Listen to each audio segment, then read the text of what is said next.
Testing, testing, 1, 2, 3. Testing, testing, 1, 2, 3. Let's pull this up. There we go. Oh, come on. There we go, OBS. All right. Sorry about the delay. Should be good. We should have the pre-rolls all disabled for a while, having run that. Thanks for joining me, Tenwin. Hello, hello. Hold on. This is...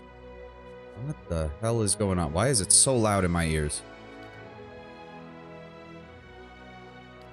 Okay, hold on. Hold the phone. Something is up with my... Something is up with my audio settings.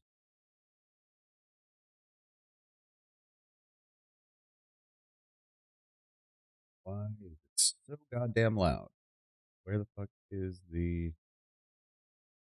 Why can I not find... Where is my audio set? Damn it. Everything got really loud all of a sudden when I tried to fucking turn it over to my headphones. And I do not know why. Hold on. Drop that down to about there.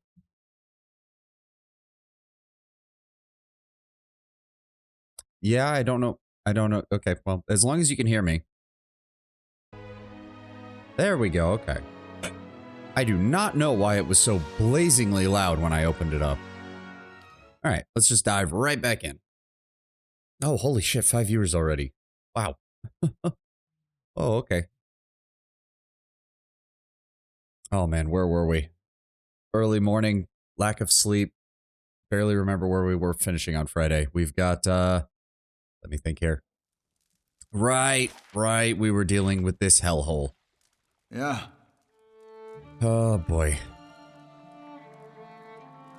No, it's all good, Kato, and yes, I did. Reinforcements have arrived. Oh, holy shit. Thank you, man. Thank you very much. Ah, damn. Well, there we go. Thank you very much, Kato. Yes, we hit affiliate very early of last week. The current usual setup for ads is to try and run a bunch right at the beginning of the stream as a big, massive mid-roll. So that way it disables pre-rolls for everybody so people don't have to deal with the ads as they come in. We'll probably also take an ad break at some point, probably after the 3 or 4 hour mark, just so that way we can disable them again for a couple more hours as we finish up the stream. Just as a FYI heads up for everybody. The door is sealed shut. Yeah, but now I'm wondering if I need to go back outside and explore the rest of this. Okay, let's keep our heads down. An acrid and pungent smell climbs up from the depths of this pit. Someone is definitely walking around, and there's a lot of... Oh, dear. Hello? What's going on? Are you guys... No, the man stares at the ground, his sunken eyes devoid of spark. What the fuck? Aimlessly, this dwarf jerks his head to the side as if looking for someone. Why can't I see what's in here? There's a room here. Why can't I see what's inside of it? Game. Good. Sometimes isometric perspective sucks. You're about to head back to Stalwart Replacement. Oh my god, you're right. Because we basically came to the conclusion that she's useless. Honestly, not the worst idea. And we did want to explore the rest of what's going on outside. That was a dead end, so we don't have to worry about that. Oh, except how do we have to do this stupid mini event in order to get the hell out of here? That's not what I want to do. Shit. Yeah, we're going to have to.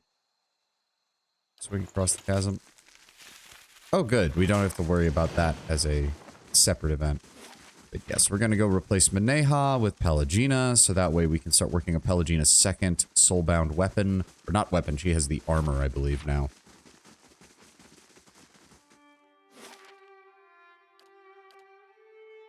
Usually let you do it just once. Yeah, yeah.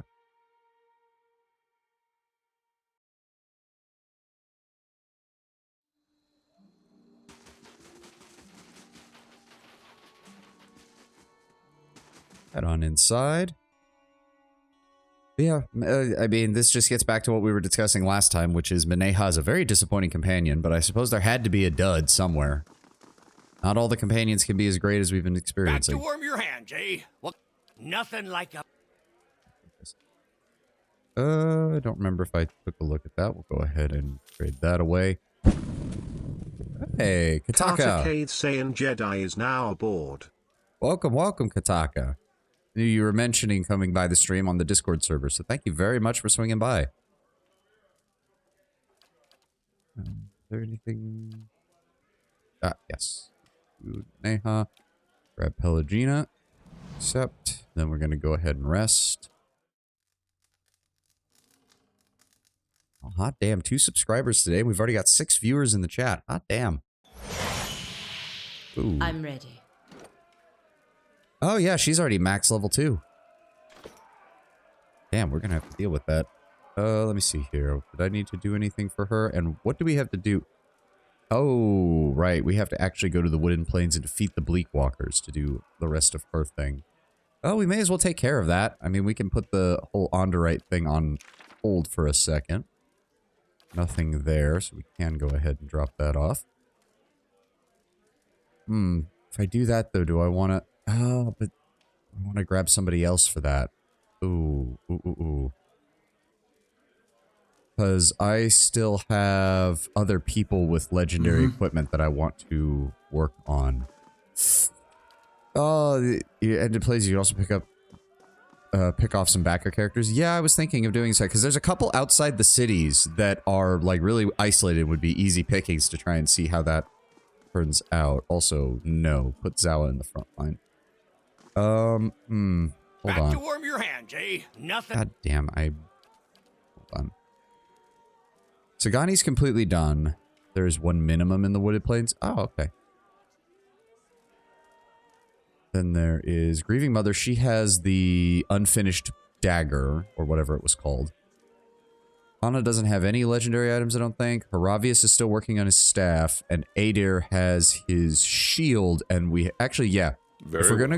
If we're going to not be doing the DLC just for a second, that will take a really long time to do. Yeah, I figured.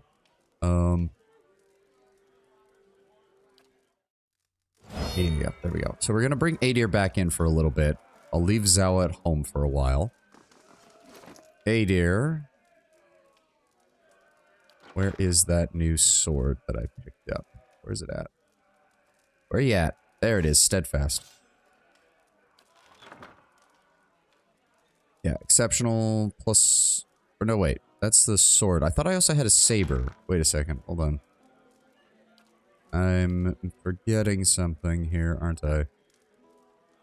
No? And who did I... Was that the one that I found, or did I find another one? You could do the dagger in the past, though? Yes, I remember that. I remember that. Was it the... I could have sworn it was a saber, not a sword. Sword you got from the fort. Yeah, but I could have sworn it was... There was a saber as well, but I guess I'm wrong. Single-edged backsword with a recurve guard and wire. Oh, it's because I read it as a single-edged sword. That's why it was... That's what it was throwing me off. That's why it was throwing me off. But yes, we were going to go ahead and give that to Adair. It even kind of looks like a... Oh, I don't remember the name of it. It's a German sword where it's called like a Kriegsmesser or something, like a war... It's called like... I think it literally translates as a war knife, but it's basically a giant one-sided or one-bladed sword. Or one-sided... Oh, what is it? It's single-edged. That's it. Single-edged war sword. That's what it reminds me of. Alright, go ahead and bind soul. Once bound, this item cannot be equipped by any other character. Yep. Kill 5 enemies with steadfast with critical hits to unlock the next level. Oh, that's bullshit, game. That's total fucking random. That's total fucking random. Ugh. Whatever. Alright, let's go. And then she also has hers. We need to kill some human enemies with Night Shroud in order to unlock the next level. Alot's got his. Durance doesn't have one, which is fine by me.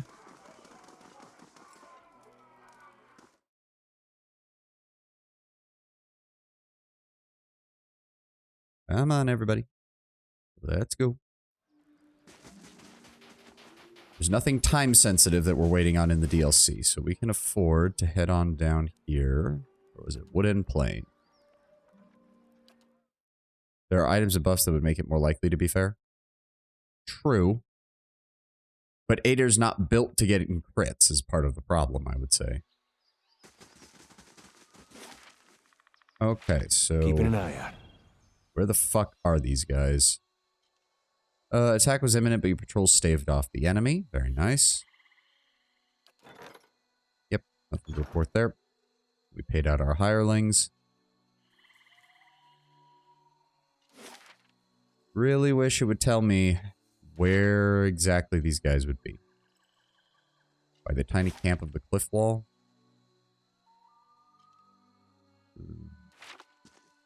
You have the soulbound weapon to do it. Yes, I'm aware. I'm aware. I've got the crossbow equipped in my character's secondary slot. I'm trying to also find where these Bleakwalker paladins are is the real question. Far west?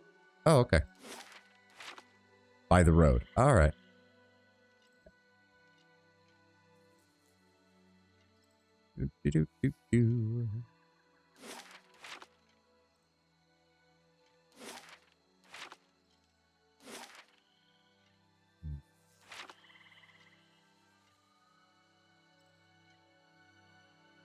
Back to character. Oh, Bleakwalkers are on the rise. Okay, so they're either here or up here. Well.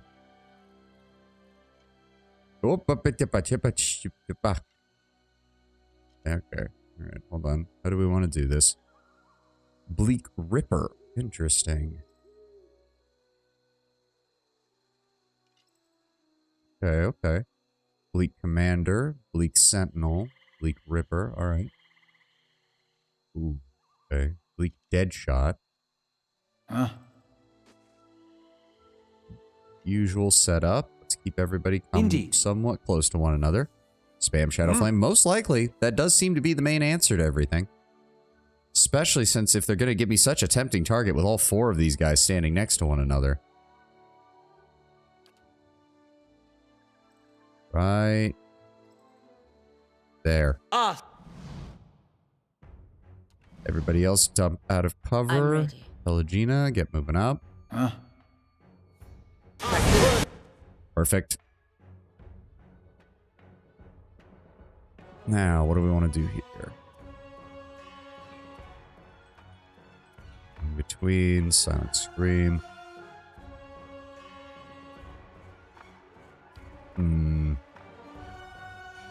Let's go ahead and paralyze you. Aye? Then Aloth, go ahead and give me a lightning bolt on him. No, oh, good lord. Lightning bolt on him. Pelagina, move in and attack. Adair, move along this flank and attack. Devil, you support him.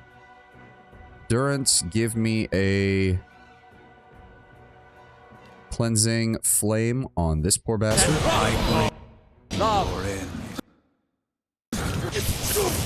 Good, good, good. And they're targeting Aloth. Of course they are. Give me a second one right here, Adair, if you would, please. There we go. They're paralyzed. Let me see. 7.5, 3.7, 3.7. Okay, that's fine. Go ahead and see if we can grab the commander. Aloth, I want you to middle it as bounding missiles on the dead shot here. You two, keep attacking. Durance, give me a buff on everybody.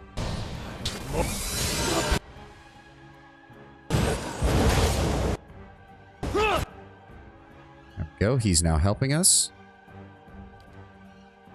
Go ahead and blind them, Aloth. Please and thank you. Give me another buff on our meleeers. Ow. Can we please get them to stop shooting Aloth?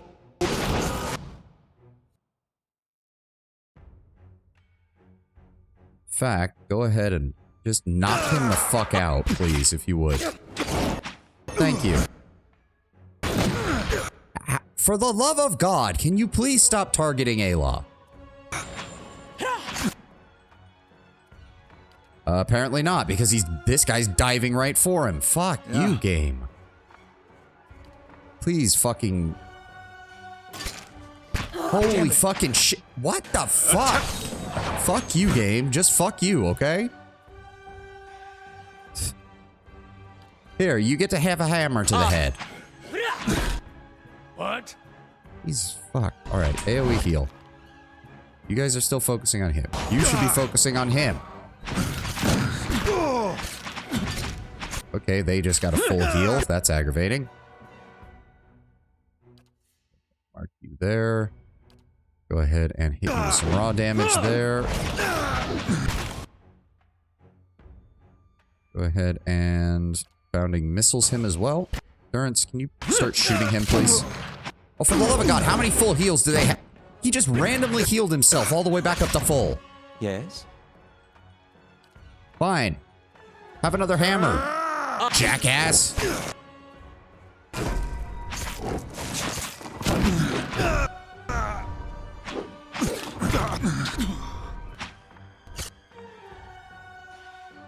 Hit him with another missile spell, please.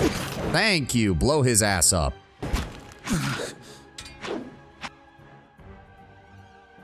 Fucking jackass. Okay, can you all start attacking, please?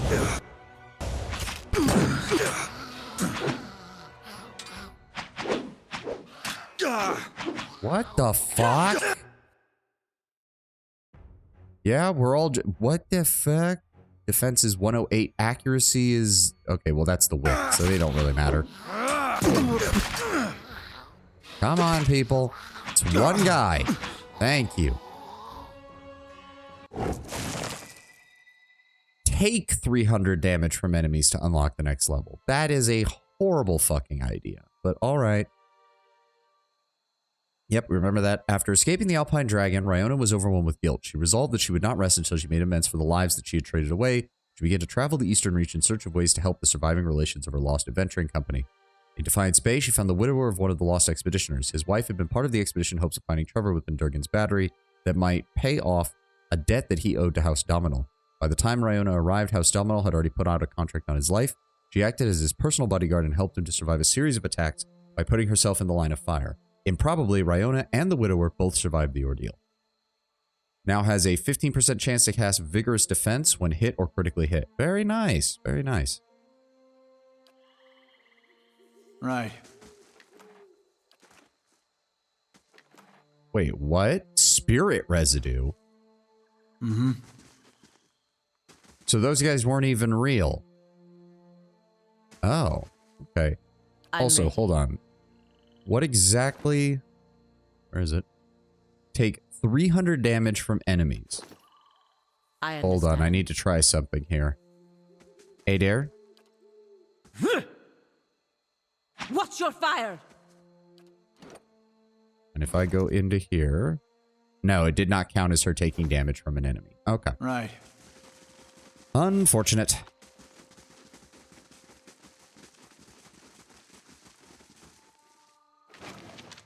Oh, camping supplies. I'll keep an eye out. Mm-hmm. Yeah, this is the... Yep, backer character. Okay, so... Hold on. So we pretty much have to solo this, because if we don't, then these guys are going to try to kill her. Well, hold on. Aloth has a few spells we can use to help out with this that don't deal damage. Hold on. Everybody else, just get the hell over here. Alright, we have the crossbow. I want to see how this goes. Adair, I need you to... No, I don't want damage. I need... There we go. That will help. Expose vulnerabilities, if you would, please. Oh, it didn't count because she's not an enemy yet, didn't it? Go ahead and attack. Oh, shit!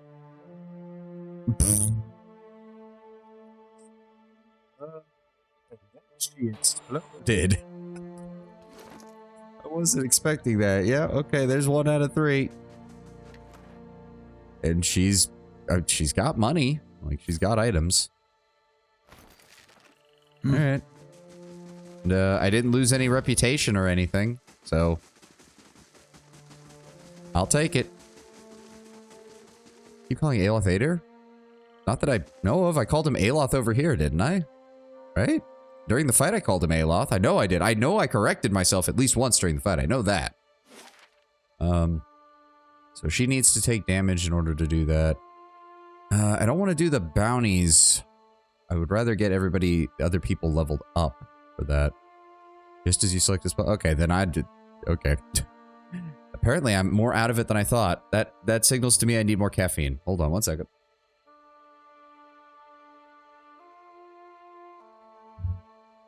Ah, there we go. My brain is not fully online, apparently. Isn't there a backend in Kleban Relag? There could be. I know that there's a whole bunch of dudes standing outside. I don't remember if there's a backer character.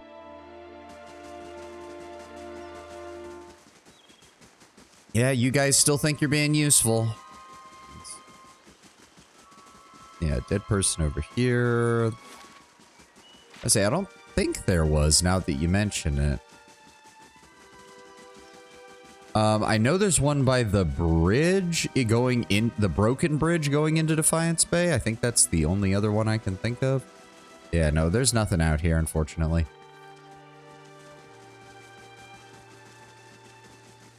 Vaguely remember a dude standing in armor. I think you're thinking of these guys, and yeah.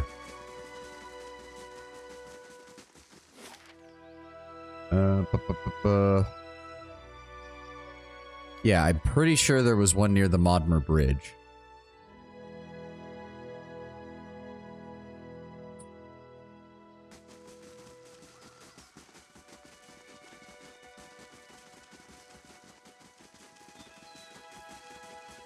Oh, there's a bunch of them.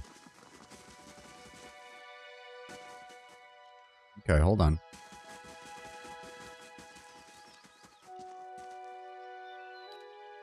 Let's go.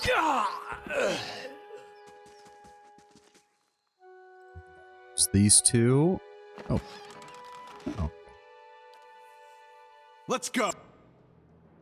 Oh, I guess we didn't actually kill her this time. That's fine. Oh, I can't cast those on me.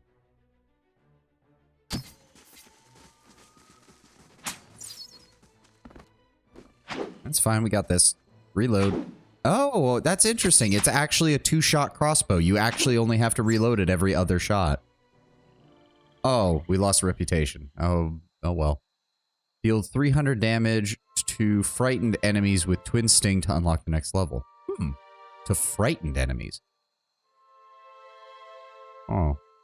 That's a shame. If I wasn't a godlike, I'd be able to wear that hood we gave to Zawa, and that automatically inflicts frightened on people. We're gonna have to do that with Zawa in the party then. Oh, I actually didn't read this. Hold on. Twin Sting is a crossbow with an unusual design, built to fire 2 bolts before requiring a reload.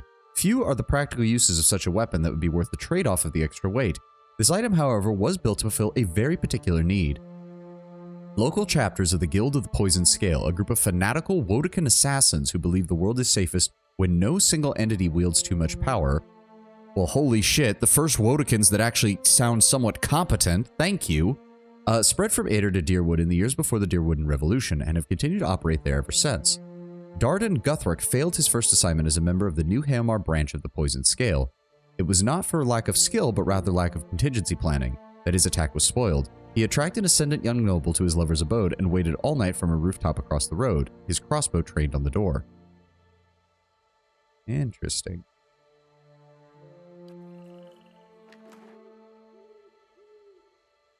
Nothing of interest, really. Go ahead and grab all that. Also has my... where is it? Defiance Bay. Defender, extremely good. That's fine. Let's try not to cause any more problems, though, shall we? Oh, what the fuck?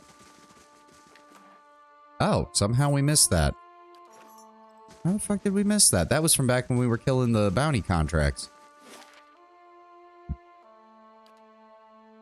Alright. Well, we at least got that upgraded. Do I want to bring Zawa back in, or do I want to keep Adir? If Zawa's stuff is done too, I'm kind of tempted to keep the party we have right now, so that way Adir can start leveling up his Because he has 2 pieces of equipment that we need to start working on. Yeah, so I guess we'll leave Zawa at home. It was nice having him though. I like Zawa. I like his character. I like his story overall. It'll be interesting to see how his epilogue goes when we finally get to the end of the game. Jay. What could nothing? Yes, yes, yes. Go ahead and do that. In fact, got a bunch of junk that I can sell off.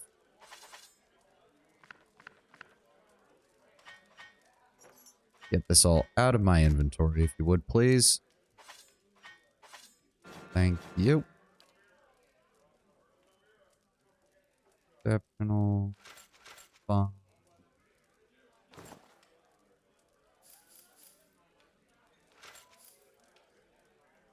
Display exceptional leather armor, various clothing, various regular armor.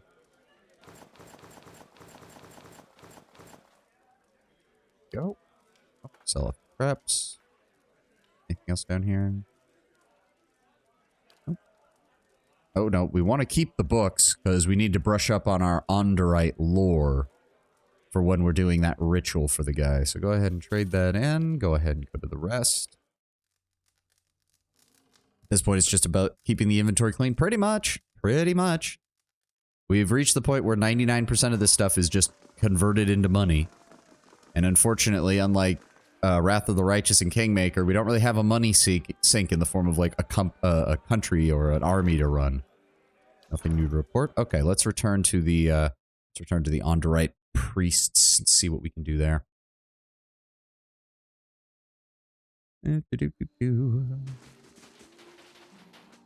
I do want to keep Devil in the party. I know she's probably also done, but I actually like having her. Well, do we want to do her or bring... No, we're going to keep her simply because the combat encounters here are actually still somewhat... we still have some issues, so I'd rather bring the person that actually has some actual good damage. Plus, she's still leveling up her mace, and I would like to get that done as well before we finish up the game. Okay, so we've explored most of what's out here. We just have a little bit more over here we need to check out.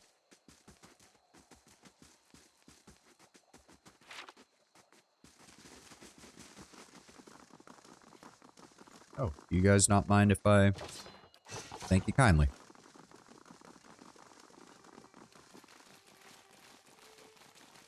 Huh?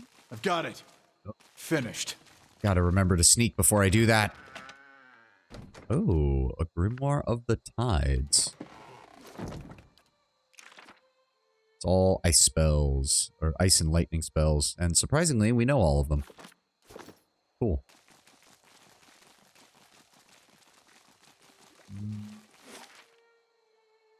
Halls of Presence? Okay, it's the same across there. Ice built upon every space between the bones of the skeletal hand, forming a slippery incline onto the jagged cliffs below. Okay. We have to go over here if we want to get back into the Halls of Silence that we were in.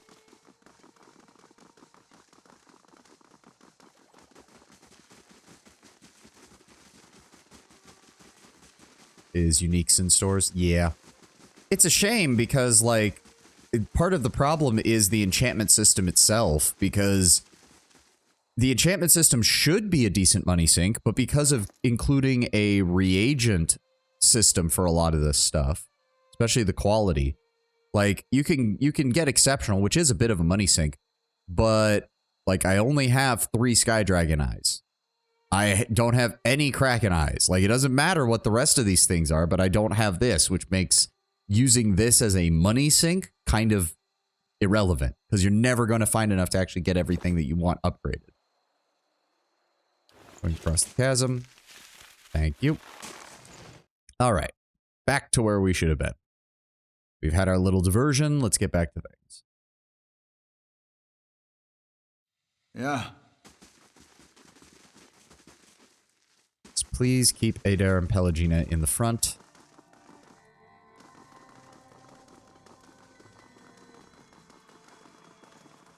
Light, flame, and sound. Go back to sneaking. What is... There's people moving around back here. I can hear it. I can hear it in my headphones. They're moving around. I'll get it open. Finished.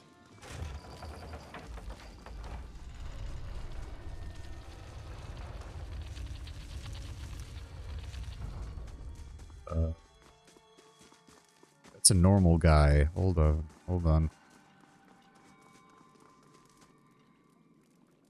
Hold the phone. What are we dealing with here? I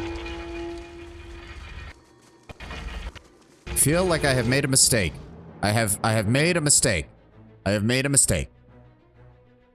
Oh well. Shit. Yes? Give me bounding missiles. I'm ready. Logina. Can we please select Adir? Thank you. Oh dear. Oh dear. Shit. Silent scream. Breath. Ooh. Oh. That's a How lot may I of help? shit. That's a lot of shit. Don't like that it happened. Okay, hold on. Can we please try to heal? Please try to I'm heal. ready. Devil, I can't see where the fuck I am. Okay, Devil is prone for 11 seconds, so that's not gonna help. They are just running amok. Fucking paralyzed. Paralyzed? Something. And fucking Aloth is just getting fucking destroyed. What the fuck?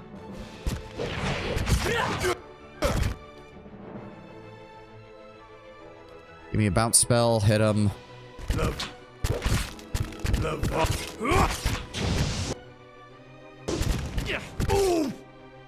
Fucking A.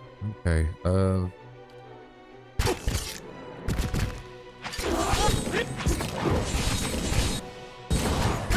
Jesus, mother of God. Thank you. Kill the monks. Love of God.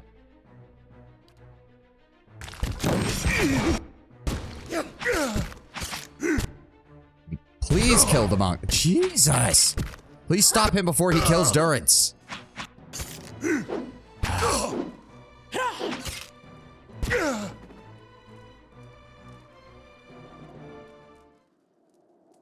Mother of God, what was that? Yeah, robe. All they had was robes. They were all monks. They were all fucking monks. God damn it all. And of course, this one only lasts one rest. So if I rest in here, we're gonna lose the fucking buff already. God damn it. Fuck it.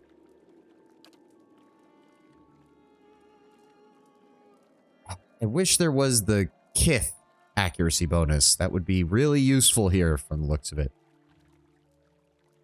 Just go with the damage reduction. Not much else we can do. Dual duration damage for like that. Huh? Alright, let's... I don't even know why we did... have our fill of lunatics in Brackenberry? Ah, yes, Aloth, but this time it's religious lunatics rather than animantic lunatics. Isn't that nice? Oh, dear. Who's there? Okay, somehow he didn't see me, so he's either blind or something. I have no idea what's going on with him. Oh. Hi! Jesus Christ, I didn't realize they were all... Oh, Jesus. Wait, are these guys not insane? Or are they... I have a distinct feeling that I'm going about this all wrong. Yeah, I just hold it in, Tenwin, because we might have just fucked ourselves, but oh well. We will deal with the consequences. I should have done the fucking... I should have done the fucking event, or whatever. Can we go ahead and... Why are you still stealth? I'm ready. It doesn't matter, they can see us.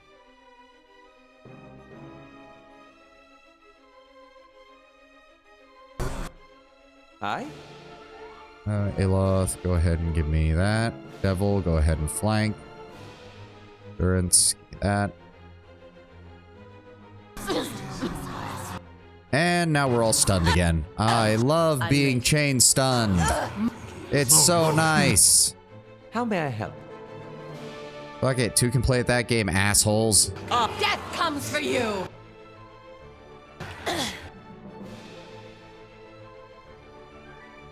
Strike him. I'm ready. Pelagina, go ahead, strike him. Fuck you, buddy. What the hell was that? Can we please kill him before he kills fucking... God damn it! And now I'm dying because fuck me, I guess. Fuck.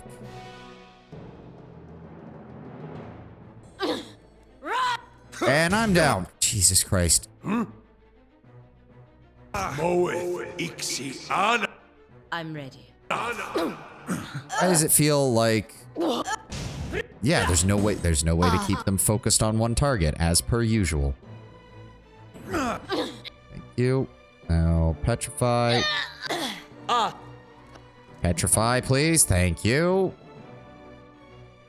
What do you mean immune? I saw that immunity pop up. What do you mean they're immune to petrification? Fuck you. Oh my god, Pelagina, can you please just kill him? Thank you. I don't know what is... Sound effects continue to be very weird, and I do not know why. There we go.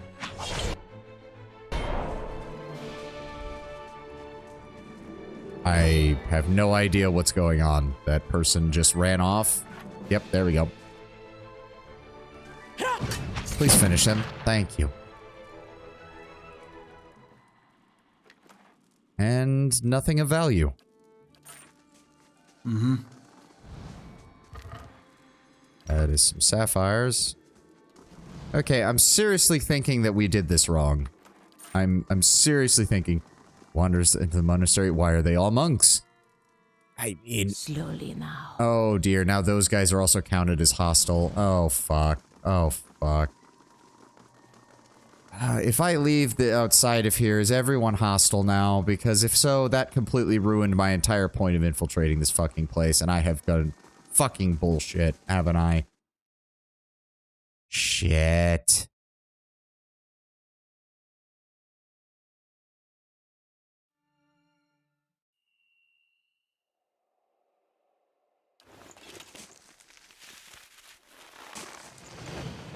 Okay, you know what? We're gonna ignore what's going on down there in the Halls of Silence. We're going to go back to the town, rest, come back up here, and we're gonna read the Onderite books, and we're gonna try to figure out this whole shit with their ritual thing, because I have a feeling whatever's going on down there in the Silent Halls or whatever, we are already fucking up, so...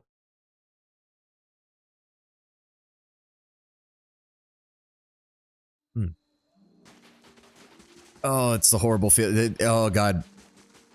I'm having a very strong urge to save Scum, but I won't do it. We made a mistake. We'll own it up. Let's just keep moving. I will not replay the same segment 6 times trying to get the most optimal result. Don't do it. Oh, You all right? wrong one. Top quality. Just go ahead and rest. Thank you. Look at the cozy little animation.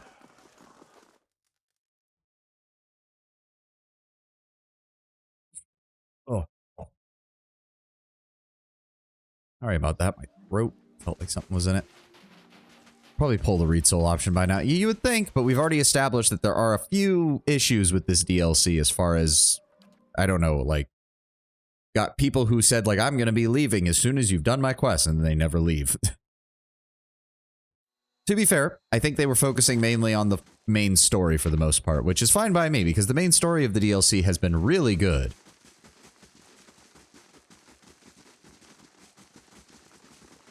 I'm still a bit confused why the Onderites of all people are the ones who are going to be causing all of our issues. I'm also wondering why in the hell they unleashed the Faceless on the dwarves before. And why they want to release it again now.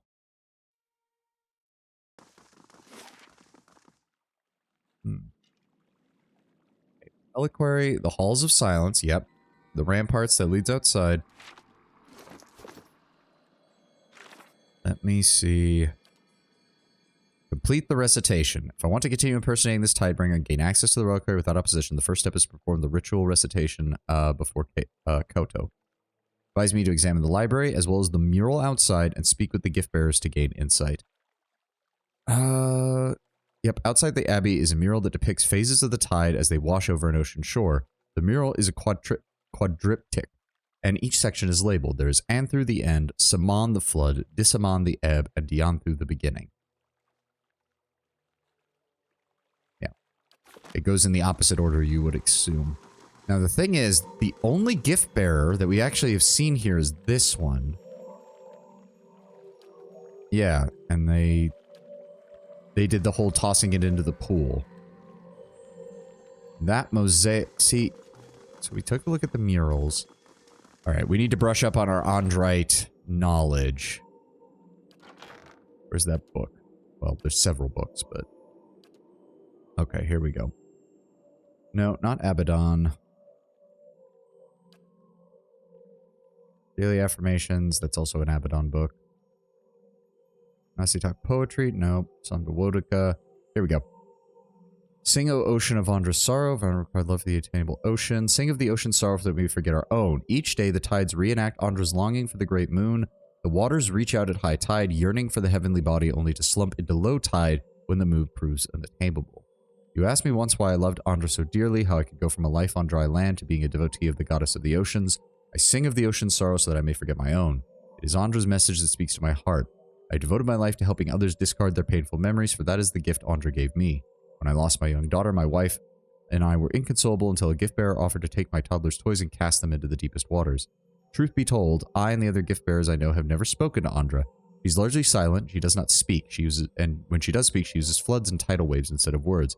But we sing of the ocean's sorrow so others may forget theirs. Andra's story, the story of desire unanswered, actually matters to people like you and me. Magrin cannot steer you to victory over sadness. Hyleia cannot force joy down a crying throat. Only Andra can give us the strength to persevere when life seems without worth. And that is the answer to your question regarding why I love my goddess so dearly. See, I think this is why I had a good opinion of the Andrites at first. This was, I think, the first book we read on them, and it seemed like, oh, it seems like a very nice... Honestly, it seemed like a very nice religion. Obviously, it has some aspects to it that are not so nice. That's Rimmergand. The Moons of Eora, this is the two, because the moons are related to Andoronian faith. Belaffa hanging large and low in the sky, Belaffa travels swiftly in her race around the world, completing an orbit in roughly 18 days. This proximity and speed can cause extreme tidal conditions in some areas, making the seas shift so quickly and rise so high that there are some beautiful coastal areas that are virtually uninhabitable for a good portion of the year. Before we learn the truth behind the cause of the tides, legend held that Andra, the goddess of the sea, was in love with the moon, and when she saw it in the sky, the tides, the great waves, and the violent storms that happened were her attempts to reach it. This is why the moon is normally called Sen Belaffa or Andran Belaffa, the beloved or Andra's beloved. Amnesia being the key to happiness is a choice, I guess, taking the ignorance is bliss to the next level. Well, to be fair, at its most... I don't know what word I should use for this. At the healthiest for Andrite worshippers, you're not so much taking amnesia so much as you are learning to let go. But it is very concerning that the higher end sets of Andrite rituals all seem to end with absolute memory loss.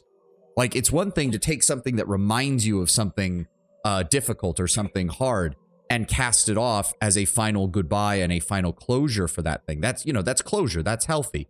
It's another thing to quite literally erase portions of yourself or portions of your personality in order to stave off negative emotions that you don't want to feel anymore.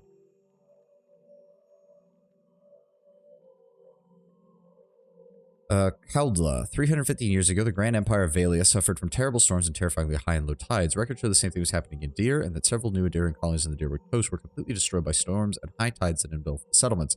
At that time, during an eclipse, Glenfathan astronomers spotted something small orbiting the edge of Belaffa. After much study, they realized it was a small satellite with an extremely irregular orbit. They called it Caudla Deb, or the Black Runner. Since it's smaller than Belaffa, it doesn't have much effect on the world. But when it aligns with Belaffa's orbit, it wreaks havoc on the tides and weather everywhere. This happens with an erratic frequency and severity, and both have been dubbed Lover's Tides. Caudla has been rolled into the Andra myth, and when they are both in sight, her desire to reach them is increased tenfold, which is what causes the terrible weather. See, but I'm actually a little bit thinking that quite frankly, this is bullshit. Because this is the interesting thing. They talk a lot about how, oh, it's the desire of the goddess of oceans to reach the moon because she's in love with the moon. That is what creates the tides. But this world has advanced enough to the point to know that the moons themselves are what cause the tides. Which leads me to believe that this more kind and caring aspect of Andra, that like Giftbringer Eden is talking about, is very much a Kith fabrication to deal with the fact that Andra is much more the goddess of essentially the destruction of the mind.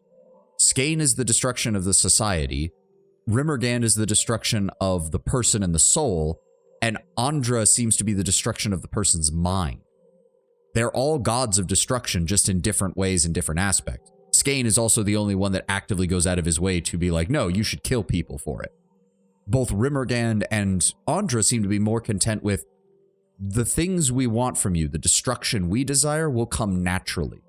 Andra seems almost as much a god of entropy as Rimmergand, but whereas Rimmergand is the entropy of physical reality, she is the entropy of the mind and the entropy of emotion. If that makes sense.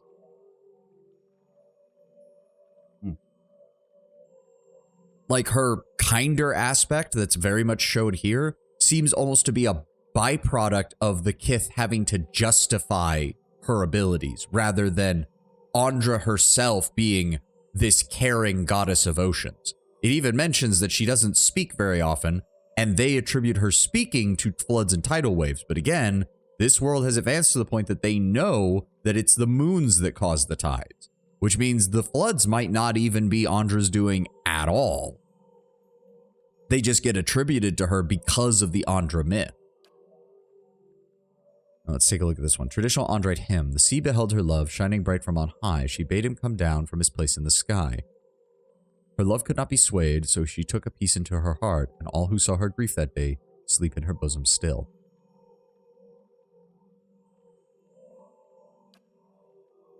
And then lastly, tides and moons. We've all heard the legends of Andra and Senbalafa, and the explanation that the goddess's love for the moon causes the tides, and as men and women of science, we know this to be but a shadow of truth. There is another myth that we would be quicker to dismiss, and I wonder if it does not merit further examination. Andrites tell of a smaller moon, Ioni Brather, and the goddess supposedly pulled from the sky in an earlier age. And while such a thing seems impossible, for Ioni Brather still roams the skies above, it is true that explorers in the far reaches have found mineral fragments that do not naturally occur on any continent in Aeora. Furthermore, naturalists in Adir, Rautai, and Dirwood have observed the remains of ancient ocean life many miles inland. Such a thing would only be possible if Aeora's oceans had once been larger, or, as I here propose, if a catastrophic flood had once washed over the continents. While few phenomena would cause a flood of this magnitude, a large body falling into the seas might just do the trick. In these pages, I will explain how some force of nature, if not an amorous goddess, could have pulled a small moon into Aeora millennia ago. Joda 175 is now aboard. Hey, Joda, welcome, welcome. Good to see you. Oh. Hold on. Ugh, had some phlegm in my throat. Blah. Oh, it's all good, Joda. It's all good. Thank you for following now.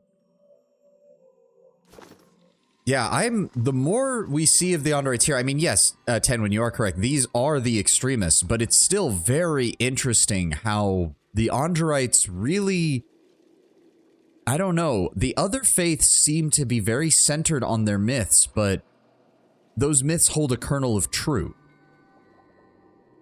In the Avowed teaser, there was just a cinematic of an arrow flying with a voiceover. People theorized the game was set in the past because there were two moons visible in the sky, aka taking place during a lover's tide, which we only know happened in the past. To be fair, the book does imply that lover's tides happen not super regularly, but regularly enough that they're recorded pretty frequent, or not pretty frequently, but they're recorded when they happen. It's just that the most notable one happened about 300 years ago. But it could be that the one that is in Avowed is happening as we're playing the game, which might explain things. But as I was saying, it's very interesting based on the religious books that we've been reading in the game. The Andrites ones are the only ones who seem to have a myth that, again, doesn't line up with the fact that this world also follows like physics and the natural laws. All the other gods that we've been reading have very specific myths that deal not necessarily with their origin, but with like the primordial source of their power. Magrin exists to overcome trials, and her primordial myth is that she overthrew Woedica, probably with the assistance of Skane, now that I think about it. Skane emerged as the primordial feeling of revolution and of overthrowing things. Sid, welcome, welcome. Sorry, I'm going on a rant about the game's religious backstory. No idea if there's a lover's tied in the full game, just that it was 2 minutes in the teaser. Yep. Abaddon's entire thing is that he was once a god of flesh and blood, but he then crafted his own golem body and forced his godly essence into it. And thus, he became the ultimate craftsman by inhabiting the very craft that he was already embodying psychologically and philosophically, and became that embodiment physically. Galawain's whole thing is, I mean, survival of the fittest. His doesn't need much explanation. He fits right along with evolutionary theory and the basic idea of how the food chain and everything works. Galawain is actually one of the easiest to explain. I'll give him that much. Galawain does not strike me as the kind of guy who would bother hiding his motivations or lying to you. He's going to directly tell you what he wants. Whale and Andra, however, are the two big mysteries. Whale is kind of intentional, given his dominion over knowledge both found and lost. But Andra is literally a case of, we have a myth that we know isn't true.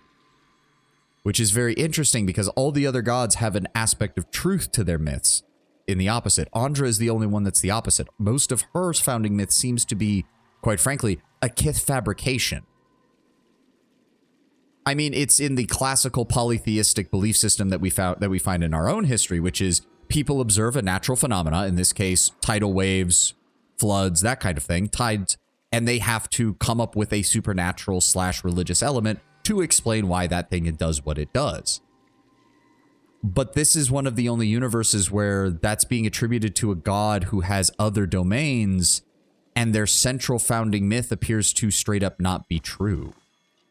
Like, there's no Magrinite myth claiming that she's like the source of all fire. She just is a goddess of fire.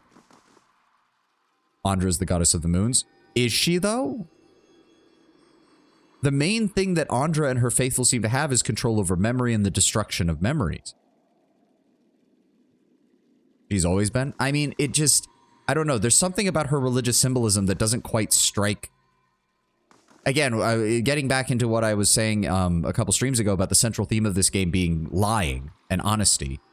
Her godlikes are the moon godlikes.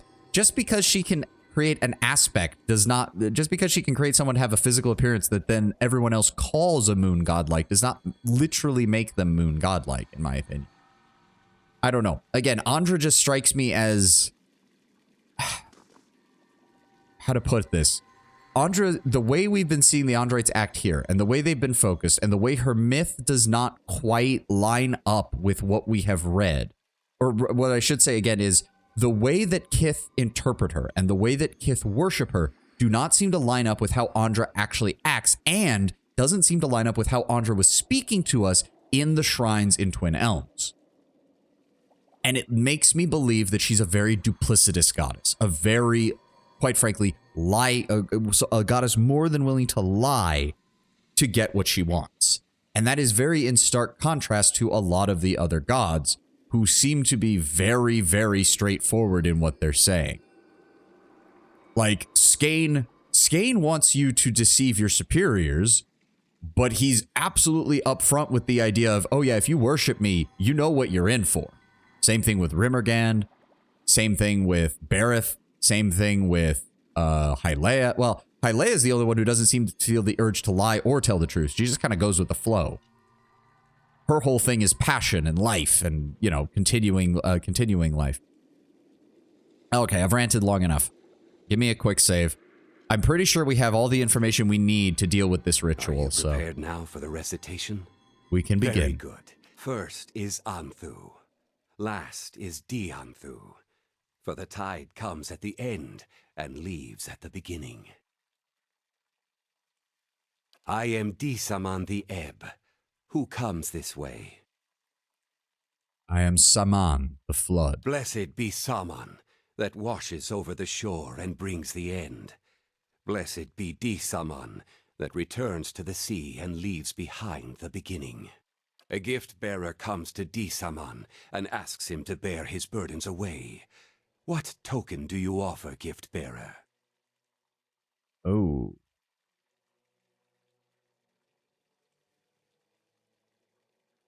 Hmm.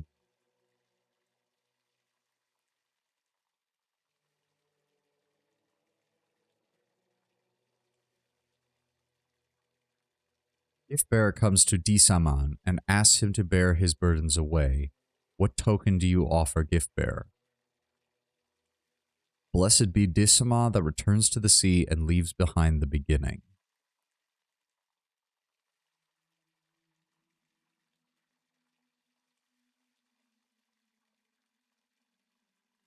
I give the sorrow of those who mourn. The token is received in Andra's name. Tell me of your burdens.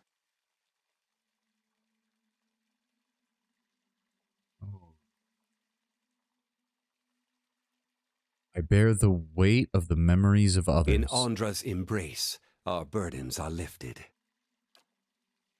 I'm afraid you have misremembered some of the rite. Think on the gift-bearer's pilgrimage. I believe we have the text somewhere in our library. The recitation is archaic. Recitation archaic but essential to the rising, but cannot be completed the rising without wait. Gift-bearer's pilgrimage. I believe we have the text somewhere in our library. It is useful to you. Return when you have understood your error. Yeah. Hold on.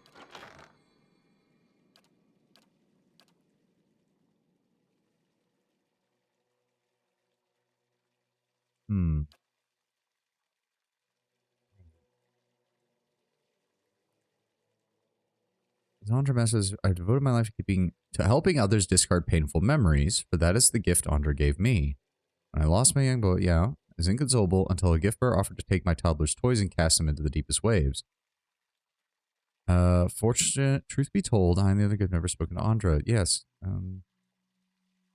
Only Andra can give us the strength to persevere when life seems without worth, and that is the answer to your question regarding why I love my goddess so dearly. I thought I gave the right answers then.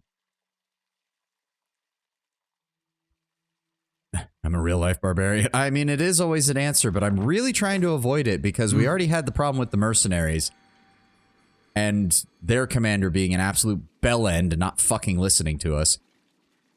Again, I do give props to the Obsidian writing crew for basically making an NPC who actually dislikes all your benevolent dialogue choices. Like, he hears about how you're a goody two-shoes and he's just like, oh, for fuck's sake, there's no way in hell I can trust what this guy says. Are you prepared now for the recitation? If you think first is I am Disaman the Ebb, who comes this way. Blessed be Saman.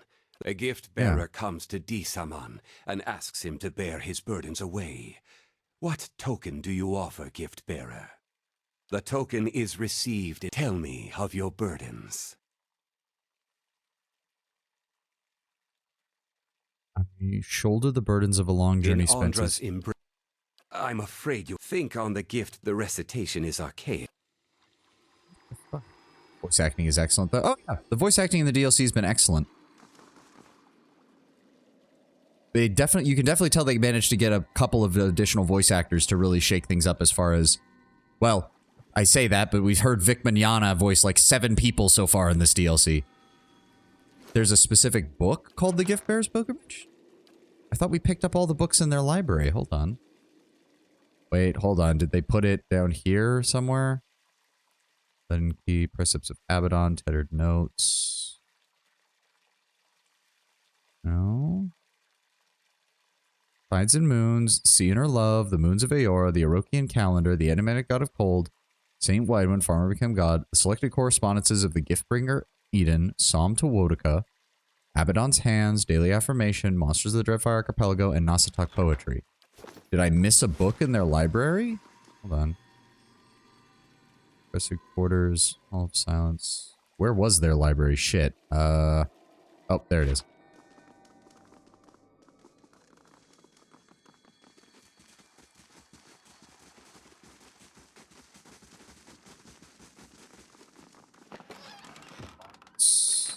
bookcase. Eyes open. Hello? Nothing in that bookcase. Nothing in that bookcase. Nothing in that bookcase. Nothing in that bookcase.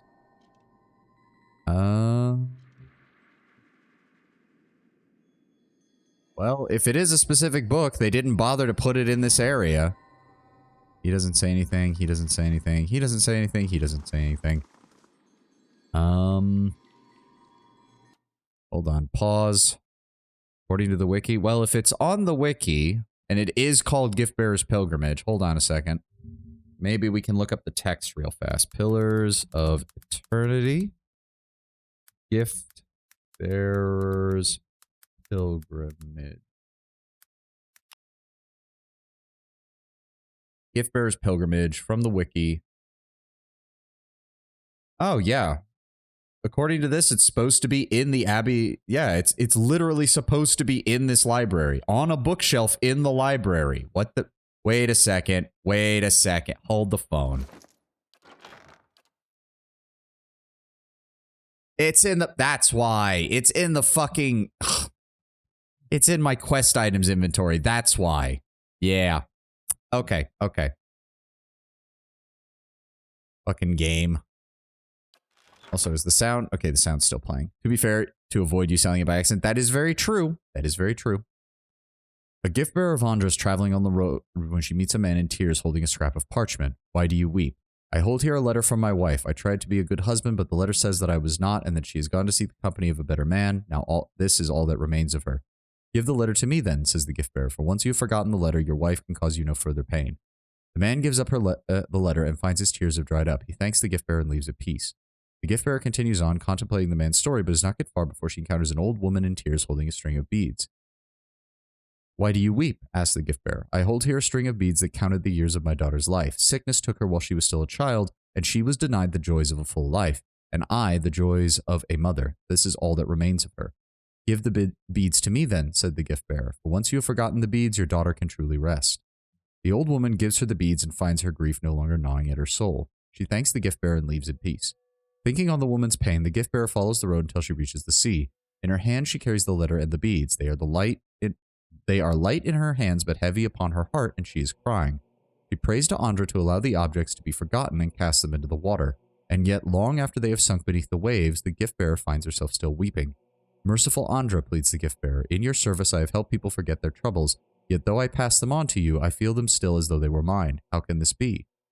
The gift bearer listens to the wisdom of the crashing waves until she understands. To feel the trouble of others in your soul is a burden itself. However, she has no token to give to Andra to bear it away, for the troubles are not hers to forget. I give myself to you then, says the gift bearer, for once I am in your care, no memory may haunt me.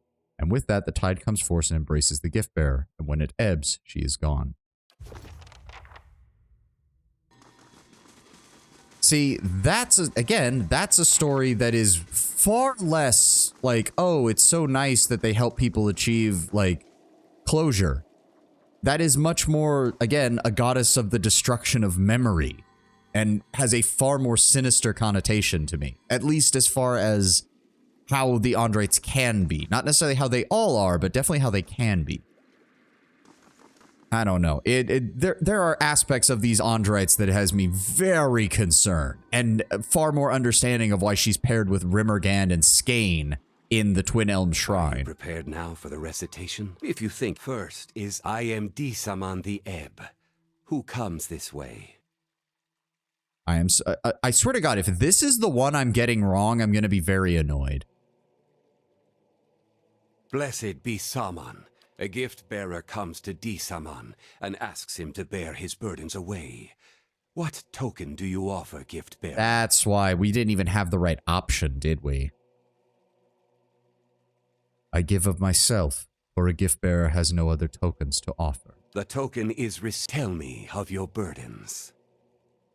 I carry the pain of being separated from my God and long to be reunited. In Andra's embrace, our burdens are lifted. I'm afraid you have... What Has the it been fuck? so long since you were a gift bearer yourself, Tidebringer? You are in... The recitation is archaic. Okay, do I have to complete the conversation with this person? Because it seemed like they were about to lose their mind if I actually brought things up to them. Well, this is taking far longer and is being far more annoying than I thought it would be. Time to murder. Not quite yet, Sint. To be fair, we already fucked up down in the basement, so we might be doing that anyways eventually. What happened to the gem? The gem you tossed into the pool. You tossed it in. Have you forgotten? This pool is blessed by Andra Tidebringer. I don't understand. All that belongs to Andra is forgotten, and all things forgotten belong to Andra. She stares into the pool in trance. For fuck's sake.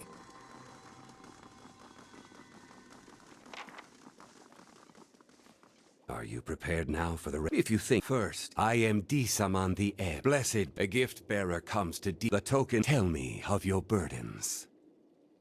I have none, for all that belongs to Andra is forgotten. Kato appears pleased, and he nods. The Tidebringer shows himself worthy of his charge. Your purpose here, Tidebringer, is to perform the ceremony of the Rising. It is the transition of one phase of service to the next. How much longer is this gonna be? My joints are rusting. Devil, shut up, and let's focus on infiltration, okay? On the level beneath us in the Halls of Silence, our low-tide brothers and sisters have lived for many years, sealed by their own will. It is time for them to be relieved of service, and for the high-tide brothers and sisters here to take their place. In the halls below, you will find a relic, Andra's witness, an aspergillum for dispensing holy water, but also something more. It is set into a device it operates atop a flight of steps. The device will flood the Halls of Silence. This is the Rising. See, I hate stuff like this because it's like, I'm infiltrating. Which one of these questions can I legitimately ask, and which one will have him go, you couldn't possibly not know that. What the fuck? Oh boy. And so the people down there will drown. It is the will of Andra. Every monk assigned to the abbey understands and accepts this. He smooths back the thick stalks of his hair with one hand, a gray strand sticking to his palm. He frowns at it, then looks The up at monks Kasim. here have all served as gift-bearers. We bear away people's most painful memories, and always a part of them remains with us. In the Halls of Silence, memory itself fragments until it is no more. The halls are a reprieve from a gift-bearer's burden. Yeah, see, this is making her sound much more like Rimmergand, but also much more personally involved than Rimmergand. Again, Rimmergand is a god of entropy.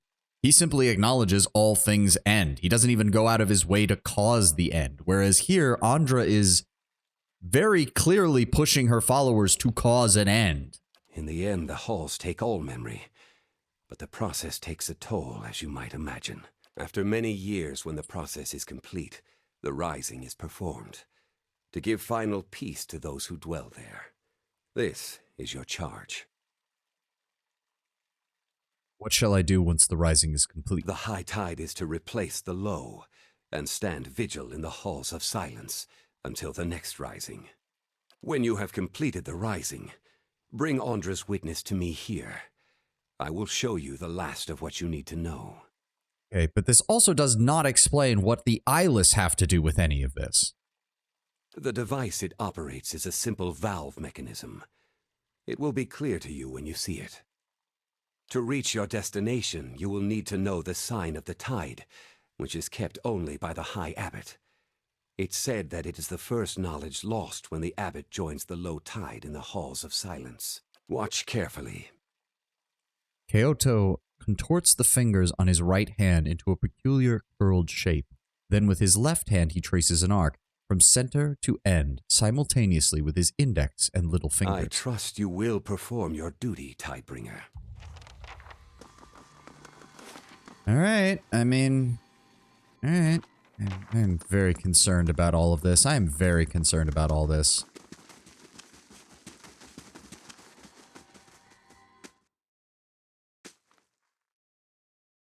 Not going to check the room to the northeast? Wait, what? What room to the northeast? What? This leads down... Hold on, what?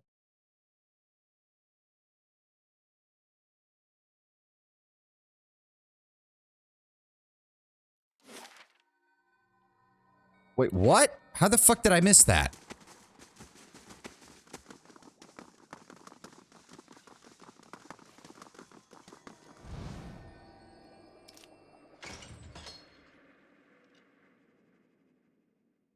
Okay.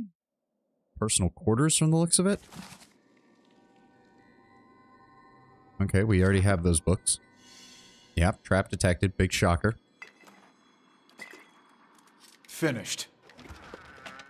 Journal of the High Abbot. This volume appears to serve many functions. There are notes in it detailing schedules and routines at the Abbey. There are favorite passages from the Andrite text, anointed with personal insights. There are also descriptions of dreams. Many seem purely symbolic, but one entry is of interest. It has been long since I dreamt of my rising, yet now, with another rising soon upon us, this is the 5th time in a week. Perhaps channeled here, I can put it to rest. I am walking through the halls of silence. I feel eyes on me from all sides, angry and vengeful. I arrange the panels, curl my hands into the sign of the tide, the right as the wave, the left tracing the crescent moon with my 2 other fingers. The way opens to me. I climb the steps, and Andra's witness is installed there, the old Espergulum, set to operate the valves. I use it like a lever, and the water rises. There are angry shouts, and when I cover my ears, they are louder still. But the water continues upwards, far past where it should. I climb as high as I can, but I feel it, icy on my feet. Then it is over my head, and I cannot breathe. Suddenly... I lost my place. Oh, there we go. Suddenly I am outside the reliquary looking at the Veil of Tears, the witnesses in my hands, and the veil parts for it. I step through to the one place in the Abbey I feel protected. Only when I pass inside I come out in total darkness. I call for help. I'm shouting, screaming for help. There is no answer. I stop. I sit there in the dark, waiting for what seems like ages, and then I realize I don't know who I am. Interesting. I have more questions, and that answered nothing, but that's about par for the course for this part of the game.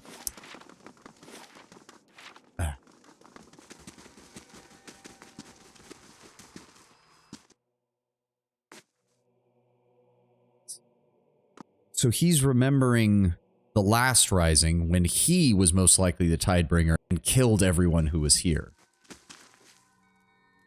Kato granted me leave to walk freely, so it begins. You may continue, Tidebringer. Be warned, the low tide have been in the halls of silence for a long time. Their minds are not sound, and your presence may provoke them. Shh. Mind your center. You always knew this time would come. I've seen the other side, brother.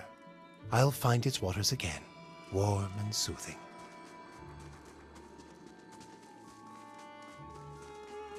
Yeah, and really, honestly, Tenwin, this is really not saying, like... This isn't really an extremist sect so much as it is a final place that is officially endorsed by the Andrite Church. Because people are assigned here from other abbeys and other monasteries. Like, this is something that the other Andrites know happens and seem to be completely fine with it happening. The massive coppery bones encased under the ice seem to be part of the hips of a giant skeleton. And what the fuck is this thing? My thought was maybe it was related to Abaddon, but the more we get with the Andrite stuff, the more I'm convinced it can't be.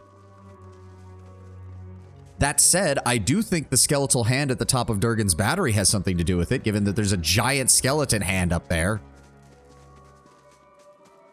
Okay, these guys are the sane ones. We don't have to worry about them.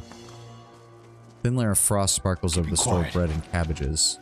Amulet of health, sapphire. I mean, I'll take it.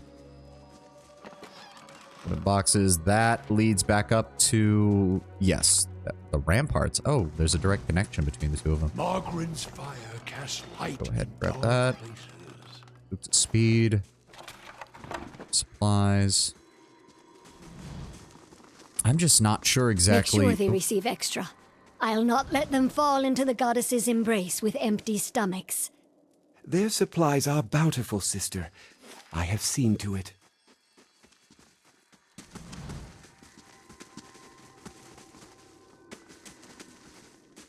I also like that they're giving us more NPC dialogue while we're walking around to give a little bit of additional context to a lot of this. Wave-crested key. Okay, so that leads... That was the door we had that led into there. Pools of the Anointed. And then I'm guessing... Honestly surprised how small this area is. I just assumed that there was going to be way more to it. I'll get it open. Finished. Exceptional rod, fine mace, torches. Okay.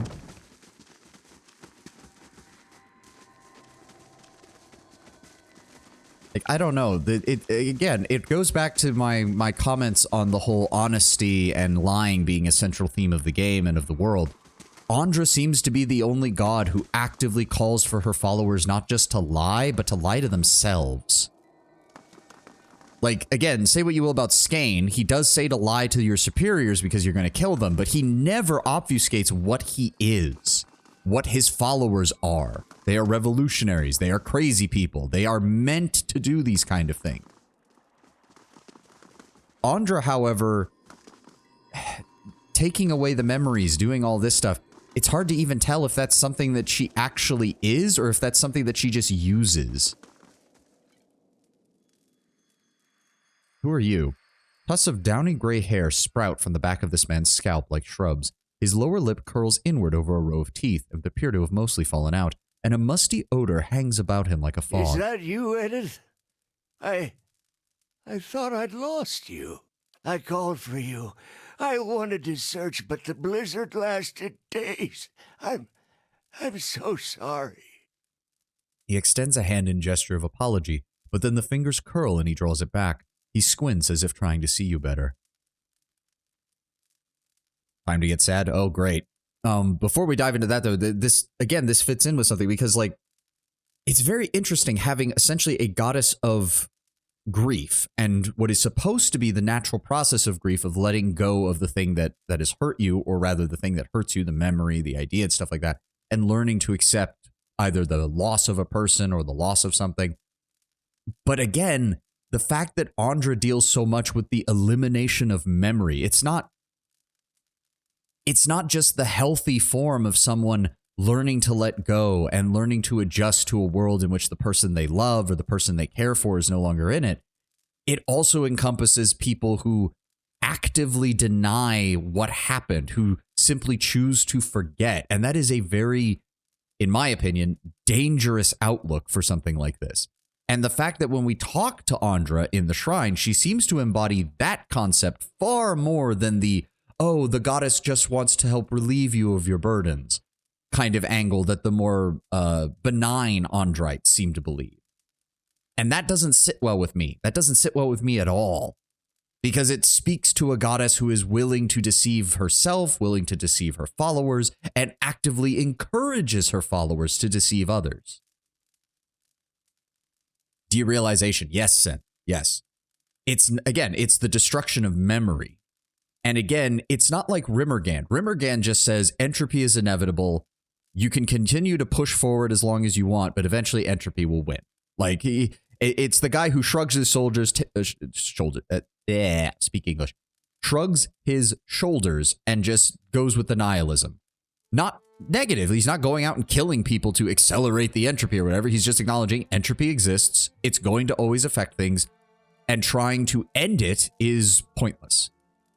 But Andra actively has her followers collect other people's memories and then offer them up. She actively has them go out and remove memories. And at the end, in places like this, she actively kills her followers after destroying all of their memories. Or at least she calls on her people to actively kill her own followers. Again, I am now definitely seeing why the Glanfathans pair her shrine with Skanes and Rimmergans in their temple. Like, I see why she's considered an ally of them if this is how she is actually acting. It also makes me wonder, quite frankly, if the Glanfathans have a very different view of Andra than the other races. And it would actually kind of make sense because the descriptions that we have for both Valia and Aedir is that they are largely coastal nations. Both of them have very powerful navies. Old Valia is an empire that led to the founding of the Valia Republics, and Aedir establishing its colonies across the world. It wouldn't surprise me that those nations would have a very dualistic view of Andra, which is, she brings the tides, which are really great, but she also floods, which can be really bad. Very similar to how the Mesopotamians viewed the gods of the Tigris and Euphrates because of how violent and unpredictable the two rivers could be. Whereas the Glanfathans are an inland people. There are for near as we can tell, there weren't many Glanfathans living on the coast, since the Dirwoodens, the ancestors of the Dirwoodens, were able to establish themselves quite well there. But most of their most sacred places and most of the Ingwithan ruins they defend are very far inland. Which I have to wonder, if you don't have many rivers and if you don't live on the coast, what is your view going to be of the goddess of tides? Or are you even going to consider her a god of tides, or are you going to have a very different interpretation? And the fact that the Glenfothans have the shrine to Andra set with Skane and Rimmergan might, in my opinion, tell me that they have a far more antagonistic relationship with her than the people, the colonies from Adir and Valia do. He extends a hand in gesture of apology, but then the fingers curl and he draws it back. He squints as if trying to see you better. But wait. We did find you. When the thaw finally came, I saw you rigid, frozen. You cannot be Edith. No, we are in the Abbey, gift bearers, and you must be the Tidebringer. His eyes widen. Correct.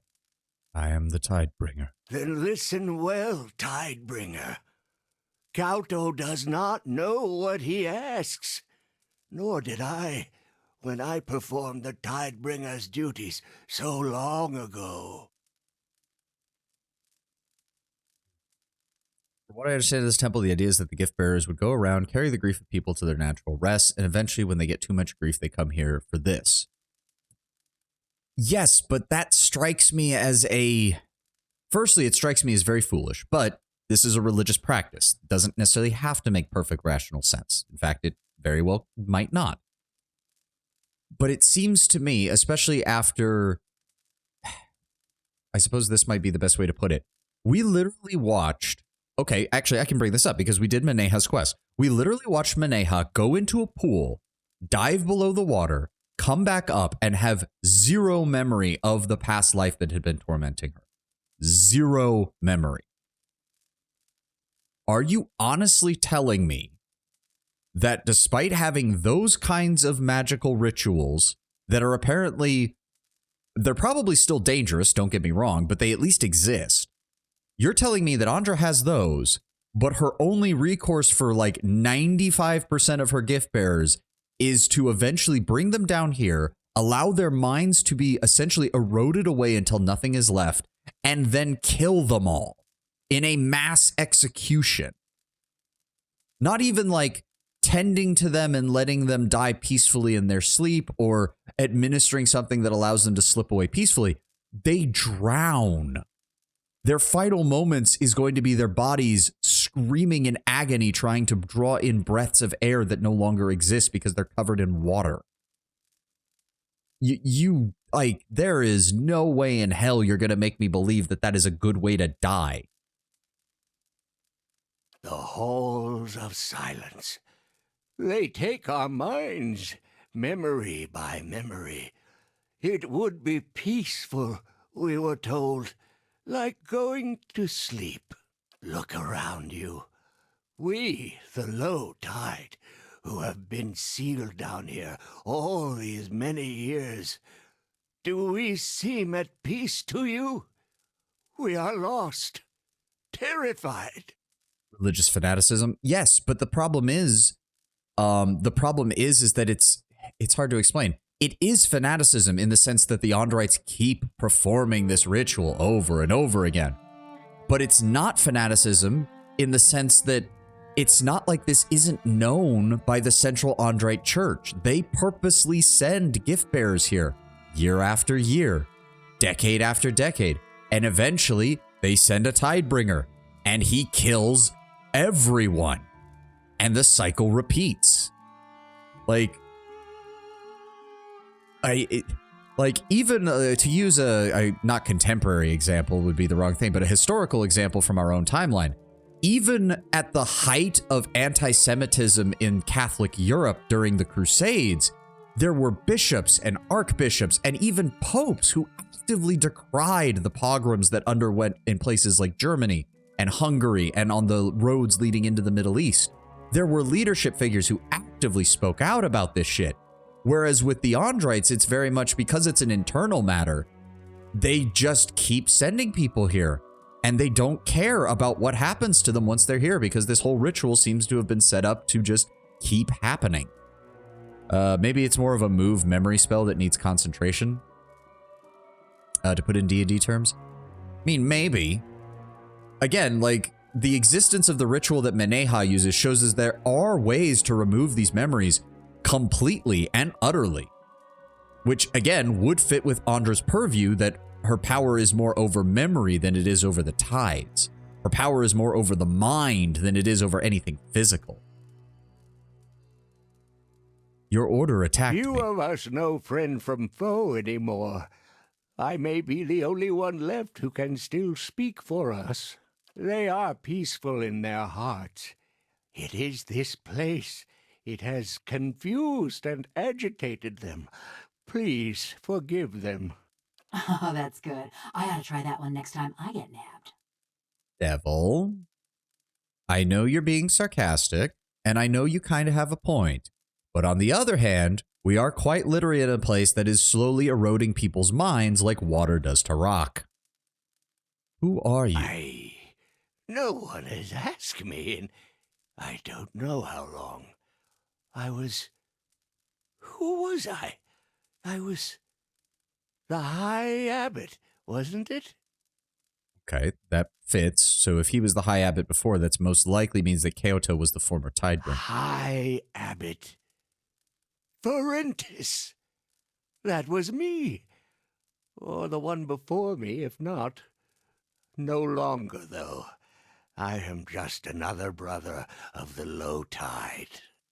Magically infused dementia, which is really freaking sad. Yeah, and that's part of the issue as well, because I don't know. It's this is a very personal issue as far as I don't know. I haven't had any family members who have had massive mental issues, but I've read up on it because I've had older relatives and they've had a variety of issues. Thankfully, none of them were mental.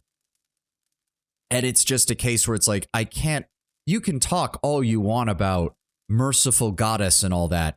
It just doesn't gel with what I'm seeing here. It literally doesn't make any sense. Like, you're really telling me that, like, if it was a quick death, if it was literally them stepping into something like the salt pool or something like that, and they just disappear, just like the items that they cast into the waves, they just disappear into Andra's embrace. Maybe you'd be able to make the argument like, okay, it's not the best way to go, but it's Andra at least trying to be merciful to someone who has served her for so long and borne so many horrible memories from people who genuinely have wanted closure and been unable to achieve it without Andra's intervention. But instead, they're being put down here and their minds are slowly turned into mush. And then you kill them all in a mass ritual sacrifice.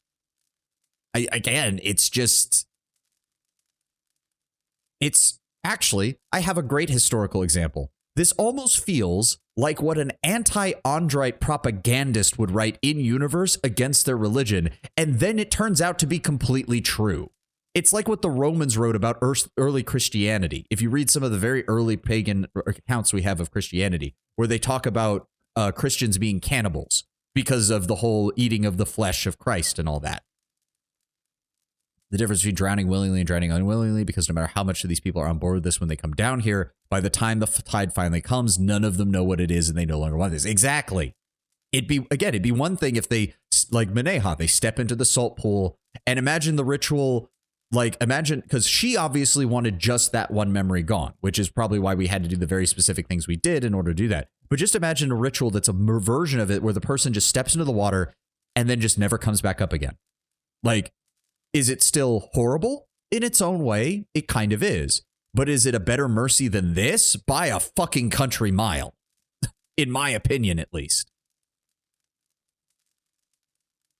But again, to get back to my example, like early Roman writings on Christianity involved a lot of talk about how, their monotheistic religion doesn't make sense, and they're cannibals and they hide in the sewers, which there was true. People would go down into the catacombs and the early Christians would hold their religious rites deep underground to avoid persecution. The cannibalism angle, again, came from Christians talking about partaking of the blood and flesh of Christ, which to the Romans, they would have interpreted literally. So they came up with their anti-Christian propaganda and writings from those confessions and things that they took from Christians that they arrested. This whole situation here in this Andrite temple reads like what a person in Aora, in the actual game universe, if they were an anti-Andrite fanatic, would be like, did you know that once a gift bearer has served out their usage, they're sent to a temple in the far north where their so-called goddess wears away their minds until there's nothing left but a raving lunatic, and then they drown them all in a mass sacrifice to their heathen god. Like, seriously, this reads like something you'd come up with if you hated Andrites.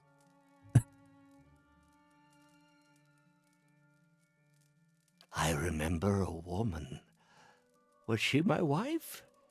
She had curls in her hair, and she spoke softly.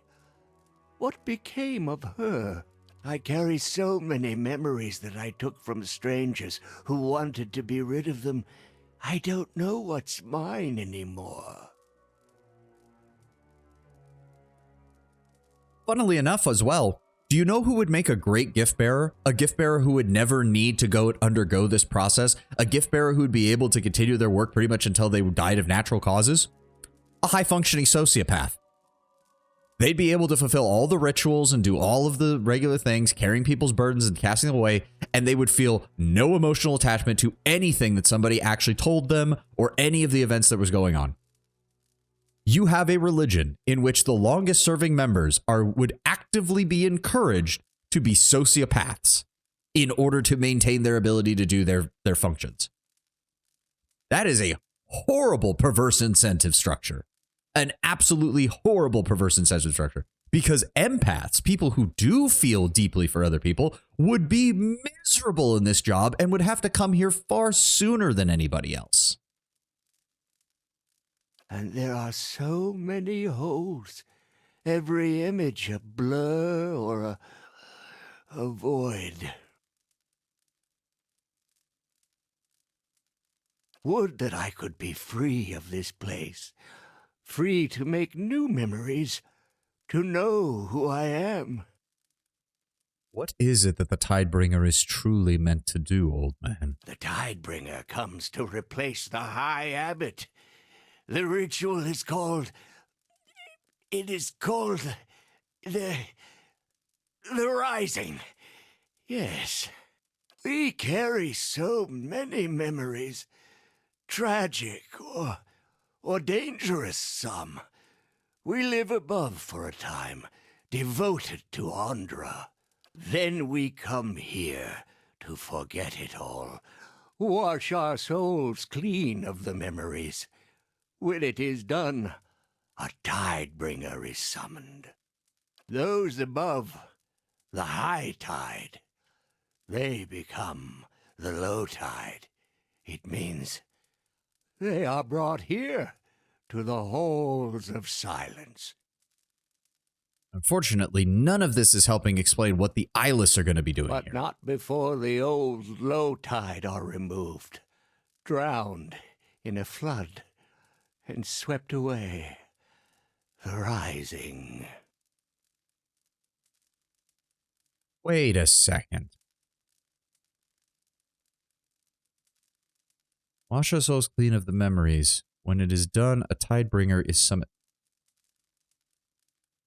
Wait. Then that...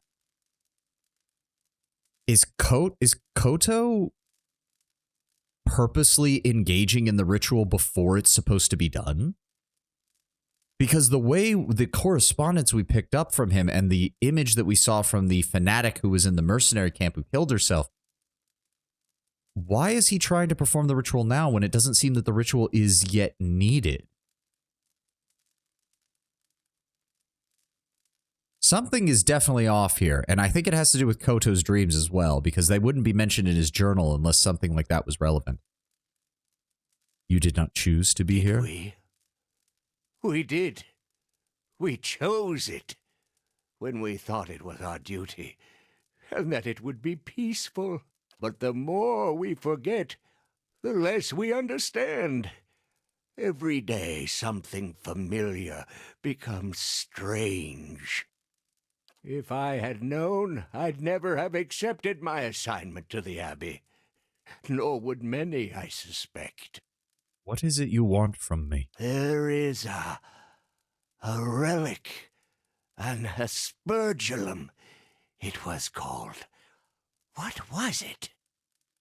He thinks for a while with a pained expression, his lips mouthing words. Well, it doesn't matter. It controls the floodwaters, but also the outer floodgates. Andra's Witness. That is the name. Spurgulum, an implement for sprinkling holy water. Oh, okay. That's good to know. It is down here, but I don't recall how to reach it.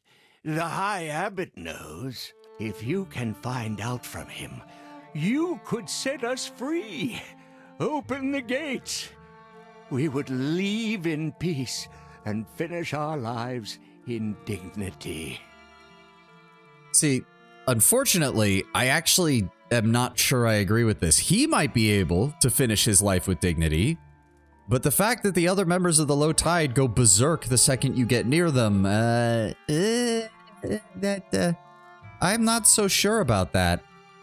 99% would die in the snow as soon as they leave? Yeah.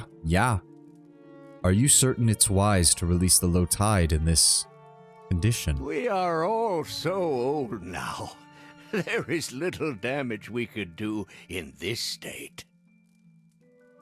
Aloth, me, and Durance over here being like, yeah, not so sure about that, considering they beat the ever-loving crap out of us when we went to go fight a couple of them. I don't know.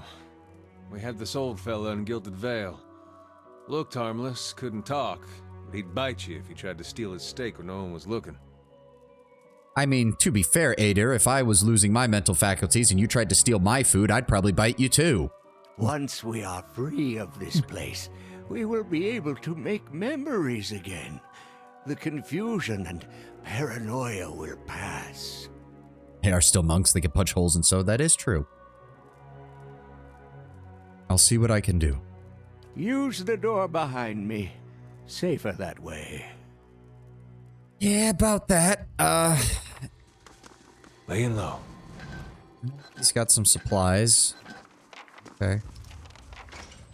I'll keep an eye out. Like, unfortunately, dude, I'm pretty sure I killed most of the guys already, so I'm gonna feel like a bit of a jackass. An acrid and pungent smell climbs up from the depths of this pit. There. What's this? Beyond the door, you catch glimpses of shapes in the darkness. Wails and whispers, faint and erratic, echo from within the sealed halls. Christ. The door appears to be barred from the inside. It does not budge. Oh, god damn it. There's a whole group of them in there, if I recall. To be fair, faster than drowning. Yes, but I'm trying to figure out exactly what in the hell we're going to be doing down here because, like, I don't know. If we make it so Ferentis can leave and the others die, it's, you know, that would be somewhat acceptable because he at least still has enough cognitive faculties to, you know, be a person. Go. Go, go, go, go, go, go, go, go, go, go. Go, go, go, go, go, go, go, go, go. Got that. Go. Turbulent murmur echoes faintly from the depths of this chasm. Different scenes of an ocean shoreline are carved into 4 stone panels, arranged almost haphazardly at different heights along a network of rails. Inspect the panels. The panels are affixed to a set of rails that curve and crisscross in patterns that remind you of seaweed. There are 4 depressions in the wall behind the rails in which the panels look like they would fit. The panels show variously a barren shore, a city in flames, a flourishing city, and a tidal wave. So, arrange the panels. Slid into any depression by following the network of rails. What is in the first? It is the,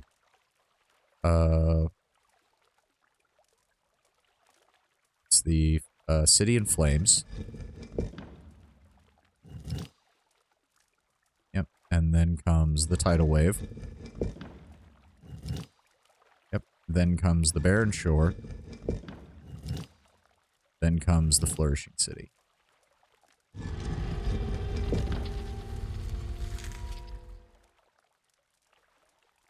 Beautiful artwork. Oh yes, very nice. The remaining panels retract and lock into place. Behind the heavy stones there's a metallic groan and then a steady whir. A small tile about waist high slides back. Beneath there is a carving. Shows an image of an ocean wave curled upon a crescent moon. Shit, did I just lock in that I don't have a choice now and it has to be that I do the fucking part? Because I didn't think that there was another order to these, unless maybe you could do it in the reverse order. You still have a choice? Okay. As in I still have a choice here, or oh, for fuck's... It took me out of stealth mode. Fucking hell. Oh, hopefully it's just the one. Just take him down. Right. Robe, cape, quarterstaff. Yep, that's what I figured. Okay, let's perform the sign of the tide. You curl your hand as Cato had done and positioned it over the carving of the wave. Then, using your other hand, you trace the arc of the crescent with your index and little fingers. A heavy rumble stirs the ground, and from all around you comes the sound of rushing water.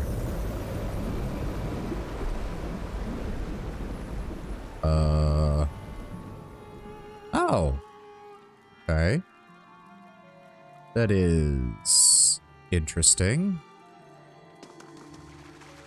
This does not make me feel any more comfortable now that there is water everywhere. Nice and quiet. What's this?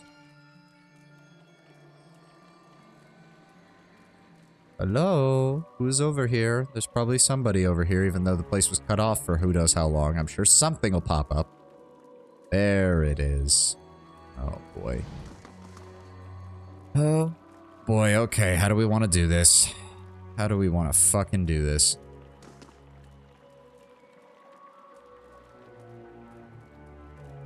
Embedded in the deep, semicircular slab is what looks to be a vessel for the sprinkling of holy water. In this context, it looks more like a lever.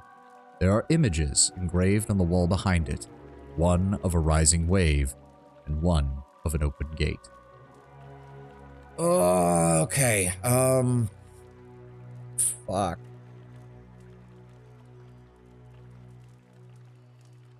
There's still,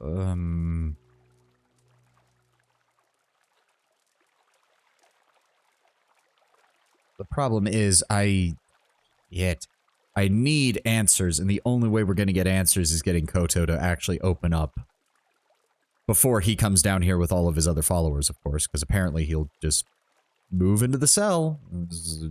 Fucking fanatics. Who knows what they're fucking thinking half the time. Under the sea. Oh, God. Oh, God, Tenwin. No, no. A singing Jamaican crab is not going to make this choice easier. The damage has already been done. Exactly. Firstly, we've already killed like 2/3 of them that were down here, which, you know. I mean. Yeah. We need the information that Koto has. We just do. We just do. And I'm sorry, sparing one old man when everyone else is already gone mentally and he's already on the edge. Like, that's the thing. Like, he's somewhat cognizant, but there's no guarantee that'll last very long, even if he starts to make new memories. I'm sorry, like, I don't like this. I don't fucking like it at all. But we need this information, and if we don't do this, an entire city might get wiped out with the way the Faceless are supposed to be acting. The rising wave. A faint trickle of water is audible at the edge of your hearing. It grows steadily into a roaring torrent.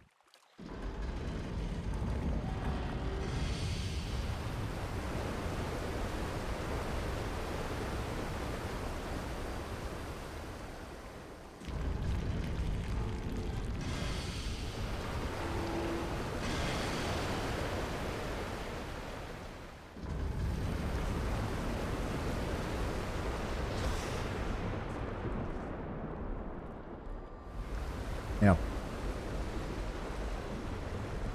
Sometimes there is no saving everyone, and it fucking sucks. Human voices echo through the stone halls. They plead, they gurgle, and they scream. And then, after a few minutes more, silence. With a click, the machine releases its hold on the strange rod, and you pack the vessel away. What a miserable end for these people. And to think Andra's faithful have been doing this for countless generations, without question. Yeah, Pelagina, suddenly being a death-like of Bareth or Hylia isn't so bad, eh? Fuck.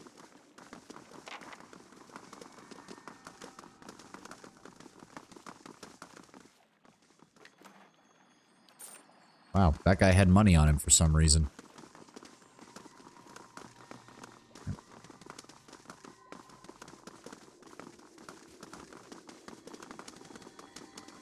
Well, I guess we'll check out everything that was back here.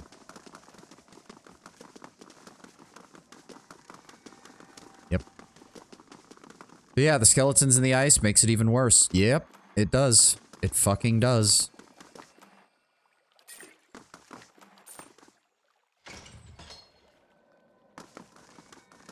What is it? What's... Okay, it's not going to let me see what that says. I don't like this place. I don't like Andra. I'm really glad I didn't choose to be a moon godlike, because fuck this. Yep.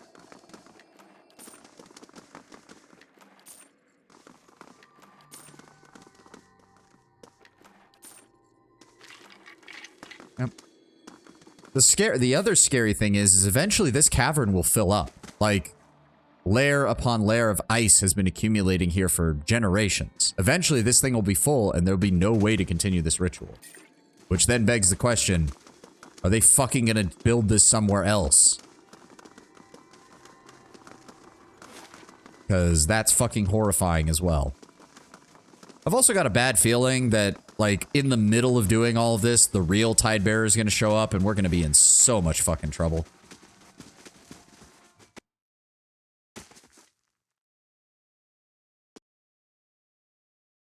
Alright, Kauto, I did your fucking task, and I don't like it. I don't like it one goddamn bit.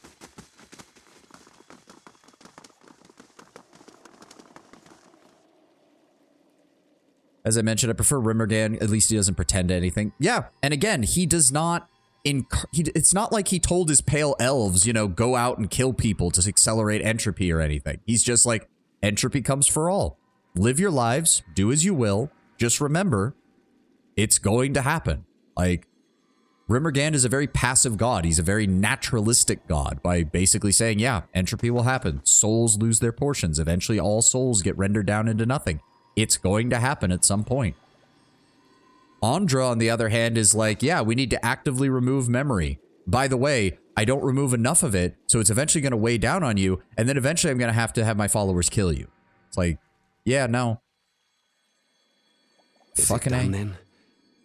And do you have the witness? It is done. I know what it is to use that relic to call the flood. Even though it is necessary, even though it is merciful, it will stay with you.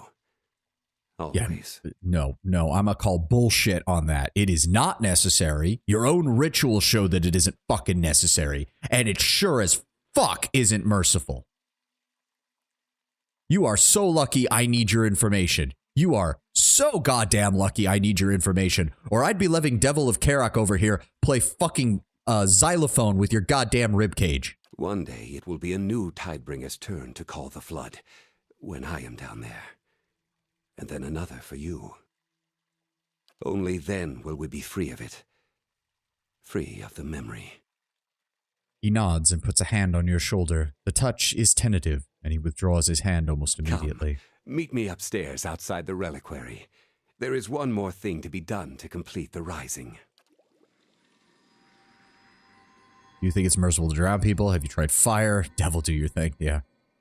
I mean, not just Devil. I can only imagine, given Durance's strained relationship with his god, that he is... What is that meme? That meme where it's like, I know it took a lot of restraint. Thanks for not doing something stupid in there. I have a feeling that is my character to Durance right now. I know it took a lot of restraint. Please don't start shooting everyone with your blunderbuss. Where was the reliquary? Right, on this side.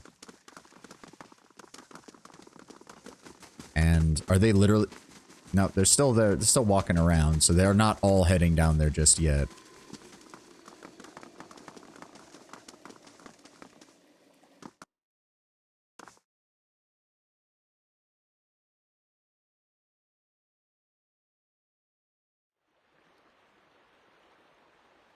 Oh, the boy. Veil of Tears is only to be crossed by the High Abbot. Andra's witness is the key. Through the veil is the reliquary. When we are done here, pass into the reliquary, and your responsibilities will be revealed to you.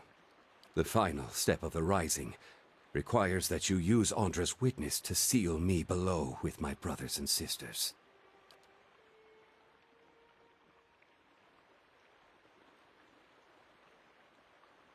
Otto says nothing for a moment, lost in thought. Hi, Abbot. He snaps out of his trance. Forgive me. The Rising. The final step. He clears his throat. A slight correction. You will not be sealing us in the Halls of Silence. Oh, so now we all... I mean... Oh, dear Lord. So... You had me kill a whole bunch of people. Now you want to leave. Meanwhile, your fanatics who are around you are also going to be questioning this decision. The other Andrites look at each other with The furrowed only brow. way I will allow you to become the High Abbot is if you can kill me and those who stand with me, here and now.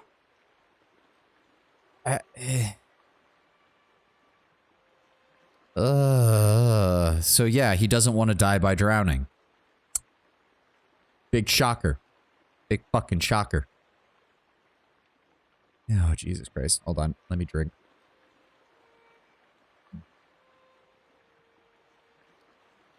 Almost out of gamer subs. Need to refill here in a little bit, but should be good for now. You're not gonna let me talk my way out of this, are you?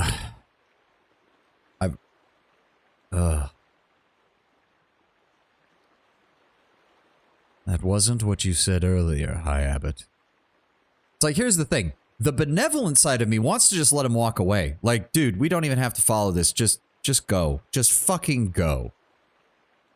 But the other part of me says, you fucking hypocrite. You deserve to die just for the fact that you willingly had me do that, and now you don't want to face the consequences of your actions. Ugh. This isn't even getting into the fact that you've got, what, 5 dudes here? There's like another 50 to 60 of you fuckers downstairs, and then another 20 to 30 in the basement, and then another 10 to 15 outside your monastery. Are you really telling me that all of them would be okay with this? Because somehow I fucking doubt it.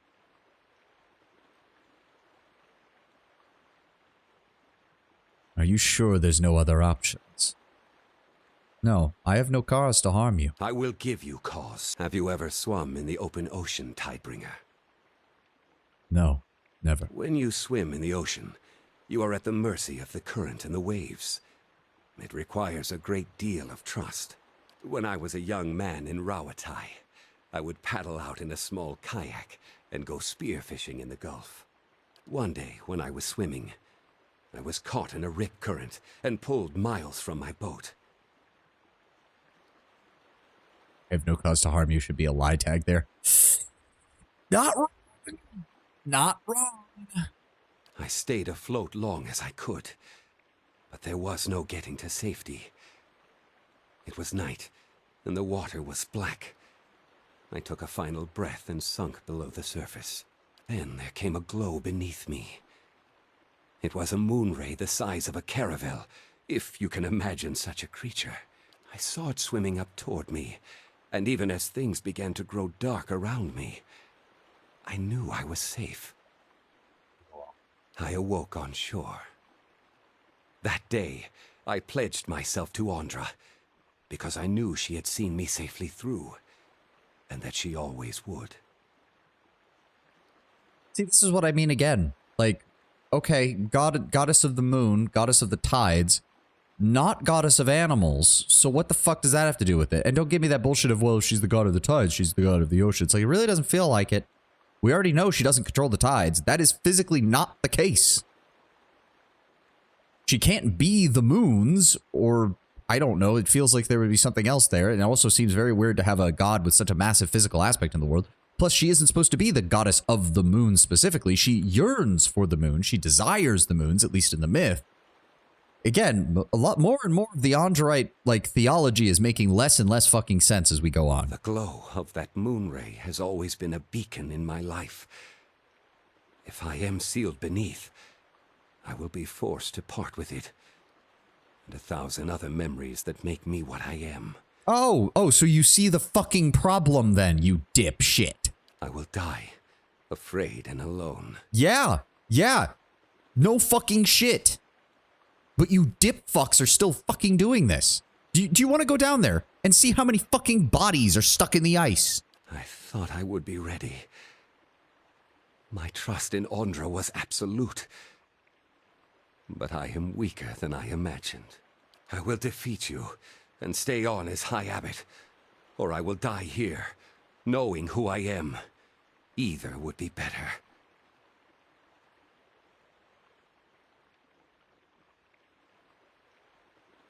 Half surprised his followers don't turn on him. I mean, that does seem to be what the resolve. The others who stand with you, Kato, are you so cowardly, or will you be true to your faith?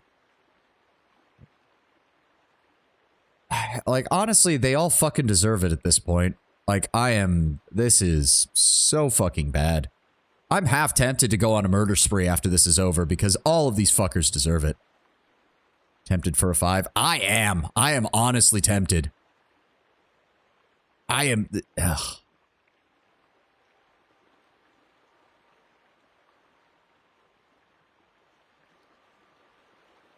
The others who stand with Kauto, are you also cowardly?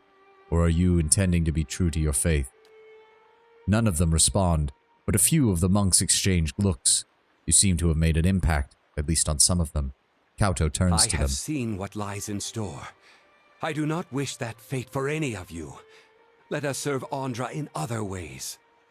Then you could have just left. You are fucking people with the ability to make your own goddamn decisions. You could have just fucking left. Isn't your fucking goddess supposed to be the whole, oh, relieve yourself of your burdens, let your horrible memories go so that they no longer affect you. You all, every single fucking one of you could have just left this place to rot. But you chose to stay and to listen to your predecessors scream their lives away as they lost everything. You could have just left. You could have just walked a fucking way. There's no massive force holding you here. It seems that enough of you believe this that you have no problem gathering together followers who could have left. You could have just fucking left. Argument, could you not have flooded the place? The argument is a bit hypocritical. Those people doubt the only mercy I could give those people was some kind of end. The only other way it could have done it is if the game had allowed me to descend into the depths and quite literally murder all of them by hand. Letting them out, they freeze in the elements. There's nothing left. Near as we could tell, only one of them had anything resembling a somewhat whole mind to begin with. Could you have just not flooded the place? Yeah.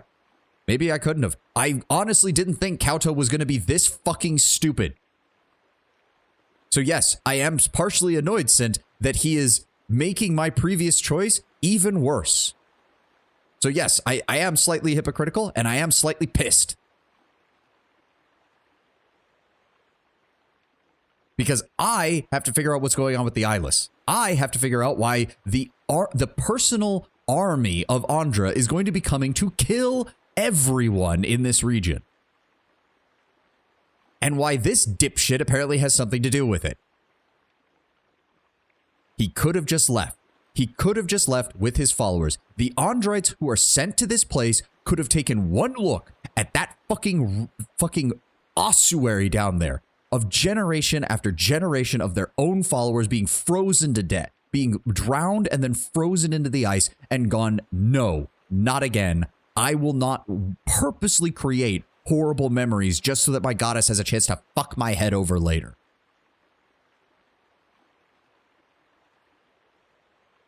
Getting a visit from the Steel Garrote. So be it. Again, this is the kind of thing. Could you imagine if people actually knew what went on in this monastery? That this was the end point for followers of Ondra, for many of her followers. the backlash would be monumental in this universe. You think, like, for God's sakes, think about how people react to animancy and fucking with the soul. Imagine learning that this goddess not only takes away bad memories, but eventually takes away all memories and seems to do so for her own cruel fucking enjoyment.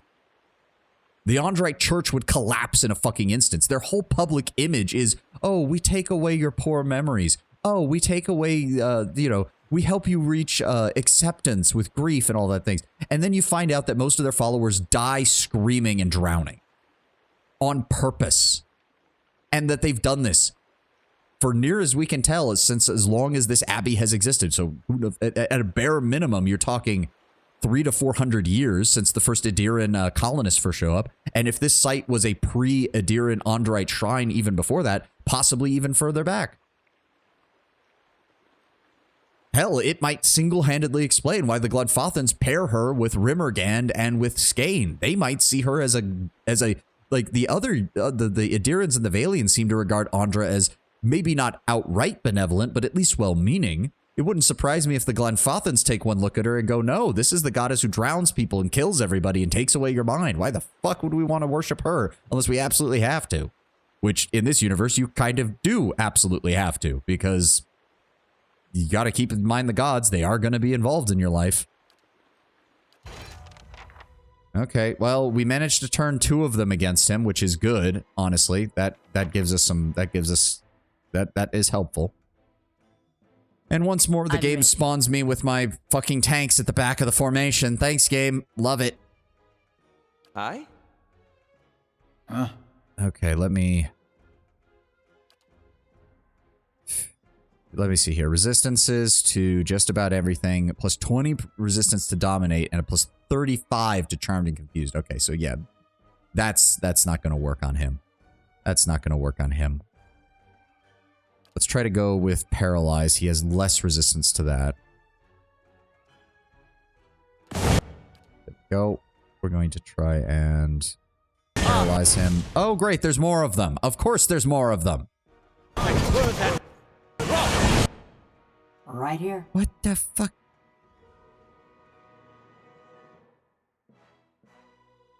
Why? What is... Wait. Endurance 3. He only took 2 damage, so why is his health already missing a pip on his... Oh, whatever. Just get in there. Raw damage on him.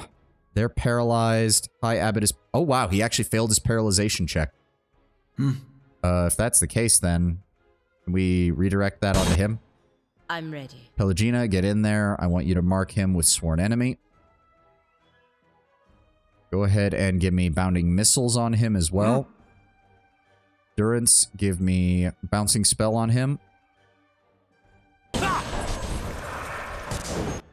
we go. He's still frozen. The High Abbot is almost down. Get in there. Go.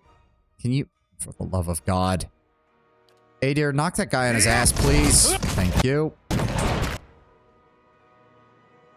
Those guys are fighting. Let's deal with him. Stab him. Stab him. Oh, fuck you, buddy. He knocked Aloth all the way over there, and then that guy broke off from this combat just to hit him. Not going to use the crossbow? I mean, not here.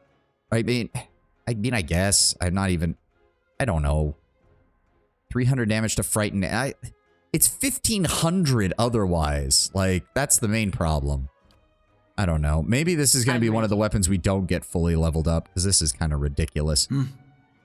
Go ahead and paralyze him, please. Everybody else join in and fucking kill this asshole. Before he kills Aloth, preferably. Thank you.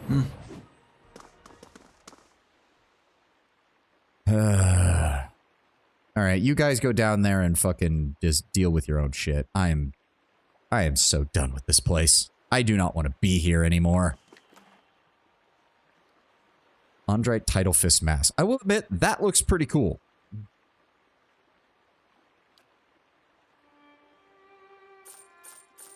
He's got some money, he's got some Jasper.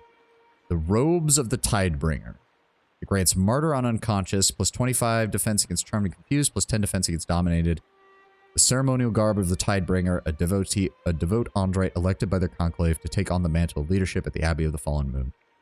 Yeah, well, the Conclave of fucking, the Conclave of the Andrites can fucking go spin on a dick, and if I ever encounter any of their members, I'm killing them on sight.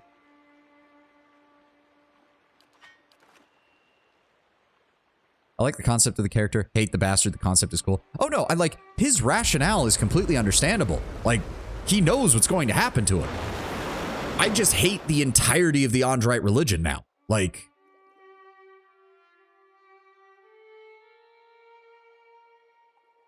you have a quite rich kill on sight list. I mean, you'd think it wouldn't be that hard, but apparently people in this universe just keep doing stupid fucking shit that becomes completely, like, unreconcilable. Like, Jesus goddamn Christ. What is over here? Anything? Be quiet. Nothing. Oh, there's a door. Interesting. A goddess who buys faith by hiding secrets is sure to have a few of her own. We should not be surprised. You are completely correct, Durance. Unironically, that's probably the most straightforward and correct thing you've said in fucking 50 plus hours. Judging by the distance to the nearby skull, a tremendous force severed this vertebrae from the rest of the giant's body. The cracks on this jawbone suggest that a forceful blow separated it from its skull. Hey, what was that? I did... Game! There we go. The strange crystal formation of this rock, intact even after their collision against the thick bones of this giant skull, seem to radiate with a warmth of their own. Not going to touch that just yet. Keeping quiet. It is exceptional scale armor and a sapphire. Hold on. What does that lead then? Where do all these... There's like 3 different places this can go. What the fuck? Oh, I've got a bad feeling about this. Lodged between rows of crystalline rock, a large fragment of metal protrudes. It looks as though it might be possible to pry it loose. As you touch, the splinter of metal begins to glow orange. Heat surges through your hands, your arms, and envelops you with such intensity, it feels as if your very body is melting down. The heat spreads to the world around you, turning it orange and then yellow and then white. The ground, the sky, everything around you drips in molten globes and begins to take shape beneath you, as if in an invisible mold. You and the shard are the last things to melt and fall, and your addition to the pool completes the shape of an immense hammer. The metal cools as quickly as it has been heated. The handle is gripped now by 2 great leathery hands, and the hammer is cocked back over the shoulder, as broad and mottled as a hilltop. The wielder whirls around and heaves the hammer. It flies with you upwards into what seems like ages into the airless blackness above, and as you spin, you catch glimpses of a rock large enough to be a moon. It is close, far too close to the world. Remember what I called Abaddon chat? Yeah, I'm seeing it. The force of the impact shatters the hammer and stone alike. The rock is redirected outward, but a section of the front face is cleaved off and begins to fall, splintering apart at the cracks. In 100,000 fragments blossoming outward in all directions, debris showers the atmosphere, trailing smoke and fire. Below, land and sea are far off, but gradually rise up. Look to the sea. The largest of the fragments, wide as a city, barrels downward in a fiery cocoon. Its size reduces as the edges immolate, but it will not burn up in time.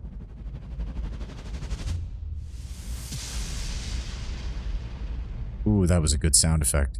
That build-up, that boom kind of sound, ooh, that was good. It lands silently in the distant ocean, sending a column of water skyward and radiating ripples that spread like wrinkles in fabric. Then the sound comes tearing through the sky, and it sounds like thunder. Look to the land. Features are becoming clearer by the moment. As you streak towards the earth, you are lodged in an enormous boulder, falling among other smaller fragments that heat and burst around you on all sides. Beneath you, snow-capped mountains rise up, dotted here and there by cities of stone and Adra. The impact will be the destruction of them all. The shadow of your rock fragment is visible now, getting larger by the second. You are moments away from striking the ground when a massive shape throws itself into your path. The last thing you hear sounds like another rumbling impact, but that isn't what it is. It's a chuckle, relieved and breathless, you hear 2 words. Made it. Everything goes dark. You open your eyes, and the metal hammer fragment has come free. Holding it in your hands, it is warm to the touch. The air around you is suddenly turbulent and spiteful. A cold, damp wind whips your face. Salt crystals collect in your nostrils and the creases of your eyes. The floor below you becomes blue-gray and glassy, churning and roiling, and when you fall, you crash through water. Oh, are we about to talk to Andra again? Violent waves hurl and spin you. Something slithers around your ankles, seizes you with incredible strength, drags you down into silty depths. When the pulling stops, you are hovering in the center of an endless blue abyss. You can see neither surface nor floor. You seem to be facing downward, but there's no way to be sure. A voice sounds from everywhere at once, and the immense pressure wave of each utterance sends you reeling. Deceitful wretch! Grave robber! You who dig for that which you did not bury, speak! Explain yourself and be judged. Boy, hello, Andra, I'm gonna borrow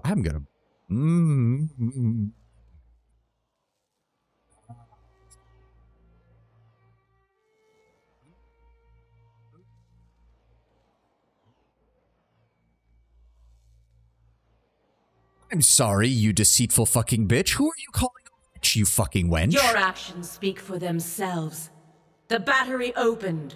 The forge ignited. Yes, and? I'm not hearing an explanation, you fucking cunt. You conspired with souls that evaded my judgment. Saw them infused into the very thing they had stolen from me. Oh, stolen from you. So you're telling me that you somehow left something sitting around and someone found it. You, a goddess who can cause entire objects to just disappear in the depths of the water. I'm sorry, that sounds like a you problem, not a me problem, bitch. The dwarves sealed their own fate. The forge was meant to be forgotten.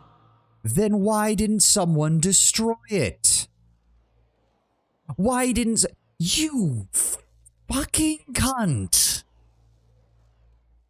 And now, here you are again, denying peace to the buried. Denying peace to the buried. You have no room to fucking talk, you cunt.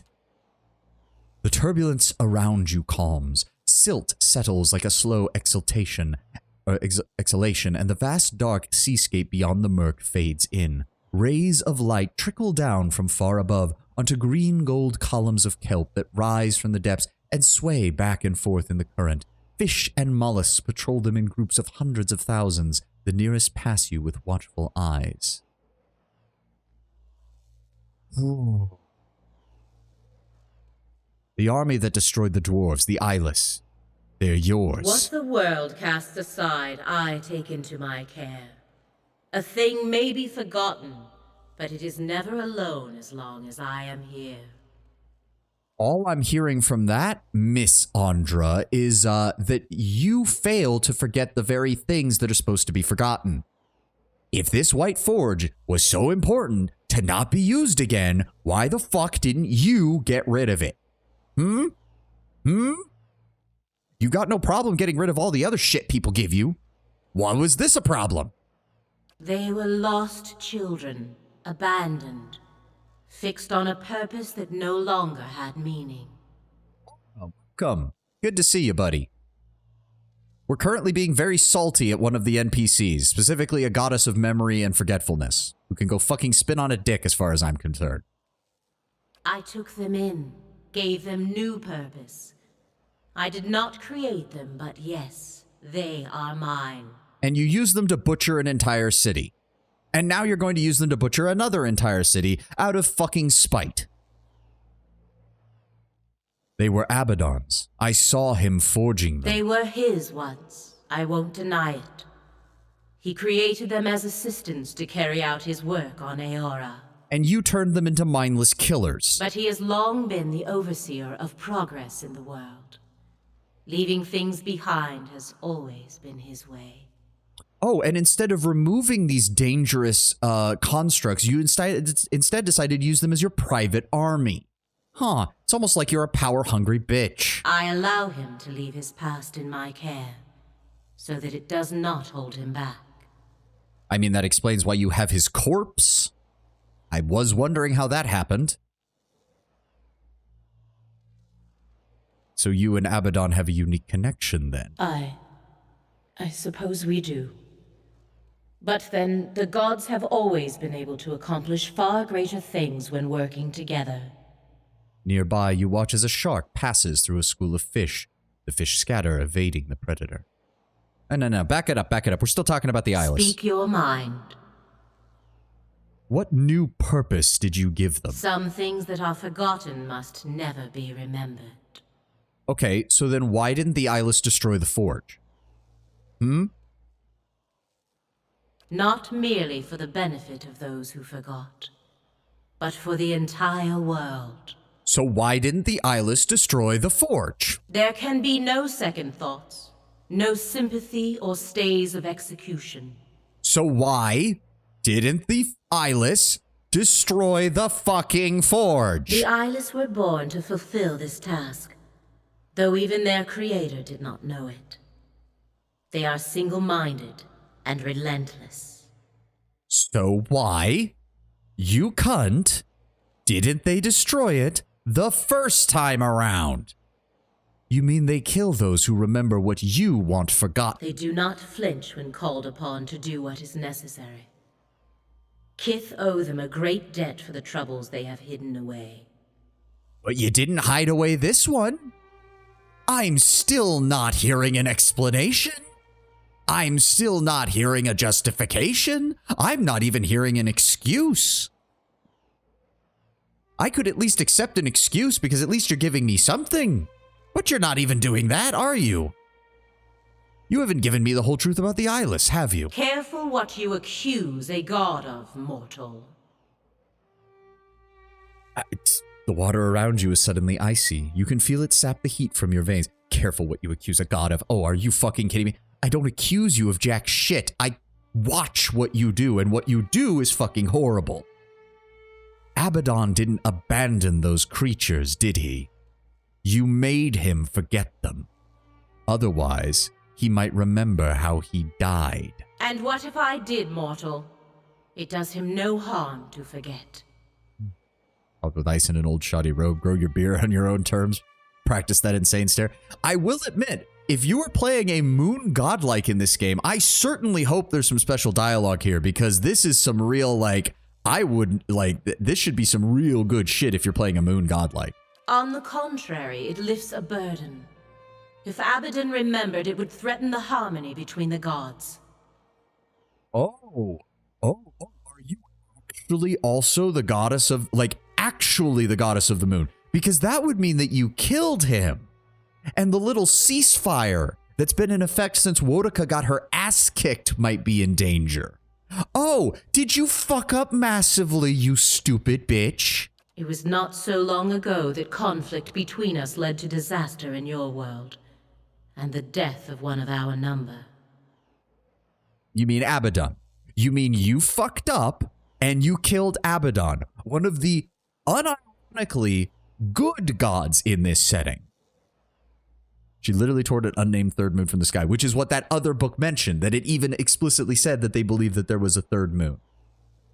Oh, you for the moons, you stupid cunt. You used one as a goddamn bowling ball to try and bash Abaddon's head in. Memory is but an image we create to make sense of the present.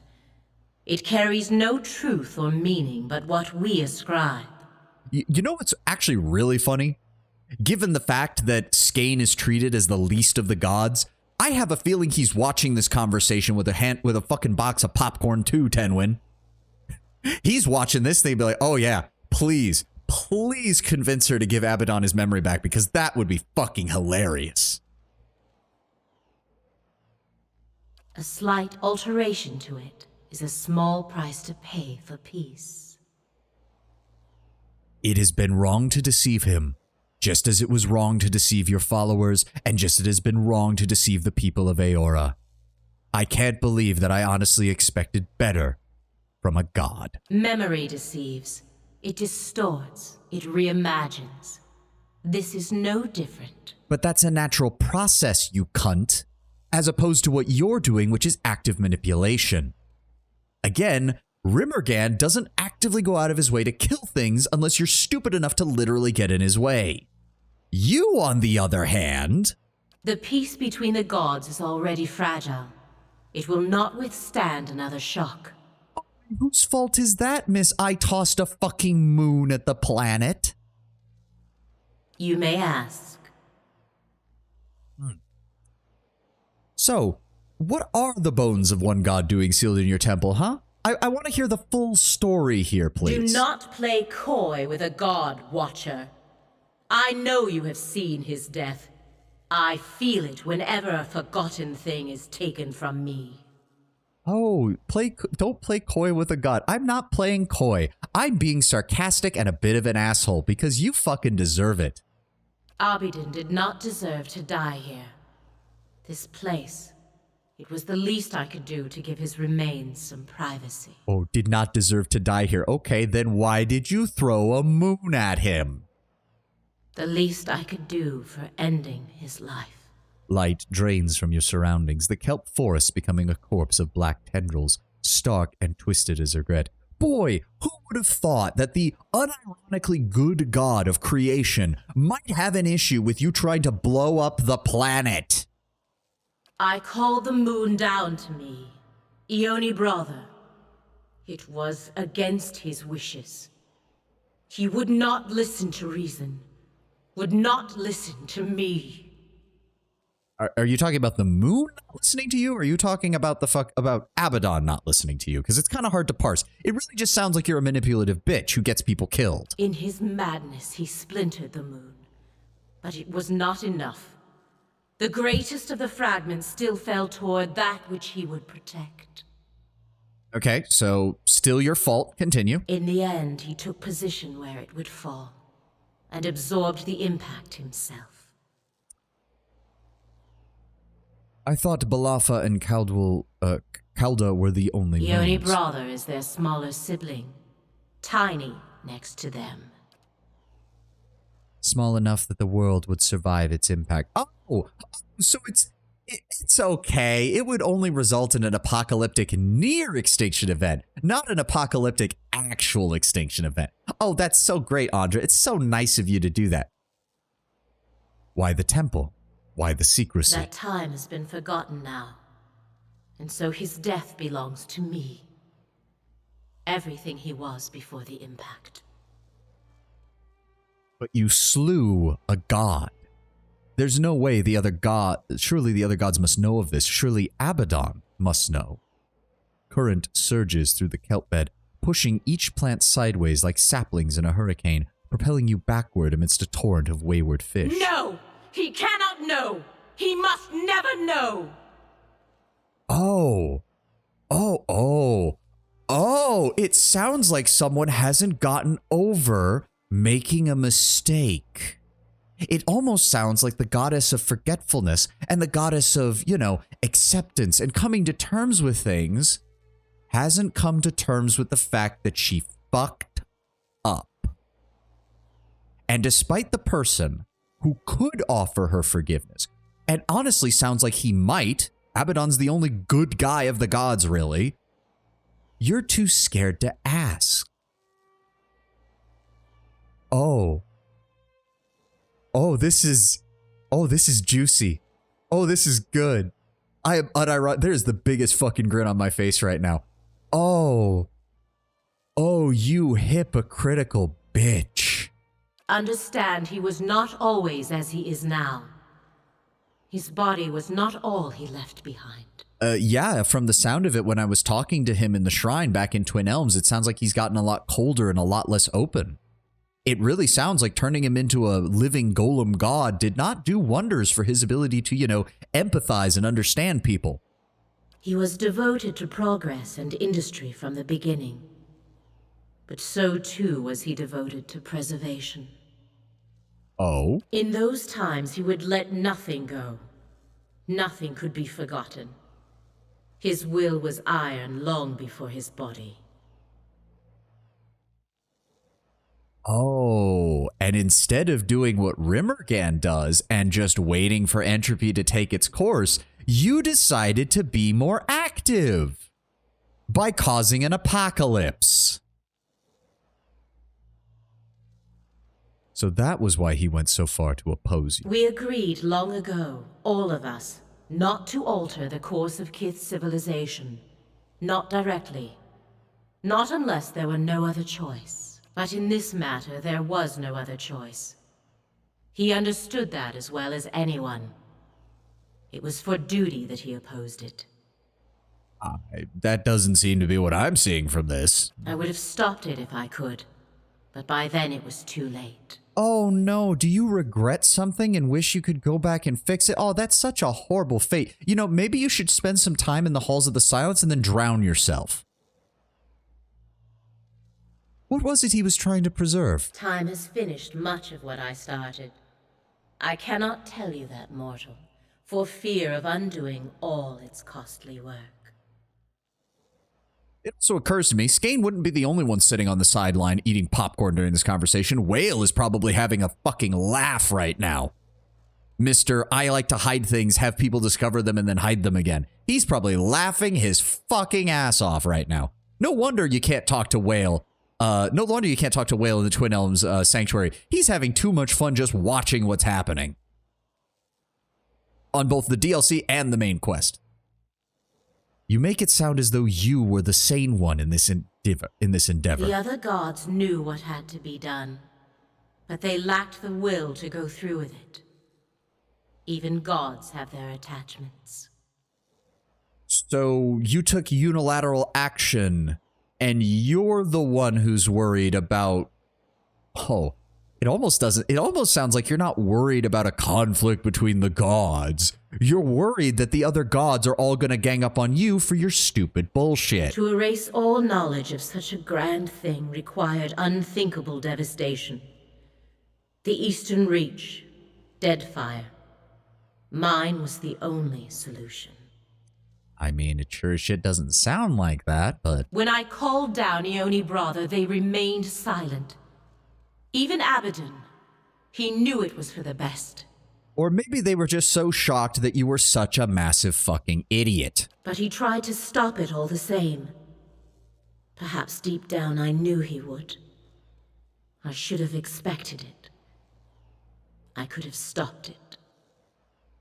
I feel like there was a conversation I missed in here. Hold on. I would have stopped it. What was he trying to preserve? I would have stopped. You may Okay, ask. no, there was something else. Why did you pull down Ioni Brother? The great conundrum of a god is how close to become with your subjects. Too far and they lose hope. Too close and your own judgment fails.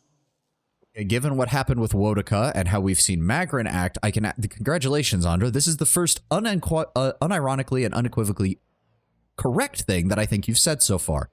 That's only about 1% of what you've said so far, but hey, at least you've got one on the board. I guess dropping a rock on their heads is one way to fix that. Thank you, Devil. Civilizations are meant to ebb and flow.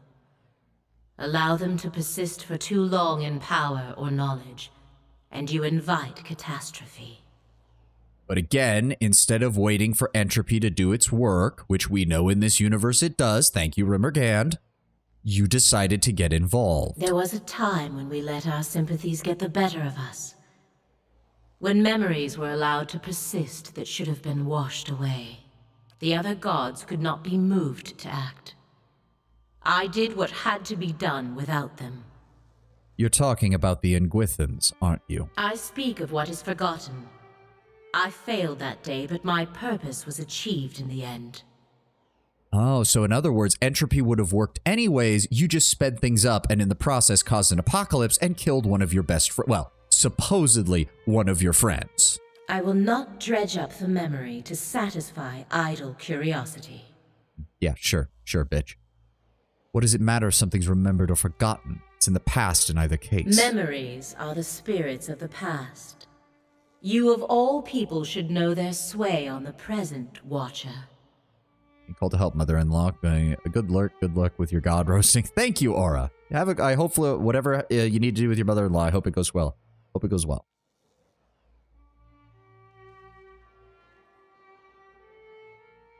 They are ours to bear, whether we care to or not. Mortals measure the worth of their lives in memory. Who will remember me? How long until I am forgotten? Yeah, that's the nature of mortality. Congratulations, you've described exactly what it is to be mortal. Are you making a point? Memory governs every thought, informs every choice. It can fuel passion, understanding, love, or it can create obsession, madness. You have seen it plague many souls in your travels. Yep. Again, I'm waiting for the point here. Consider the old Watcher who inherited unspeakable crimes from birth. Yeah?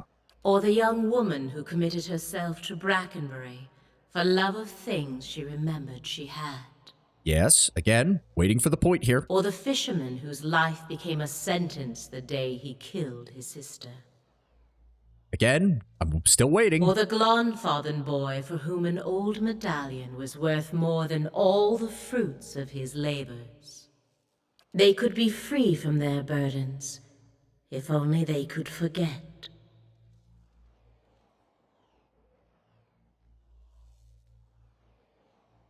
Be so easy.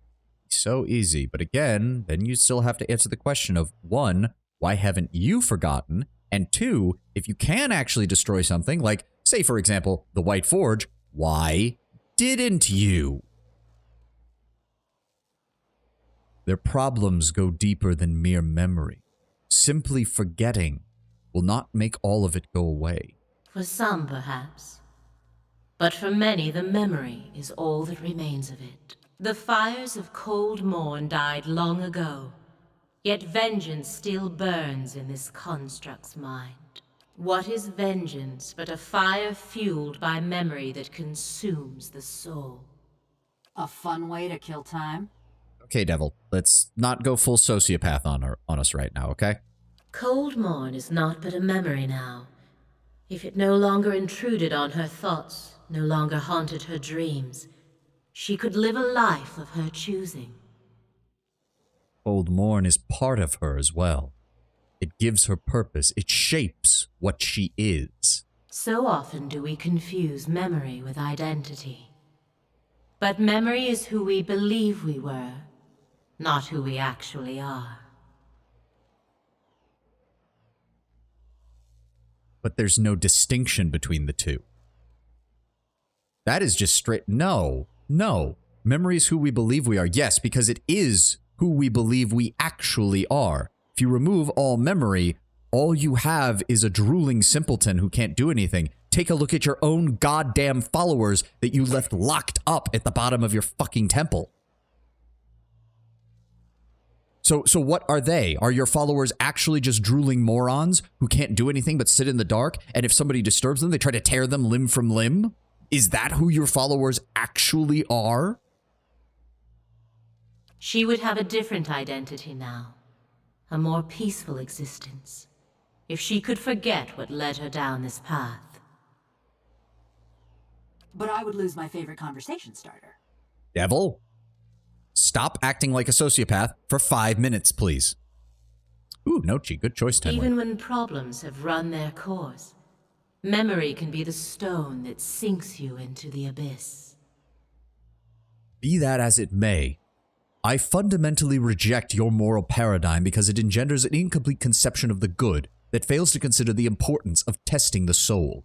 Your very ideology stands in stark contrast to all three of the gods who ask for mortals to achieve more in their life. And your insistence that memory is not who we are, or that memory is who we believe we are, not who we actually are, stands in stark contrast to how your own followers act when they have been stripped of their memory.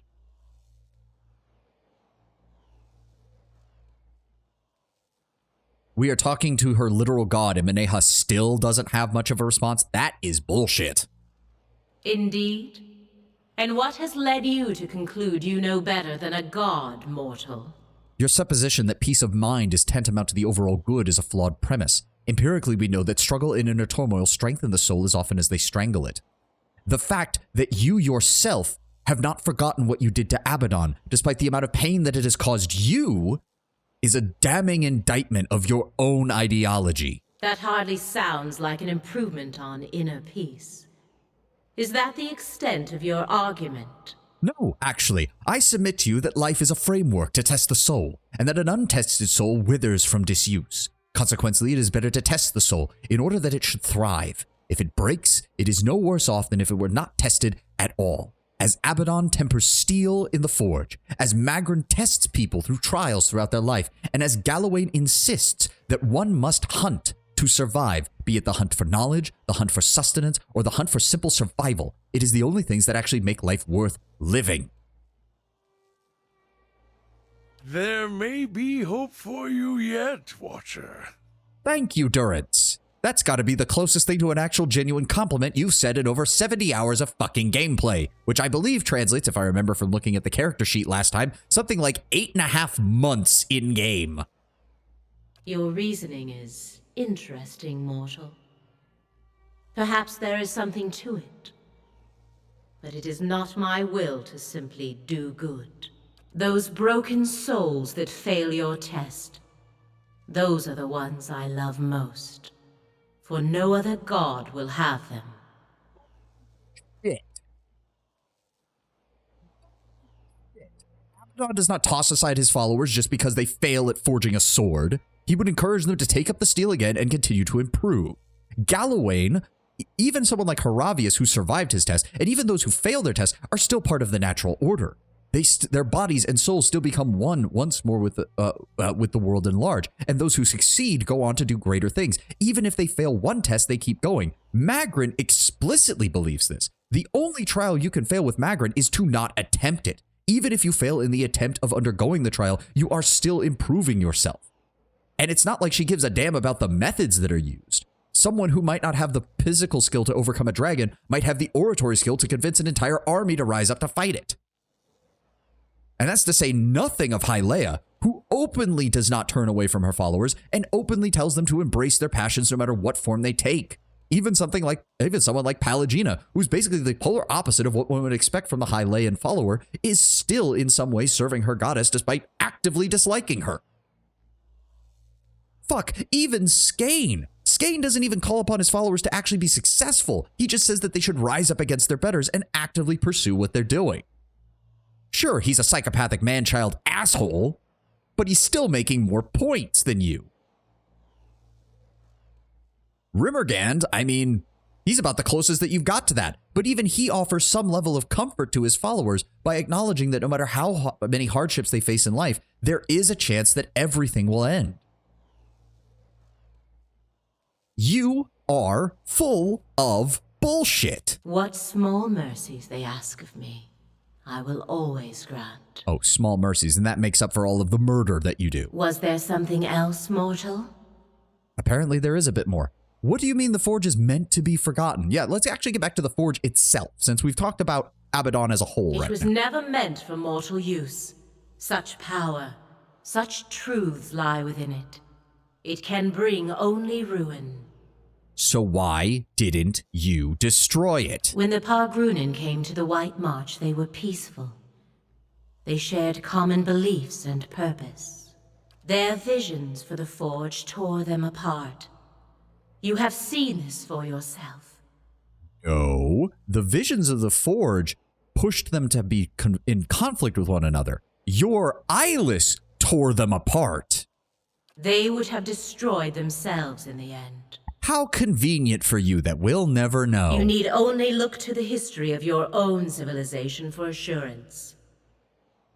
Oh, we're going to be playing the historical argument. Should I start bringing up the fact that throughout most of history, the only way that that these kind of things get resolved is through conflict? Or are you really saying that butchering the entire citadel of the dwarves was somehow better than those dwarves eventually coming to some kind of solution on their own?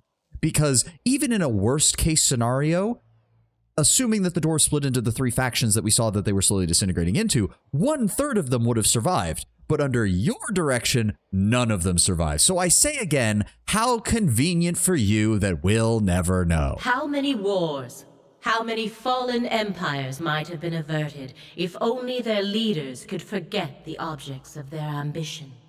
Oh, you want people to forget their ambitions. I think Magrin would have something to say about that, as would Galawain, and probably Whale to a certain extent as well. Skane, of course, is still on the sidelines eating popcorn because he doesn't give a shit, but he would probably also be somewhat annoyed at that. I mourned the loss of the Pargrunen. Misfortune brought them here. They did not deserve to end so soon. So why did you kill them? You need to call off the Eyeless. On the contrary, mortal, their work must continue. Far too much was uncovered while they lay dormant. They draw attention to the very things you wish hidden. In my dreams, I have seen them swarming over the Deerwood, and the mercenary commander from Redceris saw them swarming over his country as well. Those who know too much of the White Forge will be washed clean from Eora, and then the Eyeless shall rest once more. This is not some lone tribe of dwarves sitting in the mountains far from any other civilization. The Forge has already seen visitors from all over now. The Eyeless will tear the Deerwood apart. They'll tear Redceris apart. It will never again be forgotten. So I say again, why didn't you get rid of it the first time around? The sea life around you stirs back and forth, agitated, restless. Even if it is as you say, there is nothing that can be done. Bullshit!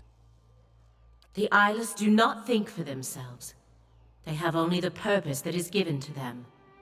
They do not stop until the purpose is fulfilled. Then give them a new purpose, Miss I Control the fucking Eyeless. They will not change course now for me or anyone. I am sorry. This was your doing. This was your fault. You will intervene. The interventions of gods seldom work out in anyone's favor. Our touch is too heavy. The world crumbles beneath it. It is why we so often enlist the help of mortals. They execute our wishes with greater care. Then give me the means to deal with it. I have done far too much already. Bullshit. Well, I mean, no, actually, that is true. You have done far too much. It's all been wrong, but you have indeed done far too much. Your High Abbot, Kauto, said they could be called off. Only if those they pursue are no longer a threat. The Raid Sarens were stopped before they could take the White Forge. In your case, Watcher, you are well beyond that now. And if what you say is true, then the Deerwood is as well. If you will not stop them, then I will. Your determination is commendable. But the Eyeless number in the thousands. You will need more than strength or luck. Well, the help of a god would be most welcome. Maybe I'll go have a chat with Abaddon. I will give you what aid I can. I bade the Eyeless to remain hidden when at rest. They are gathered in the hollow of a great rock, splintered from Ioni Brother. It lies in a flooded crater known as Kairin's Scar. Know, too, that they were built to answer the call of their master's hammer. When they hear it strike, they come to its aid. If you were to take that piece of his hammer from here and reshape it in Abaddon's forge into a likeness of the original, you might be able to call them to you. But destroying them would be another matter. I know of one way, but only from the center of the Lion's Den. Only with their master's hammer in your service. If you can do all this, if you can reshape what remains of Abaddon's hammer and bring it inside their lair, I can instruct you there on what you would need to do. It would be easier if you simply told me. Nothing I say will make sense until you see it for yourself, mortal. We share a common purpose now. I will see you through it when the time comes. I will remake the hammer in the White Forge, and I will stop the Eyeless. Period. End of story. If you do not, be assured, they will come for you as they did for the Pargrunen. You have made that abundantly clear. An uneasy turbulence disturbs the calm like an unwelcome Careful thought. as you approach the lake. When I claimed the Eyeless, I made sure they would not be discovered while they slept. Many of my most devoted followers stand watch there. They will not allow you near. Oh, great. That's great. That's just really great. Thanks for that. And there is something far worse. Something more fearsome and dangerous than any eyeless. Let us hope you do not attract its attention. Dangerous? You do realize it doesn't help for you to just add that in there casually. In place of an answer, a sudden surge in the current from beneath sends you hurtling upwards. The surface above you approaches fast, shifting and glimmering like quicksilver. You emerge, soaking wet on the stone floor of the reliquary, gasping for breath as if you'd been holding it for hours.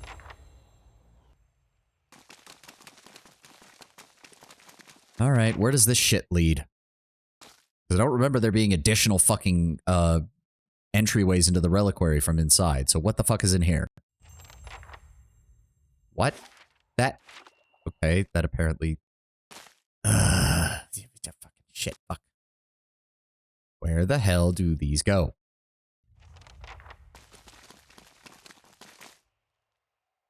Travel directly to the foundry in Durgan's Battery. Okay, so that's where that leads. So what the fuck is over here? Does that lead... No, there's no way that leads all the way out there. Where does this go? That door was sealed before? Ah. Then what the fuck does this one lead to? Oh, it leads into the... leads into his study. That's where that one leads. Okay. Okay.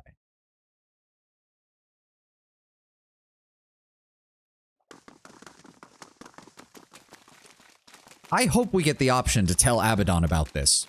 I don't care if it's going to mess up, oh, the delicate balance of power between the gods. The roast is over? I don't know. I'm probably going to still be pissed at her for the rest of the game. Congratulate... Hey, Rimmergand, Skane. So, your guys' argument wasn't my favorite to begin with, not gonna lie. But after encountering what this bitch did, I'm definitely not taking your option. So, if you three want to have a conversation about that, go right ahead.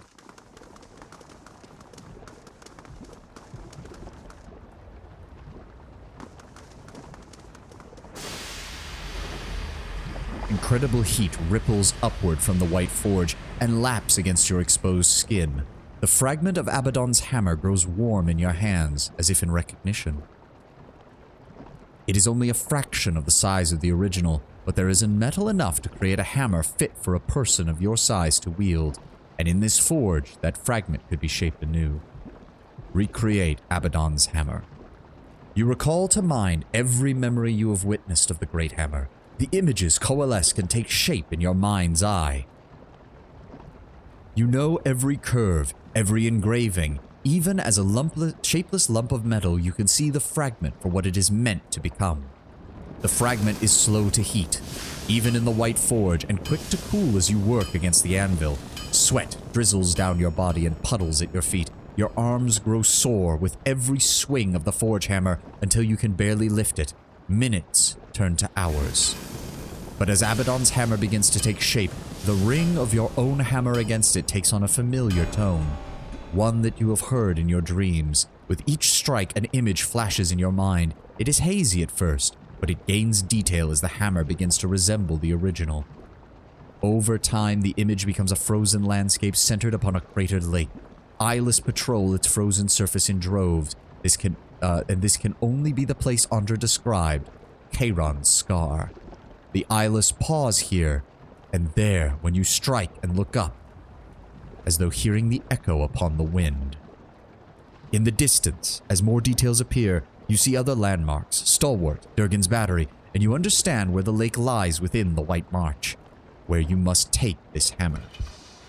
Finally, with the careful etching of the last detail with the chisel, the hammer is complete. No sooner do you make the final mark than you feel a pure and radiant energy pulsing from within it like a mechanical heartbeat. There is an incredible beauty to the shape, and the weighting and the design. It feels as if this is the realization of the metal's purpose. You take up the hammer, and its power rushes over you in waves, and it shakes your body so hard you nearly drop to your knees. The tremor passes, but the surge of power remains. The hair on your arms stands on end.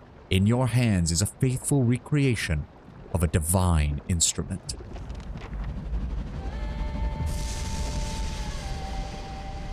That's a good-looking hammer. You bash somebody's skull with that, I hope they appreciate it. Oh, somebody's sliding on the floor there for a second. Oh, hey. I've heard enough. Oh. The sounds of an argument reach you from the stairs. Darian marches into the room, arms crossed, while Wengra bounds along behind This him. threatens all of us now. Matron Berrigan lumbers after Darian and Wengra, flanked by 2 stout ogres. Wengra sees you and points enthusiastically. See, Darian, he'll tell ya. We can stop him. Tension crackles in the air. Darian whirls and cuts Wengra off with a chopping motion. He's seen them. He knows better. What is going on here? Something killed a whole crew of hunters out in the wood. Tore them apart like dolls, insects. Despite his steady posture, his eyes flit and flicker like flies, and his upper lip shines with sweat. Berrigan mutters something to her escort, and they snort in agitation. I told ya. All we gotta do is get him in range of these cannons, and then we blast him. I was talking about the ogres, obviously. Yeah, they're the most reasonable ones here. We don't even know what they are. He shuts his eyes and breathes loudly enough through his nose. I do. Everyone turns to look at you.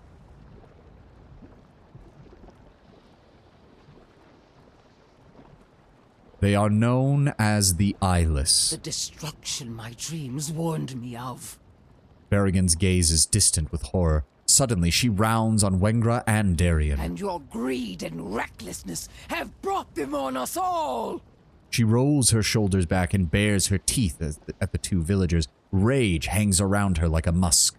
Darian and Wengra each take a step back and square off against the You ogres. burning our village didn't help matters none. Wengra's feral grimace exposes needle-sharp teeth. It wasn't my clan that attacked you. Her nostrils flare. No difference. One ogre stinks as bad as the next. Hey dear, as our party's resident racist, could you slap that Orlin on the back of the head, please? Thank you.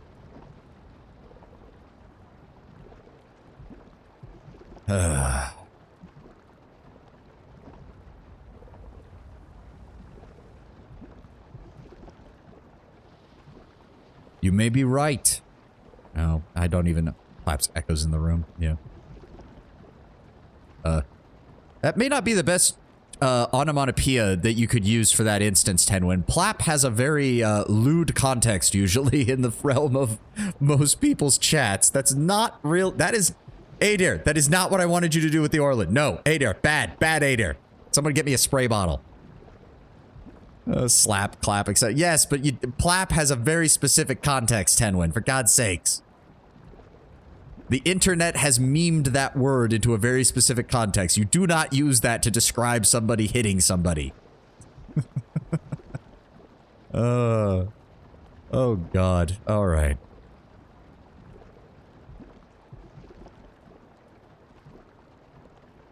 You may be right, Berrigan, but if all you're offering is arguments, it's not going to help.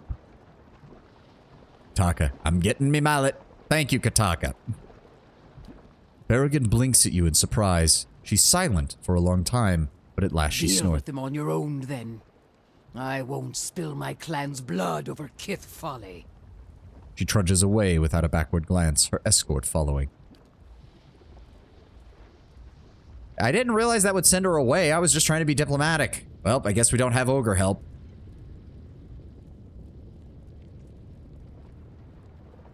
Just as well. Shut up! Wengra watches them go. What's your plan for dealing with them exactly? I didn't think it meant that she would leave permanently. I thought it just meant, look, back off while we decide what we're gonna do. The Eyeless are hidden at Kayron's Scar. I'll need to face them there. Wengra and Darian gape at each other in disbelief. That lake's notorious. Folk never come back from that. She breaks off, her eyes suddenly wide. Oh. Yeah, it makes sense now, doesn't it? Ahem. An awkward silence follows as Wengra clears her throat noisily. You know those heavy cannons you fixed might come in handy. She grins, a mischievous twinkle in her eye. Darian starts to groan and she holds up both hands. Hear me out. Kayron's Scar should be just in range for those guns. You just point out your target and I'll do the rest. Wengra, if you blow me up, I'm coming back here and killing you. If those things are on the move, we don't have much time. If you're really gonna stop them, take this. It's the best of the ore we've pulled from Stalwart's mines. It's not much, but it's good enough to make the old Pargrunen Smiths proud. You're suggesting Lear, but that's just me. We made our choice. We'll live with it. You may call upon the cannons of Durgan's battery by using the heavy cannon blast ability within Kayron's Scar. The body was granted heavy cannon blast.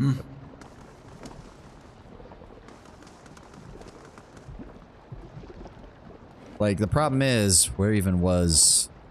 Yeah, we would have to load the autosave and redo that entire conversation.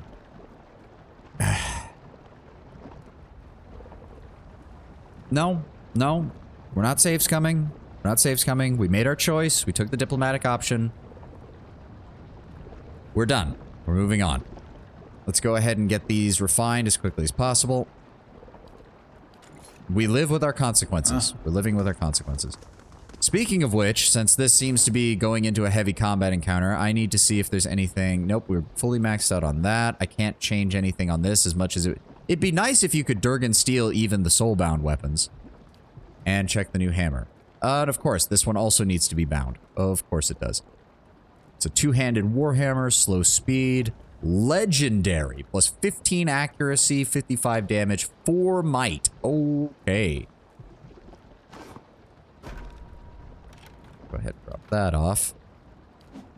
If I do that, I could actually replace my belt with something. I have anything that's worthwhile. Grants clarity. That would be a decent one.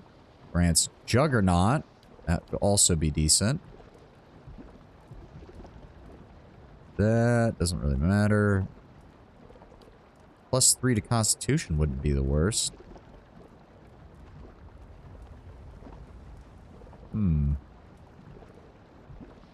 Yeah, if we do that...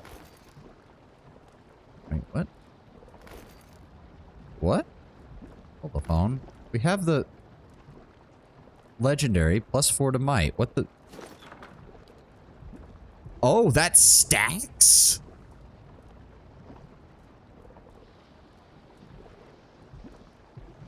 Huh?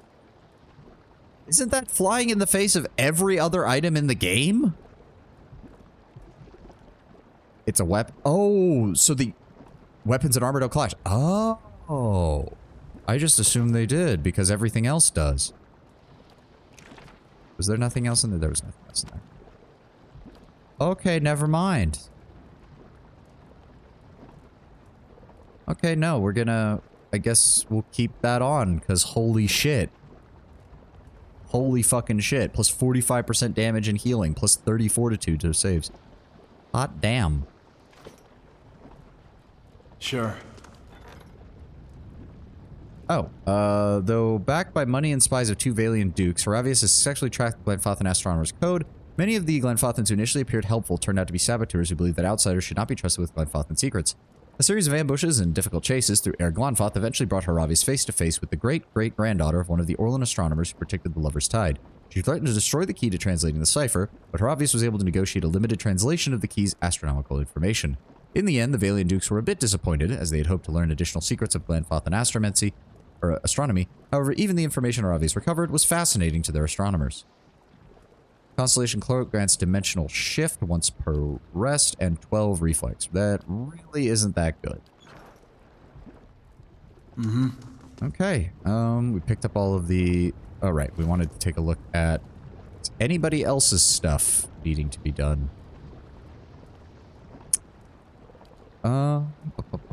We could do that. 15% attack speed. It would counteract his crit damage multiplier problem. And it would give him a higher thing. Find the hammer. Oh, you're right. Shit. Use the hammer to destroy the army of Eyeless at Kayron's Scar. Despite being topped by a mere fragment of Abaddon's original hammer, this weapon, now sized for Akith's hands, is an instrument of awesome destructive force. The faces of the Great Hammer's heads still bear the tool marks of their creator. Not even the fires of the White Forge could erase Abaddon's work. The music kicking in right as I started to read that was a really nice random touch.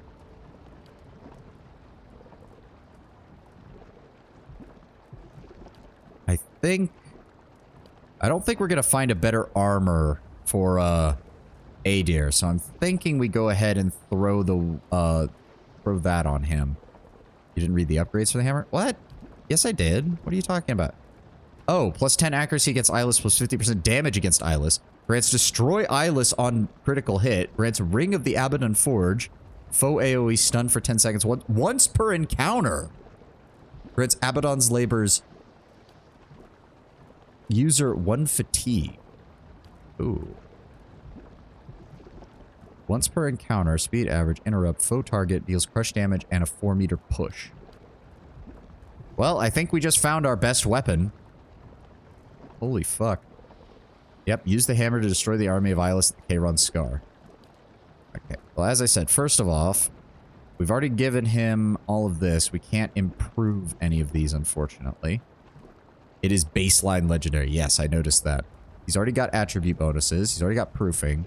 So I don't think we're going to find better armor for Adir. So I'm just going to go ahead and give him this because we've got some additional iron ingots. Pelagina, we can't do anything with her gear. Exceptional Arquebus. And I think we already... Yes, we already did this. We still can't... I would love to give her a better body with this, but we still can't. Aloth. It's already up to Superb. We may as well give him that. Give it an additional 15% armor penalty reduction. Also go ahead and... The Eyeless all use crush damage, so this might be a good time to throw on some crush resistance as well.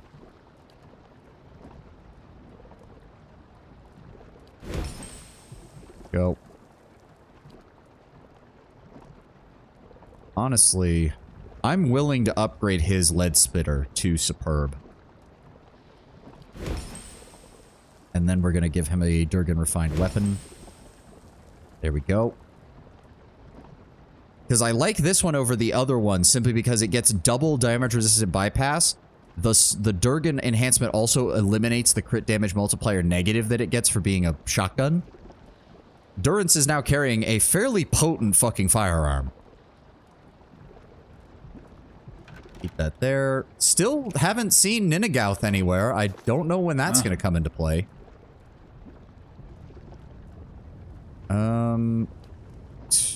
We want to go directly there. I don't think we need to pick up anything.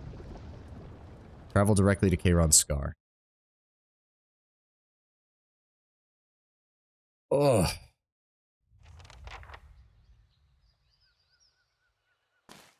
Oh.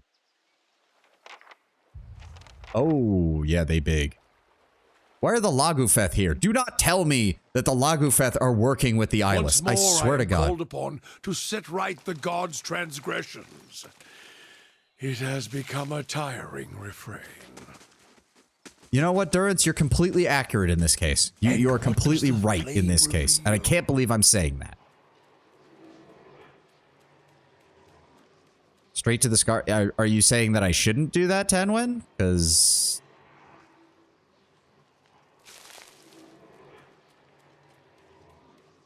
Also, I've got to see how... Where do these abilities show up? There they are. Ring of the Ancient. Interrupt enemies on the ruler, leaving them stunned. That is one hell of an AoE. And Abaddon's Labor. Yep. Spiritual progression causing crush damage. Fatigues the wielder. Ah. And there is the Heavy Cannon Bless. Once per rest. Okay. I actually read the description. There we go. AoE, 35 to 50 pierce damage, 100% damage as crush, accuracy versus reflex, if successful, prone for 3 seconds. Why is it once per rest? That, you cannot explain to me that that means they can only reload the... I fucking hate Lagufeth. Why are they here? Why are they still alive?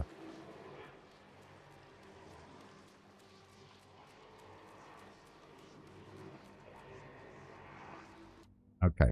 Well, that's about as close as we can get. We have 3 Chief Rending Maw. Oh, great. You know, hold on. These, well, I was about to say these are, we could draw them up this way by holding the ridge, but then I remembered these are all barbarians. They'll just use the stupid Dragoon jump and jump over my entire line. So, that would be a moot fucking point. Pelagina, go after him. You go after him. Devils, stay with them. And I am going to try and freeze one of them. Durance, get ready to move out of the way as soon as this happens, because they're going to try and jump on you. Same thing with you, Alof. Come on. Get moving. Oh, they're fast. Uh-huh.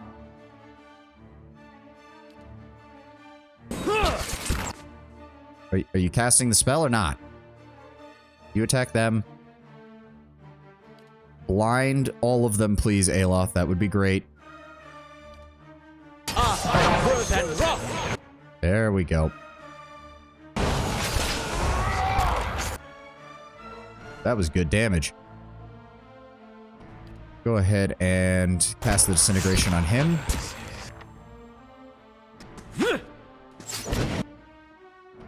Polygyna, continue the attack. Adair, go ahead and give me missiles. Fucking A, Durance. There we go. Durance deals 62 damage to Lagufeth Sidewinder. 3 hits, 1 graze. Durance officially has the boomstick.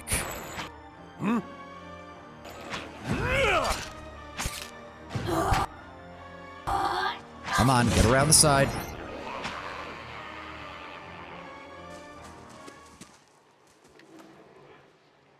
Ooh. Burden, minus 5% attack speed, plus 4 constitution, plus 15% armor damage reduction when endurance is below 26%. Huh. 3 brothers and 2 sisters from a mining village in Ridceris were summoned to the front lines of Wide One's march to the Deerwood. While they were eager to heed the saint's call, they didn't want to abandon their elderly parents, so they had 5 rings made from iron of the town mine, each designed to protect the wearer in battle. They wagered that with the rings, at least one of them would survive to care for their parents. 4 such rings were found on the battlefield wreckage after the Godhammer detonated. And the 5th one is now here, so sucks to be that family.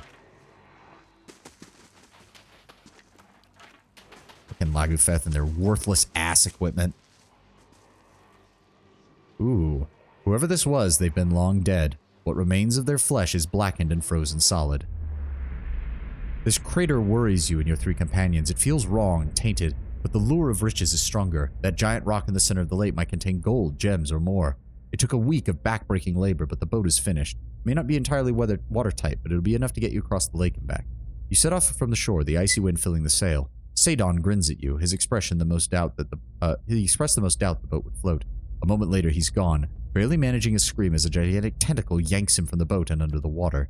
More tentacles emerge from the water. The air is filled with the sound of cracking and splintering wood as the boat is simply pulled apart. You dive into the water without a second thought and begin swimming madly for shore, hoping your friends are doing the same. Your heavy furs weigh you down, but by some miracle you make it to land. You hear a burbling sound. You look up to see one of the fish people, a Lagufeth, standing over you, its spear raised. You rise to your knees, your hands raised, showing that you have no weapons and pose no threat. The Lagufeth makes the sound again. Wait, you start to say, but the creature drives its spear deep into your chest before you can save anything else. Mercifully, the agony is brief before the world fades. Don't tell me the Lagufeth are actually servants of Andra. Is that what she meant by her most faithful servants that don't care? Is that it's the fucking fish people? As if so, fuck you, game. Oh look, polar bears. Go ahead and give me... You know the drill, people. Go ahead and just cast the spells that we got. Freebies. Give us the freebies. And go ahead and paralyze that one. Right here. That's paralyzed. Now go ahead and paralyze the other one. Hey, now we're maxed out on... Oh, I was about to say we're maxed out on Snowbear experience, and then I realized everyone in this party is max level.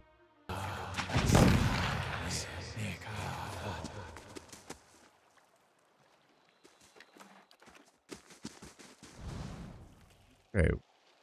There is more to the north. Okay, so that's the ice flows that leads across there. Okay, so we're going to finish exploring to the north then. Which is probably going to involve more Lagufeth, because fuck me. Yep. Oh, wow. You didn't get aggroed when we attacked the whole group. Sucks to be you. You would have been annoying if you'd had any help, but you decided to ignore the fact that I killed all your buddies. Oh, you too. Okay, if they're gonna spread them out in 1s and 2s, this is fine. I'm not gonna complain if they decided to spread out like that. Sure as shit makes my job easier. What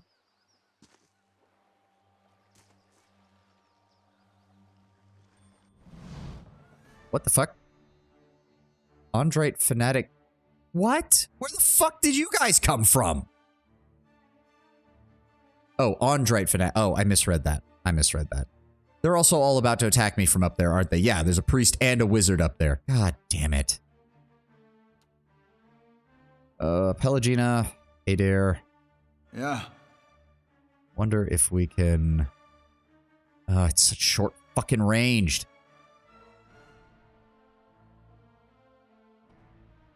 Right here. Told you guys to drop out of stealth. There's no point in being in stealth. And they're casting spells. Please move. Please move out of the way. I'm ready. I don't even know what that is, and I don't want to know what that is. Get the hell out of there. Okay, Aloth, give me paralyzation, endurance, give me buffs. Devil, swing wide, get around them. I said swing wide, get around them. I will... What do we want to do? Detonate, maybe? 73 to 109 raw damage. That might be good. But only if it kills them is the problem. We'll do the AoE.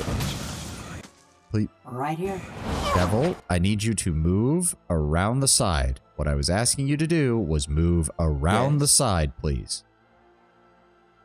Aloth, they're all bunched up. Please give me a blind. What the fuck is that wizard doing? Yeah.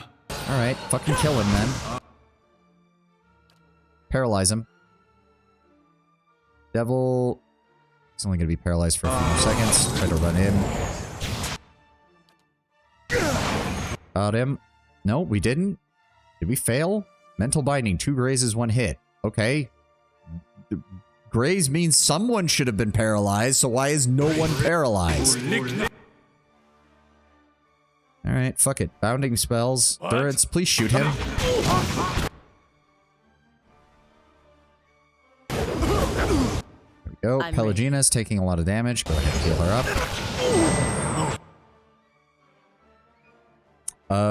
Give me 1 second. My phone just went off. I will be right back. Sorry about that, guys.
I am so sorry about that. That took way longer than I thought. I'm so sorry about that. My dad called me out of the blue and we had to talk about some stuff that I was not expecting to have to go over today. I am terribly sorry for that. I'll need to add probably about 10 minutes or so to the end of stream just to make sure that that gets properly covered on the timing. Sorry about taking so long. Okay, where were we? Those guys are stunned. Those guys are set up. Yeah, I just wasn't expecting it. And unfortunately, I don't know how to explain to my dad that I spend 6 hours streaming on a Sunday and not to call me during that time, so I just haven't. Can we please move up and attack? Thank you. Can we try this? Let me see this. Yeah, let's go ahead and do that. Oh, that's cool. Oh, are you serious? There's more of them? Aye? Okay, give me a lightning bolt. Hit all of them. What? Oh god, now they're all hitting. I fucking hate you guys. Can we please kill these guys? Can we please kill him? Please kill him. He is on low health. Thank you. Aloth, please. I don't even know. I'm gonna go after him. Adair, go after them. Pelagina, come over here and assist. No, go around and attack them from this side. Thank you. Going to go ahead and paralyze him to make things a bit easier. Go ahead and use the Minalota's magic missiles. Adair, if you could be a deer and knock him on his ass.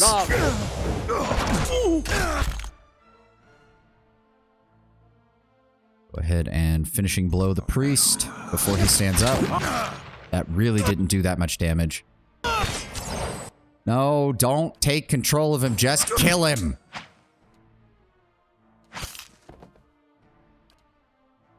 Are you winning, son? No, he did not. He did ask how I was doing, but everything's pretty good where I am, so not having to deal with that too much. No, my dad is just a good guy. He's just very much the kind of person where trying to explain streaming to him would just not make any fucking sense. Oh, rest in the Alpine Dragon's lair after it has been slain.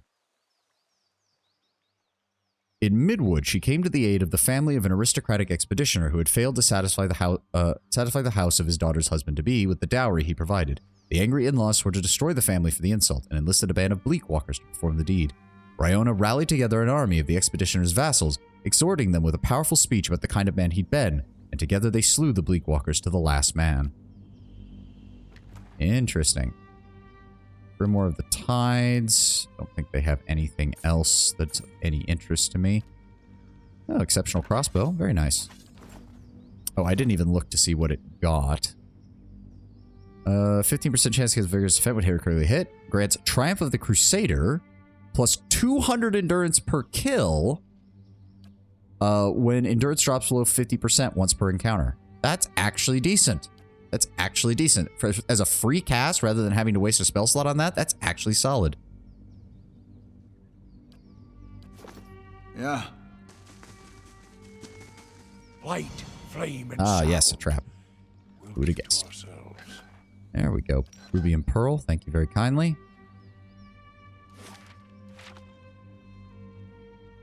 Are there more priests up here? I'd really rather there's not. There. Oh.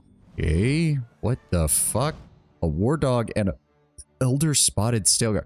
Please tell me this does not mean that there's a druid up here. Oh dear God. I don't know, but there is a paladin. Aye? And a monk. I don't like this. I do not like monks. How many are there? There we go. Okay. Paralyze the Stelgart. Please paralyze the Stelgart. Give me that. Blessing. There we go. Paralyze them all. Run in and start attacking. Adair, I also need you to... What's our best? No, that's a raw AoE. That's going to hit everybody. Oh, fuck it. Just give me another one then. We've got them all backed up. Hit them all. Thank you. Right here. Hit the monk. No. Devil, back off. Go. Durance, give me that on them. Aye? Aloth, give me bounding missile on the paladin. There we go. Don't know what the fuck just hit Adir for that much. Oh, Master Diomedo. How did I miss this? That guy actually has a lot of fucking bad stats. Or a lot of fucking resistances. Give me unconscious. There we go. What the fuck? Wait a second. Okay, Adir, break off and give him her hand again. Oh, he's knocked prone. That's... Ow! What the fuck? Heal, please, Durance. Something.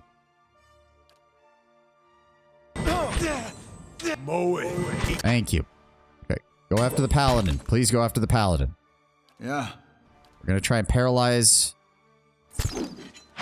Yes, he's an enemy now. Please paralyze him. Please paralyze him before he kills you. Please? What in the hell? Here's a lesson. Fucking dude just zips all over the fucking place. Immediately dives me and fucking kills me.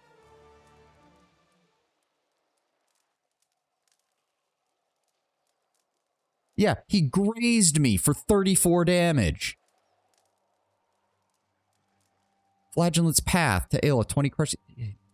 Again, though, it's not actually telling me, because it's like, oh, he used Rooting Palm, 2 grazes and 4 hits. Yeah, he hit me 4 times, and it doesn't tell me how much damage he did. Because that's the only explanation for why my health went from over half to down to like 5%.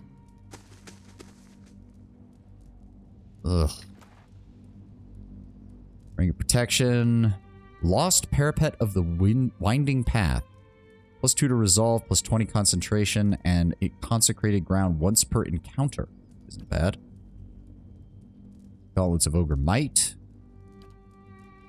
And a bunch of shit. What did I get hit by? Wrenched Knee, -2 movement speed. Alright. Worth a look. I'm a... fucking fuck you. Fuck you, game. Finished. Give me your shit. Cold water Found drips from the something. roof of this yurt and puddles in the hearth.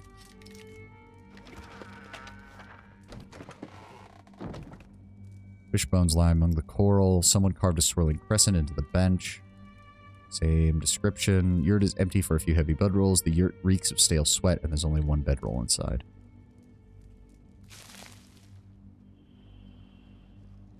Okay, so hopefully that's the last of the Ondorites. Although there might be another group or two scattered around here. Those are some big sounding footsteps I just heard. Oh, that gets... So, okay, the Ice Flows gives you a second option for how to get in there. I see how it is. I see how it is. It's to avoid having to fight all of this bullshit.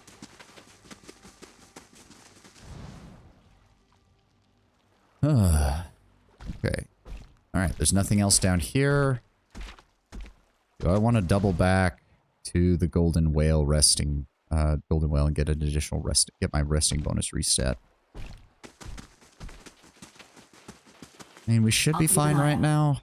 Should being the optimal word. Oh god, there are more of them. Fucking hell.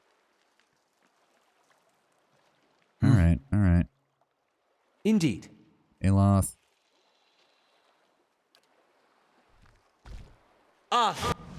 Paralyze them. Yep, Lagufeth. God damn it. Go for the Barbarian. Right here. Go for the Wizard. Fuck, the Paladin is only going to be fucking paralyzed for 4 seconds. Go ahead and give me a blessing. Uh-huh. Kill the Barbarian, maybe? Hopefully. No, keep attacking. How may I Aloth. I need you to... Right there. Fast, please. There we go. And hit her with that. Rest of you, take out that wizard. Aloth, give me a bounding missile on the paladin. Go ahead and engage him. Adair, I want you to go after the Cypher. Aloth, give me another missile spell on the Cypher. Give me a boost to our melee attacks, please. Adair, knock him on his ass. Sap him. Aye? Aloth, just give me some basic spell support. Keep hitting that Blood Mother. Thank you. That's it. Right, finish off the Brood Mother. Come on, finish him off. I don't know what he's casting, but I don't want him to do it.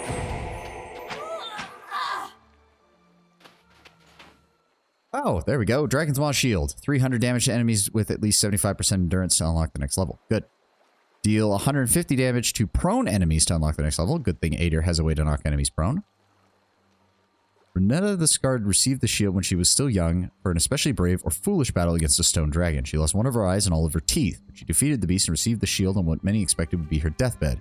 However, Renetta recovered and lived a long life to the consternation of many.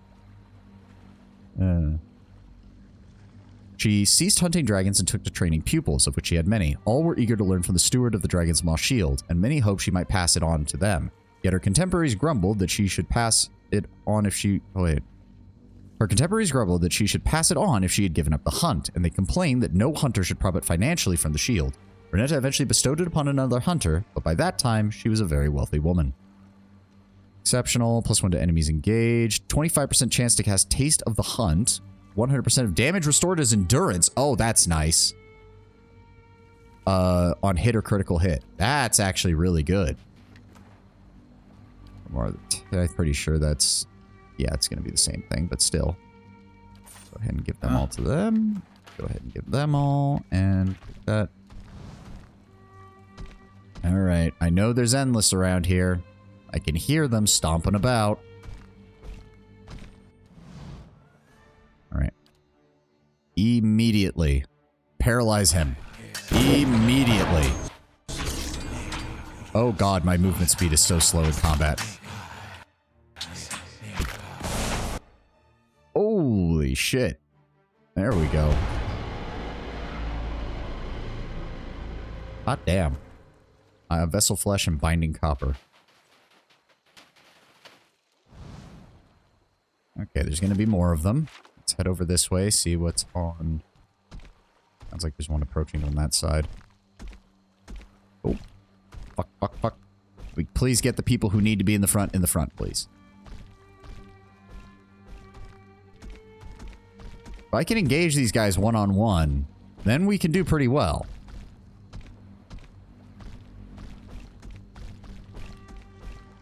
Let him come back this way. Let him come back this way. He'll come back this way in a second. Or he should, at least. You have two characters that can one-shot them? That is true. I am glad I brought Pallegina back for this, because we're probably going to need it. Where the fuck did he go? Come on. Oh, for fuck's sake. Hello? What is that on their chest?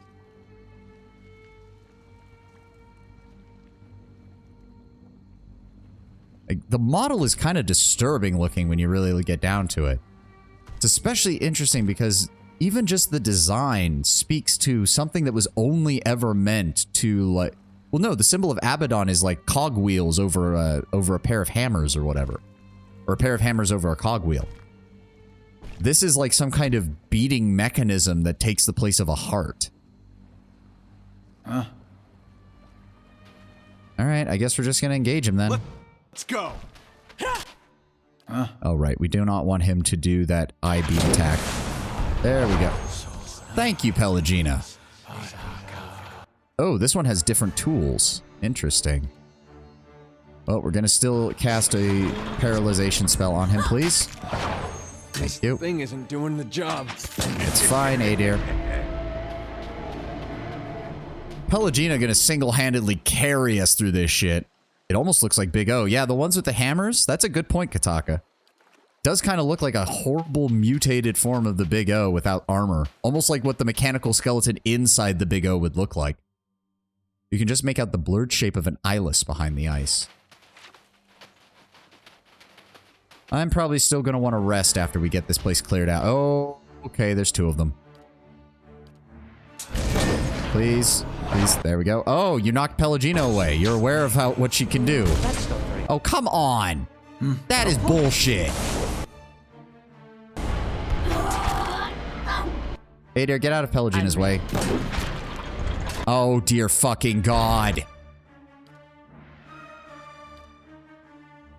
No, unconsciousness doesn't work on him. Petrify. There we go. Finish him off, please.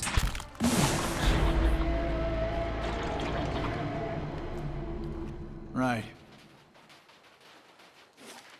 All right. Is there more I'll of them? see what I can find. Yep, there's more of them. Just follow him this way. Is he alone? Yes. Take him down. Yeah. Yeah, paralyzing them right off the get-go is probably the... No, you don't get to do that eye laser thing because it still goes off even if you're paralyzed, which is bullshit.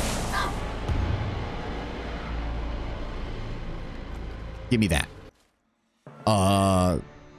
Okay, I suppose the boat, the story from the boat guy should have warned me, but still. Wait, did it just... Oh, not this bullcrap again. No, you don't get to use what is essentially a 4th level spell over and over and over again for free, game. Fuck you.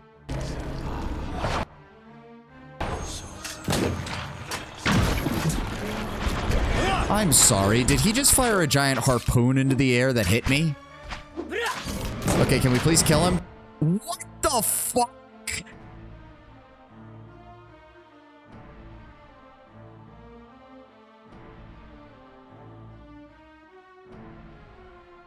Interrupt it. Where's psychic backlash misses? What the? Where's the damage, game? Where's the damage? Why will you not tell me what it does?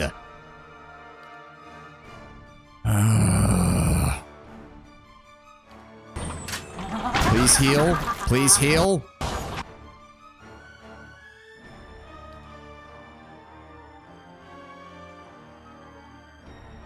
Hold on. Where is... Please don't die. Please don't die. Please don't die. For the love of God, please don't die. Something. Anything. Somebody knock him over or... Please.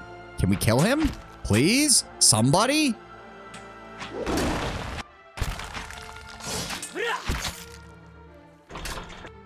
He's immune to lightning and fire. What does that matter? Why is he still dealing Why is he not dead? Thank you.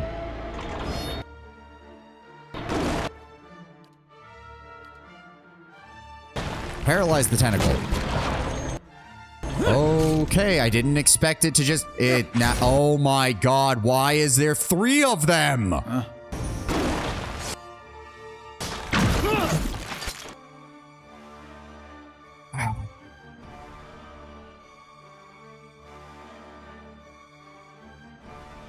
Okay, is the tentacle down? I can't even tell. No, it's not. Of course it isn't. Can we fucking try to take control of one of them? No, it's immune to dominated. Of course it is. Birds, can you please heal me, for the love of God, before I die? That is near enough. Yeah. Oh, God. Disintegration on the tentacle.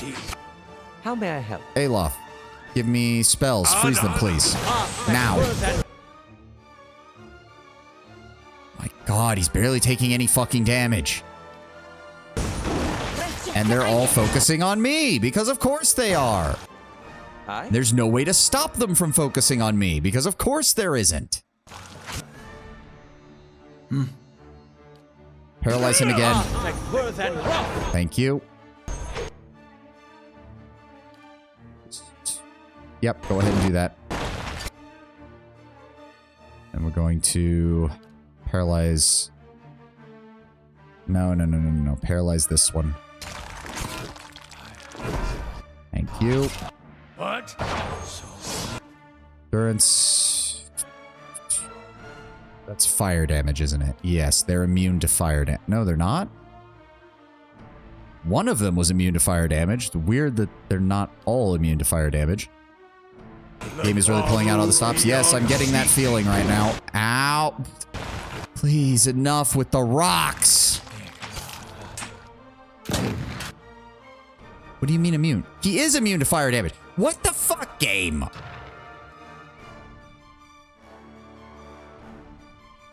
My fucking character can't do jack shit right now. Give me blinding spell. I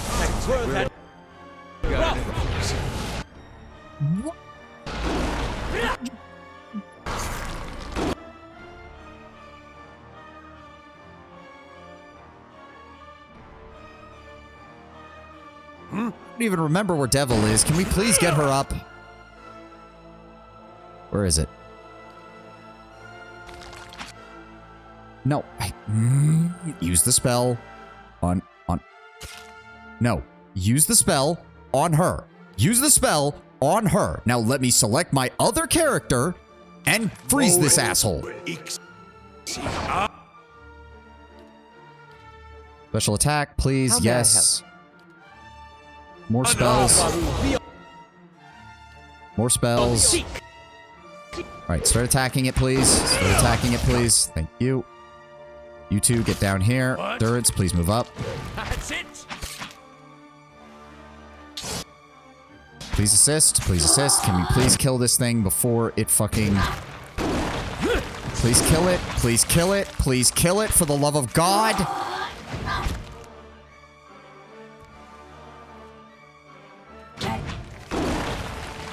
Thank you. Okay. Paralyze him. You're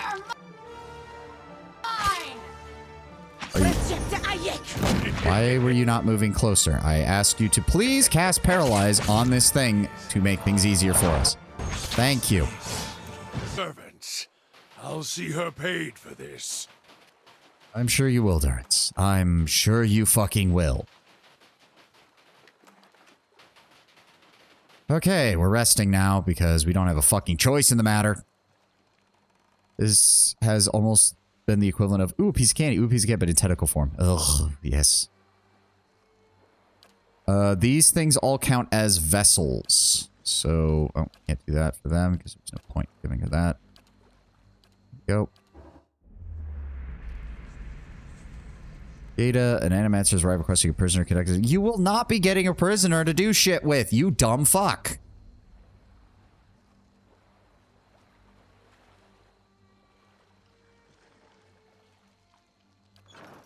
Yeah. Alright. Planks have been peeled from the bow of this old fishing boat. Okay, so we did all that. Keeping an eye out. Now we can head this way. Okay, game, are you gonna have me fucking strung along trying to deal with this, or are you gonna let me actually fight these things? Okay, he just teleported. Thanks for that, game. This thing ain't doing the job. There we go. Now get him. Come on, before he does anything. Alright, everybody move in. Okay, Ader, please get out of the way so I can hit him with the instant kill button. What am I doing? What is my character doing? Let's go. Thank you. Yeah.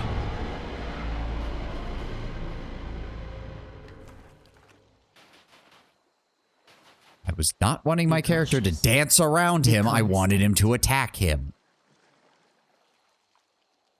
Okay, there's at least 2 of them. I'm going to guess that there's going to be at least 1 tentacle or something that gets summoned up.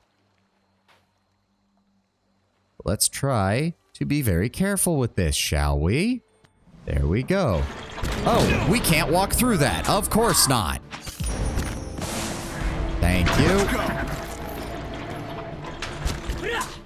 Ow. That's not very helpful. There we go. Okay. We have arrived. Whew, all right. If it's just the eyeless and it's not other random bullshit, we should be fine, right? We should be fine, right? Oh, okay. Okay. Let's do this. Ugh. Make your way to the crystal at the bottom of Ione I shall Bratha. be discreet. So was Ione Bratha basically a giant geode floating in space? Because from the looks of it, the inside of it is basically nothing but crystals. Oh, do not. Oh, for fuck's sake. The hair of Andra. Really? That's what we're calling this shit? Columns of water rise up from the pool in front of you, shifting and writhing, whipping air around them in a vortex. This can only be Andra's hair, appearing before you at a fraction of the size typically reported by mariners unfortunate enough to encounter them upon the high seas. You have done well to have come so far. I confess I was not certain you would make it. Yeah, well, you're not the first god to try and kill me, so... But I do not wish to give false hope. The greater challenge remains in front of you.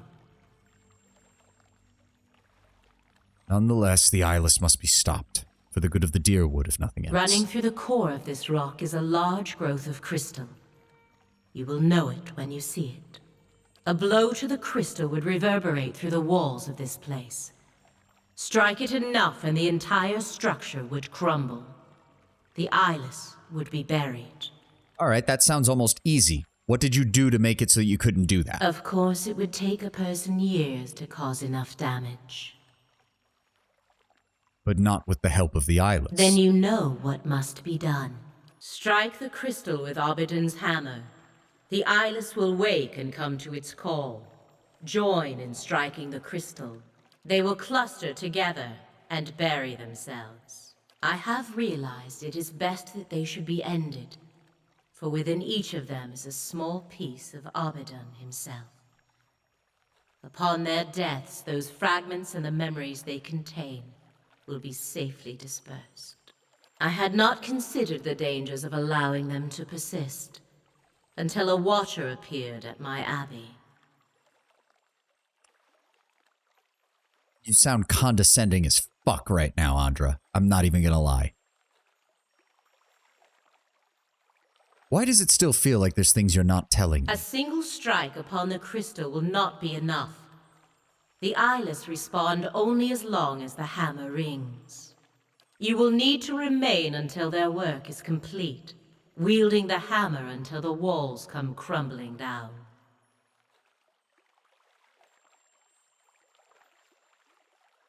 I suppose if the eyeless won't stop until I'm dead, I might as well return the favor. It is a difficult thing to accept that one's dying day has already been marked. It is good that you have no illusions about your own. Oh, I don't think it's already been marked. I'm just making a commentary.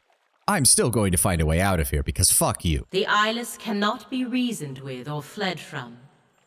One day not far from now, they would kill you and level the Deerwood.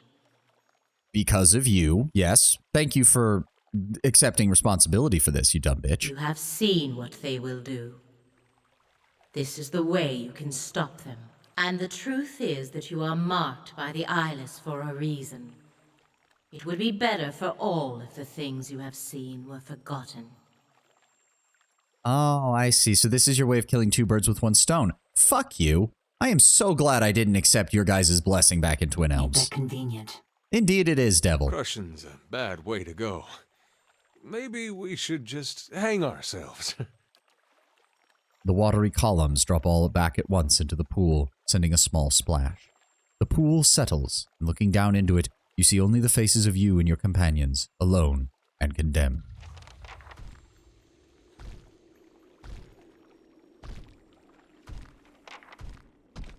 Nice and slow. So we're all in agreement that we're not going to let that happen, and we are going to find a way out of this. Okay, people? Just so you know, right? Just so you know. Go ahead and paralyze him. Paralyze him, please. Thank you. Come on, we've got 2 insta-kill effects. Let's go. There we go.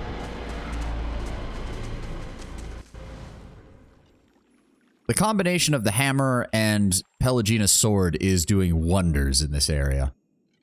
Okay, there's nowhere else we can go that way, so we have to follow this path.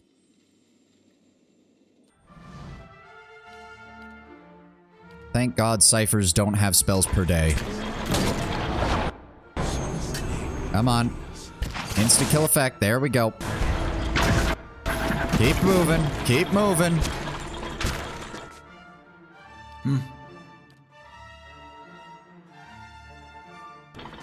That's it! Like Mama taught me.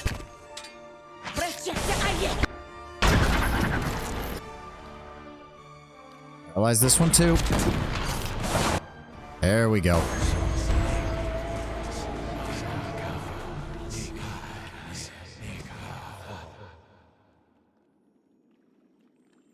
Fun fact, in the sequel, all class abilities were by encounter, with only certain item abilities being progressed. Interesting. That includes spells? Like wizard spells and shit like that? Because that seems a bit broken.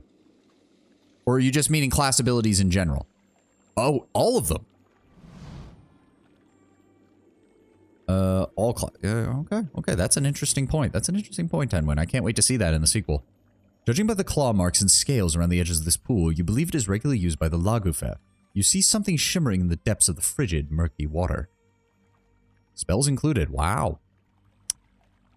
Is this going to be one of those things where we want to send someone with high athletics, or do we need to send somebody with a different stat? Because you would think, with it talking about athletics, I would think either talking about the frigid depths, you would think either athletics or constitution, in which case we would send Ader.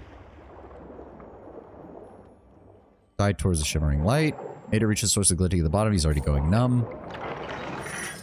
Ader quickly recovers a cache of Lagufeth treasures, including a variety of coins and a set of surprisingly well-preserved plate greaves. Unfortunately, the disturbance of the horde was observed by a pack of Lagufeth that are swimming over to investigate. Hiding from them will be difficult, but attempting to outswim them would require a phenomenal athletic ability. He should have near max athletics, so I certainly fucking hope he's able to outrun them. Thank you. Oh, of course. I suppose I shouldn't be surprised. I'm ready. Pelagina, you attack them. Ader, go around here and deal with the barbarian. Aloth, please unleash the spell on these guys right there. Devil, assist here. Endurance, spells. Let's go ahead and freeze them. Go around the side, please. Thank you. Pelagina, you and Devil can deal with them. Endurance, open fire. Thank you. Aloth, go ahead and give me spells on the Brood Mother. Good hit, good hit. Now go ahead and give me the bounding spells. Splatter. Good. Nope. Take him down. I'm ready. Come on, pick up their shit. It's not going to be anything of really real value, but we may as well take it. Steady does it. High constitution. Yeah, I mean, it turns out you needed both, because there was no way in hell he was going to have the stealth stat to hide from them. That's for damn sure. Ow. All right, paralyze him. Come on, keep it up. Come on, insta-kill effect. Somebody give the insta-kill effect. Let's go. There we go.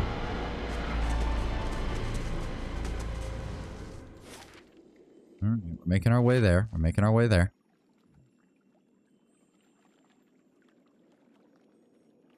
Oh dear. What do we do? Ooh. Is that it? How the hell did we get over to that thing? What are you waiting for, Watcher? Some god to save you? Well, given how we're in Andra's domain, I sure as shit am not expecting her to show up. A ridge overlooks a broad chamber half flooded with lake water. You could crawl down this way, but it looks too steep and slick to climb back up.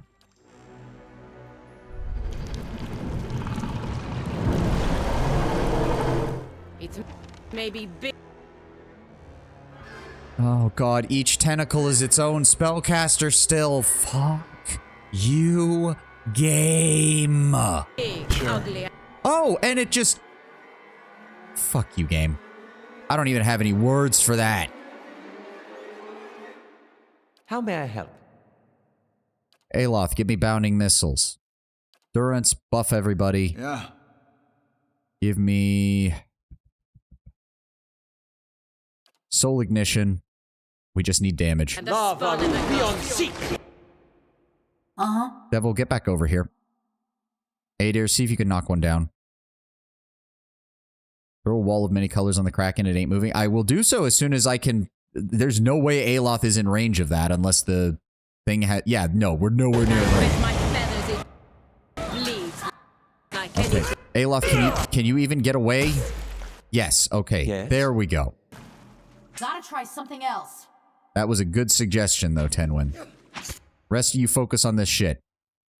All 4 of them are down here. Okay, we need AoE. Yes. We need AoE, preferably something that can... There we go. Give me a bouncing spell. I'm ready. Pelagina. You know what, actually? That lasts for 39 seconds. Yes, go ahead and give me a Sacred Immolation. Yeah. There we go. What did he just... Kraken crits Aloth with 94 corrosion damage.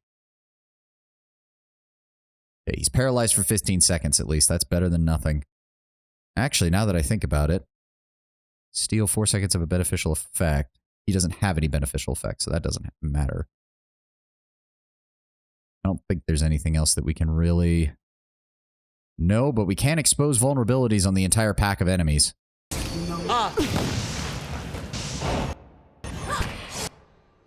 There we go. There we go. Turns, go ahead and give everybody a top off with the AoE. Fuck you guys.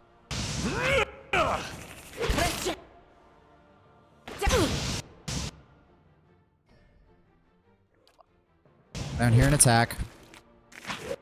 Pelagina, you and Adair focus on that one. I'm going to go over here and help them. Or Pelagina can go because for some reason it decided to select her. Whatever. Kill the tentacle.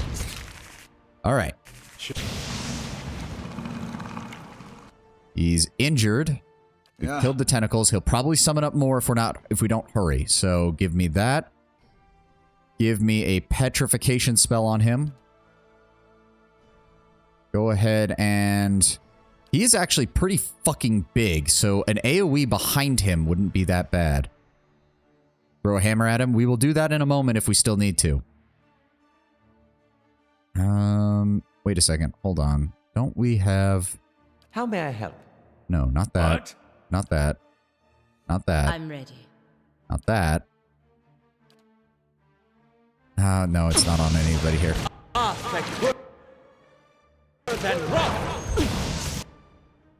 I don't know why was the screen shaking. Okay, he's petrified. Oh, they're summoning him. They're summoning him up. So wait, where's the crystal? Run!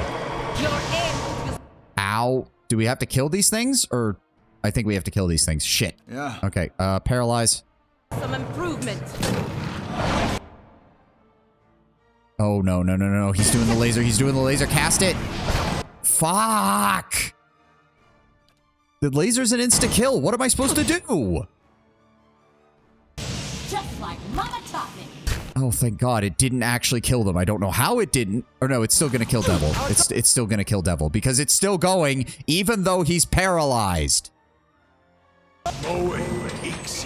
Yep, she's already down. She's already fucking down. God damn it. Can we please? Thank you. Focus fire, please. Thank you. He's back up and running. Let's go ahead and paralyze him again. Please paralyze him. Thank you. Everybody focus fire. Everybody focus fire. Thank you. Oh, would you look at that? Adair somehow has already dealt 750 damage to people. Holy fuck. Kill 10 enemies with the Dragon Maw shield to unlock the next... Are you kidding me?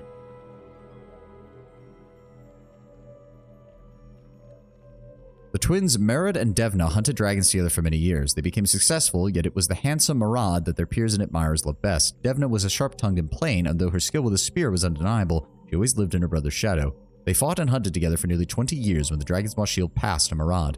Devna congratulated her brother and accepted his honor as gracefully as she could, after all. The shield had always had a single steward. but some saw resentment in her simmering in her eyes. Others said her reflexes slowed and her aim faltered. Whispers circulated that she was past her prime. Within a year of Murad receiving the shield, he perished beneath the claws of a sand dragon. Devna survived and retrieved the shield, but many blamed her failing skills for her dashing brother's deaths. Others suspected that she killed him in a fit of jealousy. Whatever the case, she quickly passed the shield to a successor and lived the remainder of her days as a recluse. Grants a fear aura. Oh, now that's nice for Adir. Very nice. Can we please heal up? -2 dexterity, 8 damage reduction, burn reduction. Okay, but what is making all this noise? Right. Fear aura is very nice, especially on a frontliner. An enormous crystal pillar juts from the wall like a spearhead protruding from a wound. An army of reflections stare back at you from the crystal's perfect facets. It echoes the sound of your footsteps in soft, ringing hums. Someone will have to take up Abaddon's hammer and strike the crystal, and Andra warned that whoever does so will be buried in this place with the eyeless. Wait, what?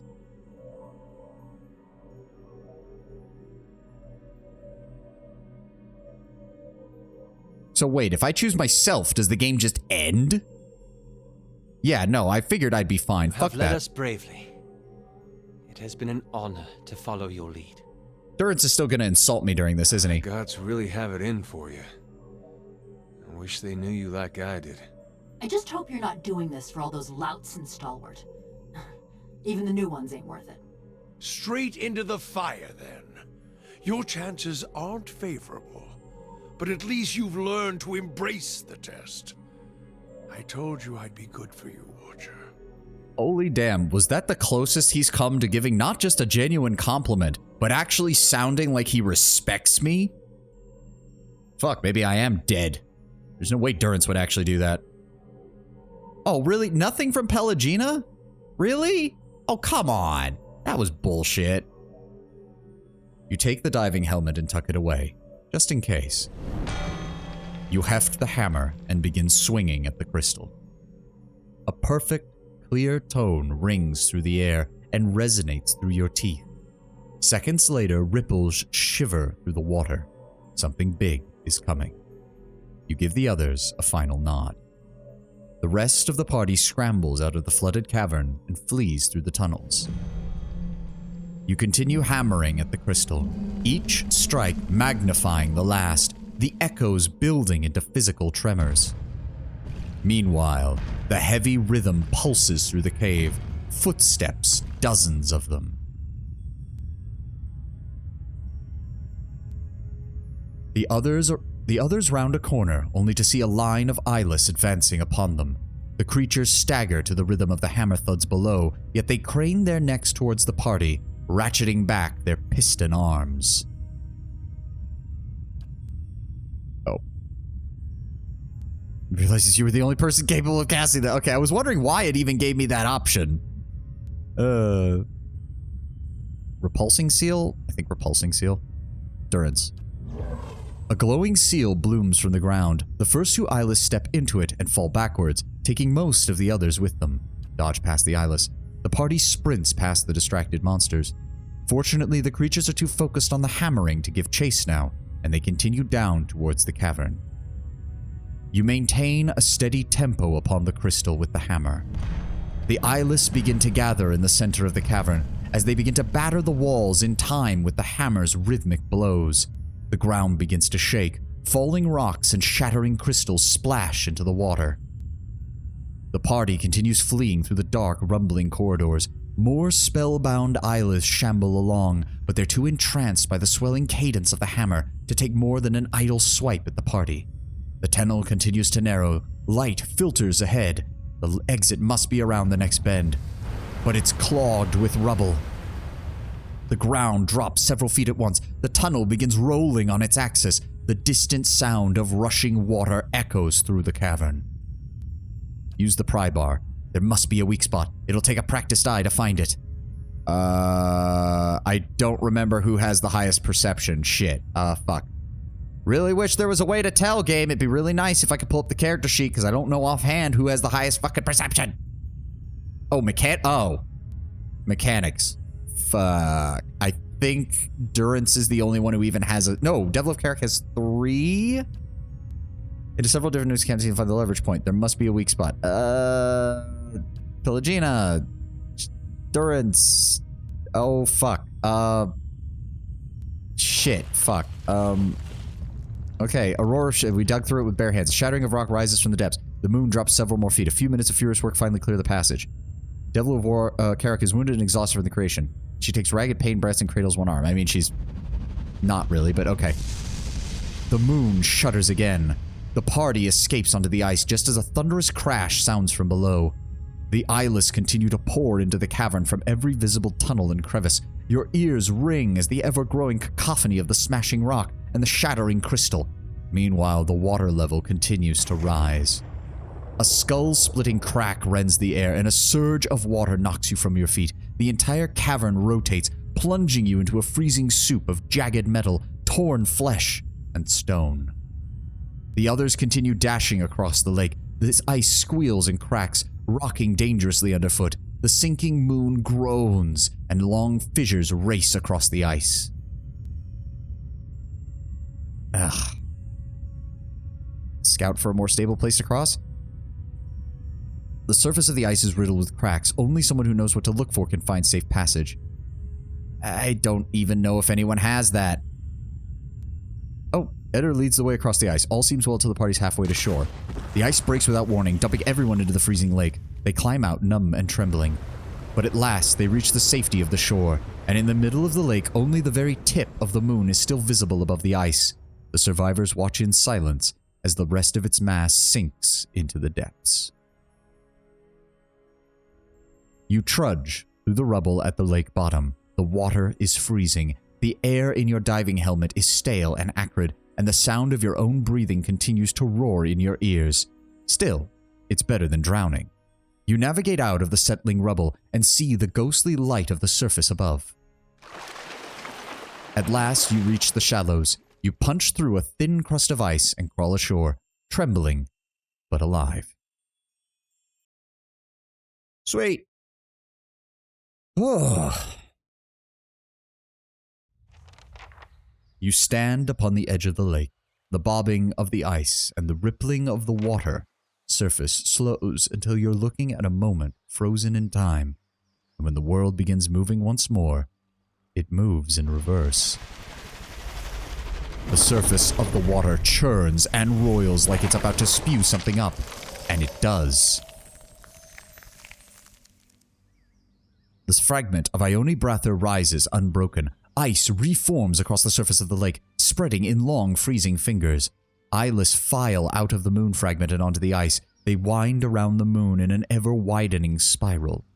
So to survive this, or to not lose anyone, you have to either pick Devil of Carrick, for obvious reasons, sacrifice an ogre if you have one with you due to being nice to the matron, use the helmet, like you did, or pass a 19 constitution check, or release the Pargrunan souls. Ah, interesting. Good choices. They stop as the head of their line reaches you and speak in a single voice that resonates with grinding metal and hissing steam. We shatter and sink, discarded like worn tools. Why have you consigned us to oblivion? You would have killed many innocent people and destroyed works that your original creator would not have you break. We do not cherish violence, but we will fight to defend the legacies of this world.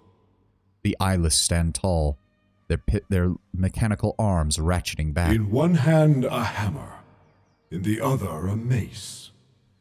We protect the greatest works of civilization, lest it collapse beneath its own weight. So yeah, they're sentient. Yeah, I mean, I'm not surprised. Abaddon doesn't strike me as the kind of guy who would want mindless servants. He would want servants that are capable of thought. Which only makes what Andra did to them worse. Fucking bitch. Why did you storm Durgan's battery 2 centuries ago?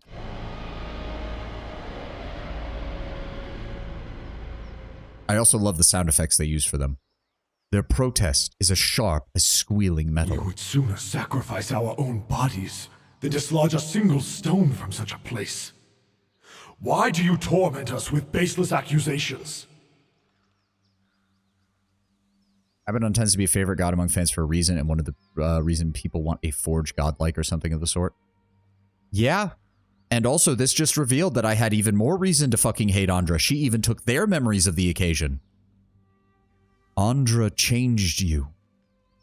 No, yeah, I'm not gonna give the bitch the fucking doubt of, oh no, I won't tell him it was directly you. No. The goddess Andra changed you from preserver to destroyer.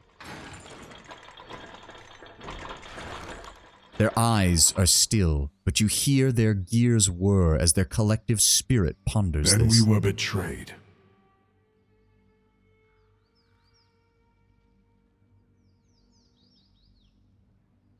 You were transformed against your will. And we were made to betray something we cherish. You feel their bitter agony like a hammer strike. The legacy of the Engwithans, you mean? The bedrock of civilization. Suddenly, they attack the ice beneath them, slicing and shattering with mighty swings from iron arms. And where the ice breaks, ancient towers rise, quickly blotting out the blue sky and white peaks. What is Each this? culture builds on the bones of the last. Yet many only look up at where they would go, never down at the foundations that bear them. Like a mason who builds a listing tower. The remaining ice sheet cracks and groans. What peril do they inflict on their progeny? And what dishonor on their forebears? You think it unwise to forget the past. It is unwise to douse a lamp in darkness, to cut the legs from a table. This forgetting is suicide, heresy. Every advance in the crafts and institutions of Kith was forged by skill and sacrifice. You feel these words and the anger behind them in your bones. A people cut off from their history will wither, and they deserve no less. I mean, I wouldn't go that far. What Andra did was definitively wrong, and it seems that, quite frankly, Abaddon's problem wasn't that the Engwithan society would end. His problem was that the Engwithan society would be forgotten. And that was a very distinct difference for him. Andra doesn't seem to understand the difference, but Abaddon definitely seemed to, and was willing to give his life to do so. What do you suggest? Pull the blinders from the eyes of gods and Kith. That is why we must return to ourself and restore Abaddon.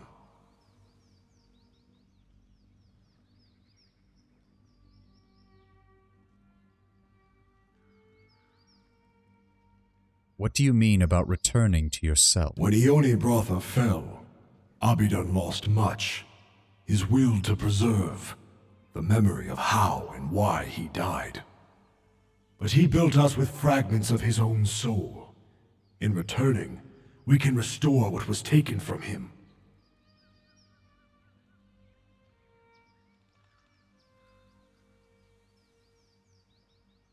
I hope this doesn't finalize the choice, because I do want to hear more about this, because it is a good point. You speak as if history is a guide, but one must remember that it does not always provide good examples. Then do not look to it for one. History is not a moral force, but a set of facts. These facts show Kith where they have come from, and how to move forward.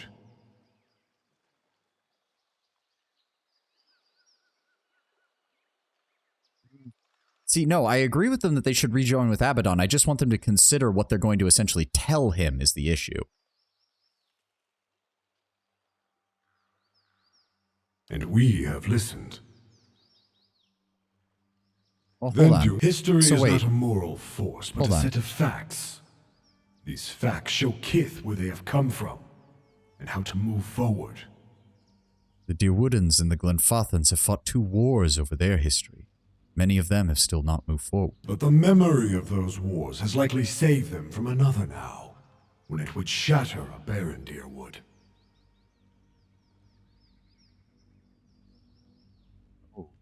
Okay. It does not take a war to shatter a nation. Already some of the Deerwood's neighbors conspire to strangle it through duplicitous trade agreements and bad faith attempts at diplomacy. Is that not right? Pallegina. Ark. In the Republics, we call it the Golden Sword. It doesn't need to be bloodied to kill. And you think it is grievance and not merely opportunity behind this treachery? The souls seem to debate this question with one another. Maybe so. But we would not cast history aside over one such example. See, again, I don't actually want to convince them to not go back to Abaddon. He should be allowed to regain what he lost. But I also don't want them going back and wanting to inflict vengeance upon Andra, since, first of all, that would probably just cause her to throw another moon at the planet. We don't need that happening. Stalwart and the remnants of the Iron Flail remained at odds even in the face of a bigger threat, all because of their history. The problem is not that they remember too much of their history, but rather too little. The ice underfoot becomes suddenly clear, and between your boots you see an ocean separating Adir and the Eastern Reach. Great Serens and Dirwoodens alike began as pioneers from Adir. They all came seeking opportunity. Boats as small as ants crawl across the glassy blue. Were they to look farther back, they would see their common origins and desires.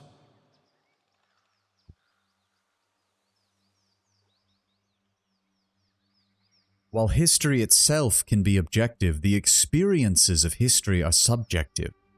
The people within the events and their successors will remember what feels immediate and personal, just as you right now remember your own betrayal. A painful truth.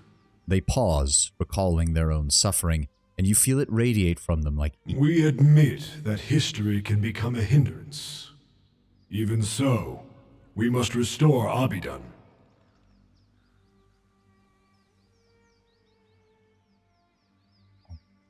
I mean, I'm really starting to dislike this conversation because it really feels like I'm being railroaded into, no, Abaddon shouldn't know about his past. And I'm having a really hard time figuring out why the game really wants me to say that. Because I have 4 options here, 3 of which seem to focus on, no, let it all go. But it's not a matter of forgiveness. That's the thing, though. Abaddon strikes me as the god who would forgive Andra if she but asked. But all of this is about forgetting. You can actually convince them to reforge Abaddon with context. There are 3 options. Well, I mean, technically there is a 4th one. The enough. You must not restore Abaddon's memory or his dominion over preservation. But we don't want that one. When Ioni brought us, he built Yes, us we with did that fragments of his own soul. In returning, we can restore what was taken from him. I feel like I've already screwed this up, like I don't have the options needed to say it. Tenwin, I can't believe I'm asking this. How do I get them to reforge with context? Or if you know off the top of your head by any chance. This is one of the cases where I'm asking because I don't want another option. The burden of memory, the burden of legacy, and conflict between the gods. There are 3 convictions on which you need to provide at least 2 examples. Okay, so we already did one of them. Memory remains a burden. Even when the events and peoples it recalls are long gone, it can be pain with no purpose. Burdens strengthen the bearer, and they warn against repeated mistakes. Why would you discard them so hastily? I am not saying to discard them fully, but I am one of the awakened. And I have been often tormented by questions and visions of a past life that I have no context of, that can constantly drive one to madness if not carefully managed. A rare opportunity, for you have the chance to answer them, to do things left undone. The creatures raise their misshapen arms, and the voices of their souls are as deep and melodious as a bell. Sometimes moving on is the way to move forward. Remaining stuck in the past is not progress. That presumes that some questions cannot be resolved. The souls pondered. Yet such destructive memories are rare. Surely others are strengthened by retrospection, even amidst pain. Why did I only have one option there? I don't like that. Perhaps Abaddon was meant to forget his past. Some knowledge is too dangerous for this world. Something grinds and rumbles from the chests of the eyeless. A facile argument. One that defends stasis, not progress. Reading through the wiki, you might be fucked. Yeah, that's the feeling I'm getting.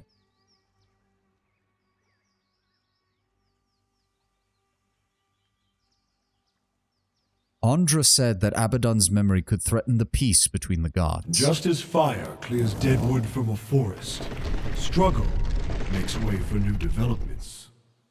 Flame rolls across the ice, and as it dies away, clumps of ice melt, the towers rising higher. Conflict is part of progress.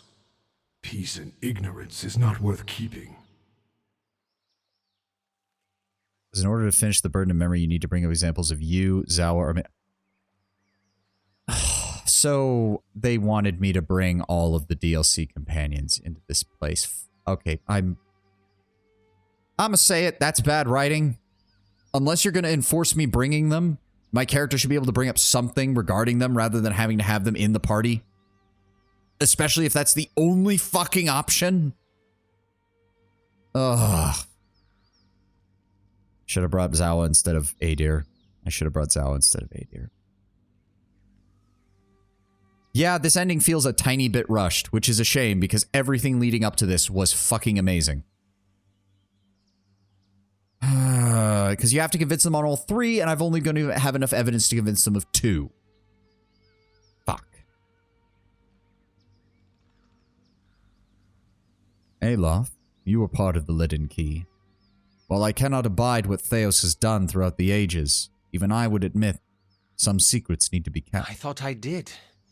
But who would hold the Leaden Key accountable? We cannot defend the intentions of a group that kills to hide secrets. And to what end?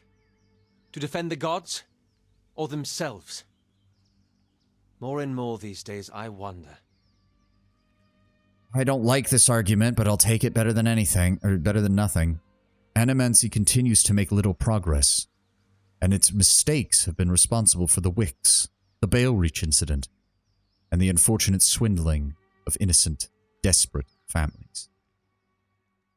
You can also fuck yourself over? Well, I guess we're fucking ourselves over, because I ain't got nothing at this point. And yet you persuaded the Duke to allow Animancy. Do not condemn knowledge when it becomes inconvenient for you. And I can't use this one because we gave them the White Forge, so... Yeah. Yeah, there's this... And we have listened. Here for the White Forge, they will dismiss you if you sided with the Knights, but went against them using Forge Knights. Ah.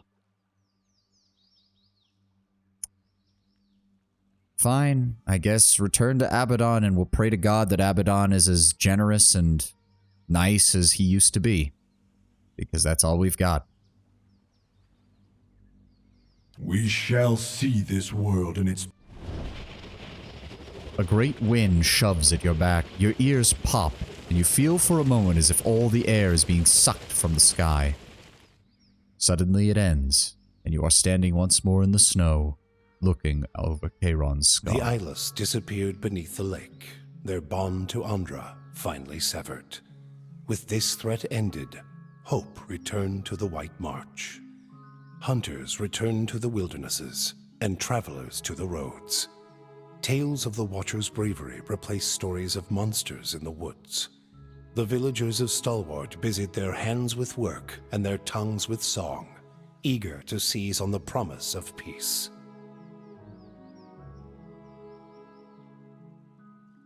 Work depending on your actions during the rest of the game is actually a really cool concept, but at the same time it's a bit frustrating. Well, it's also a bit frustrating when some of those options require specific characters to be there for you to even bring them up.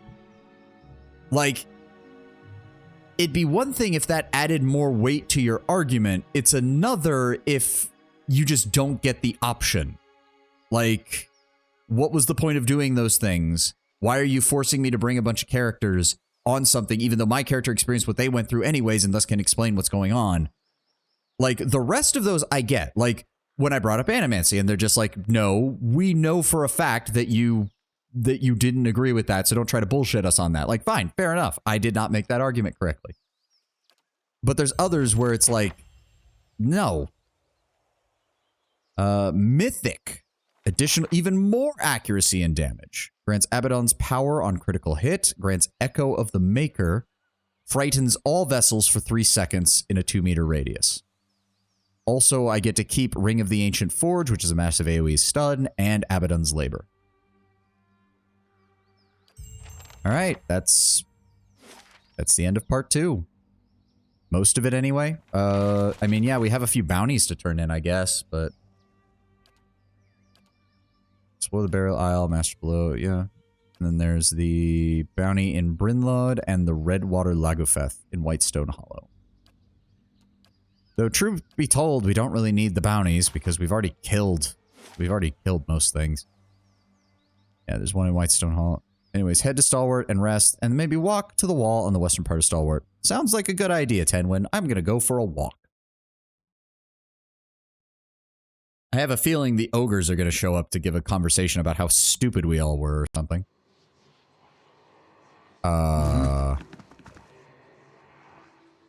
A few town guards stand arrayed around a sprawled corpse. One of them turns as you approach, giving you a nod. You have an uncanny sense of timing, Lord Savani. This one here's been dead. This one here's been after you all day. Finish all the bounties. Ah. Amateur. Excuse me? This woman was going on about town asking about your whereabouts. Not in the polite sort of way either. She got nervous in a hurry when we happened by, and nearly took poor Royland's head off. I apologize for the trouble, Captain. No trouble. Just put a good scare into Royland is all. Ogni gestures at the corpse. I suggest having a look at what she was carrying. See if you recognize anything. Phylactery's Promise. What? A woman's cooling corpse lies half buried in the snow. The cause of death is clear, a narrow wound under her throat. The essence here is already faint, and fading fast. Reach out. You plunge into cold darkness, scattered images sliding past before you grasp more than an echo. And then light. This unlocks the final area of the DLC, the absolute hardest area in the game, mostly due to druids. Why? Sunlight filters down through gaps in the canopy, illuminating short stretches of the bog. Mud and knee-deep water foul each step. Your legs are already tired, and you've barely started. You must resign yourself to discomfort. You've come to the river soon enough, following it as it bends north. It is a mantra in your thoughts. Reach Stalwart, find the Watcher, follow him, retrieve the phylactery. Consulhat's killer will not fall easily, but if you are careful, that task will not fall to you alone. Your master will deal with the Watcher. It is only a matter of time. Your memory slips away, returning you to the familiar sight of Stalwart Village. Perhaps stirred into flight by your perusal, the soul essence begins to dissipate, fading from your sight. The memory of the dead woman's journey lingers with you, however. To the southwest beyond the White March, there lies a bog, and an enemy awaiting you there.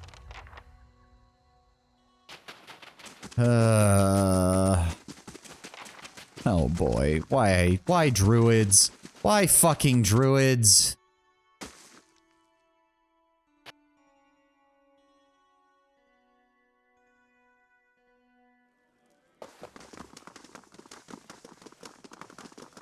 Back to warm your hands, eh? Top quality. Give me the fucking bed. Let me rest. I think the bog is also in the area where Haravis' tribe maybe traveled. I don't think they have a direct connection to the area, but description, it is in the right big area. I thought Haravis' clan was in the bogs to the south of Erglanfath, not to the north, but I could be wrong on that.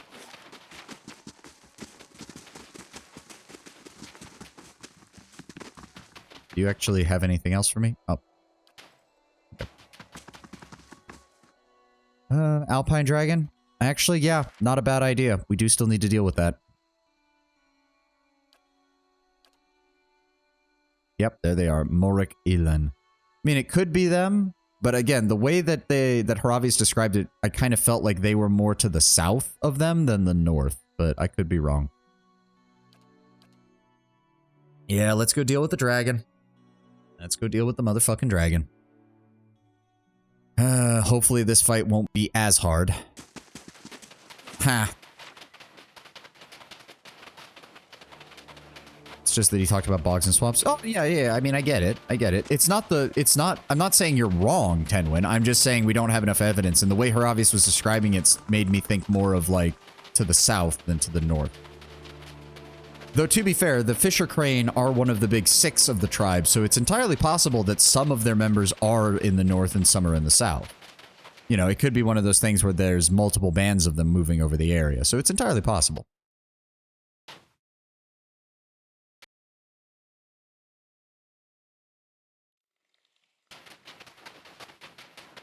Okay, so we know he summons up like 2 or 3 additional spirits at the rear. He's got lots of Frostblights and Frost Oozes, which means my usual strategy of starting off with the... Oh, Durgan Iron Ingot, thank you. How do we want to do this? Okay, hold on. Okay, first off, nothing there and nothing there. Go ahead, drop those off. Thank you. Oh, those are those boots we picked up. I completely forgot. Additional armor speed penalty, but with 3 damage reduction and grants wild sprint once per rest. Also, don't forget Pallegina can instantly kill the blights. You are correct on that, yes. I'm ready. Wait, does it work on... Yes, because blights are considered spirits, right? Wait. Oh no, that's her, right, but she only gets that once. She only gets that once is the problem. Best case would be to use it on the Greater Ice Blight and hope that it one-shots it. Okay. Let me see here. He's got his summons. Flame Shield would probably be good for her. 45 seconds that she is higher level than that. Yeah, I get what you're saying. She can't use any of these. Aloth. Might use that as well. The fact that it's only for 20 seconds is a bit annoying. Okay. Also, most guides I've seen recommend dominating the dragon to have it attack the blights. Not guaranteed. Of course. But hopefully we've got a chance. Uh-huh. Let me see here. Aye? Okay, first things first. I'm going to eat this because I've got it. Go ahead and pop the displaced image. You must be in combat. Let me use my fucking items, game. I swear to God. That part I do not like about their combat design. I get why they did it. It's to remove the whole, oh, we don't want everybody just buffing for 5 hours before going into a fight. But at the same time, I should be able to drink the goddamn potions. Ugh. Alright, she needs to move up over here.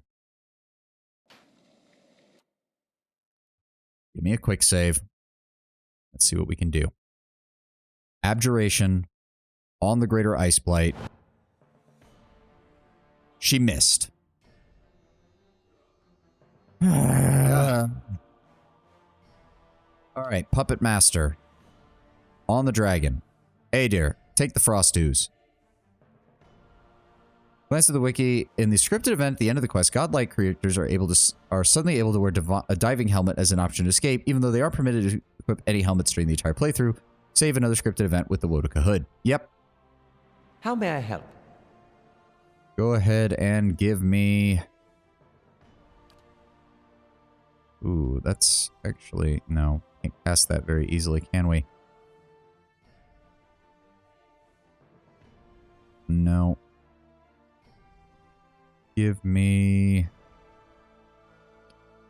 Looks raw damage, right?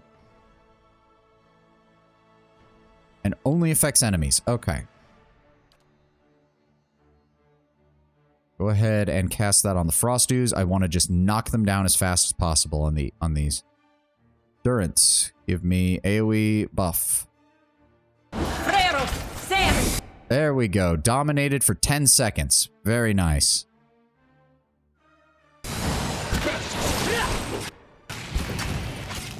No, no, kill the ooze. Don't mind control the ooze. Kill it. Aloth, give me a petrification.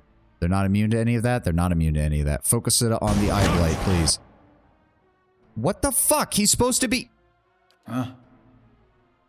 Well, try to engage him. Try to... And she's down. Alpine damage. What the fuck?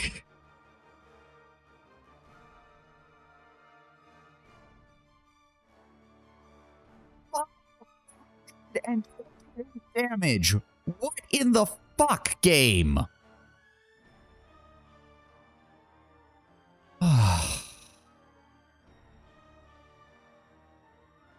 How may I help? Oh, and he's just... Can we...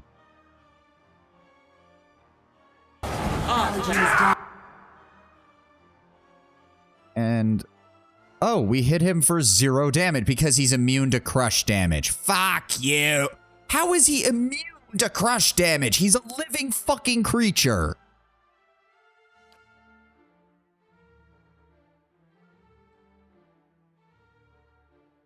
Give me something. We need to stun him until I can get him under control. Heal. Something. Durance, why are you moving up that far? We're already fucking dead because he was supposed to be dominated for 10 seconds and then immediately snapped out of it because fuck me, I guess.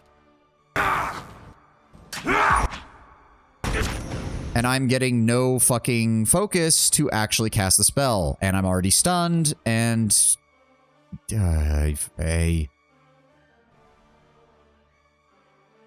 we heal and not die, please?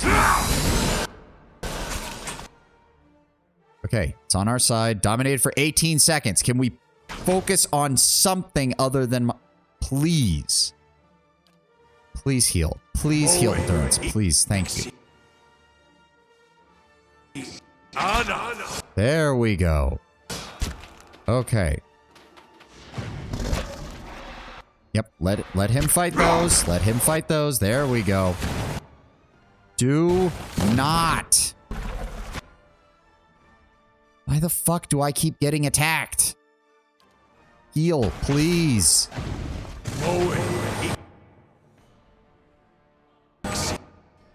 And he's back to doing his shit. Can we... Hold on. One more. Please, one more. Durance, I also need you to run in and get Pelagina up. Please. Please. Is there a reason... Okay, was there a reason that we weren't doing anything there for a second? I don't understand. Adair, go ahead and start doing that. Alof, it's time to start spamming spells. I want Petrification now. I want raw damage on him now. I need... That's burn damage, which he should be... He has some resistance to. I need to get raw damage. I need Disintegration on him. What? Durance, somehow you got completely and utterly fucked by that. We need an AoE healing spell. Pelagina, mark him as a favorite target. And get in there. And we're still dying. We're still dying. Everyone is still dying. Prayer Against Fear. I would love to cast that if I have even a chance, because right now everybody's taking so much damage that we are getting absolutely fucked. Vigorous Defense, Resurrected, Twisted Ankle. Okay. Where is it? Prayer Against Fear. Hit them all. Come on, please. And he's down. And Pelagina got knocked down by the same attack. Are you fucking kidding me? So both of my fucking resurrection people that got fucking knocked down. Fuck you, game.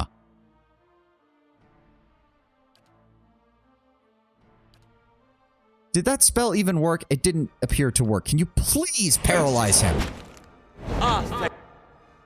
More raw damage. It's still not working. It's still not working. It's still not working. Hater Cascade Gaze of misses by... Why is my... because he got frightened. Because he is frightened. And he's blind. How did he get blinded?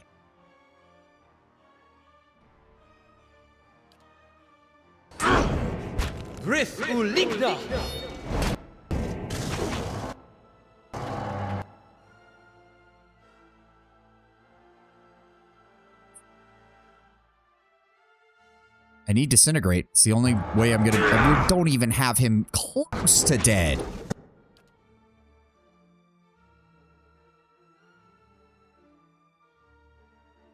Blindness spell, maybe?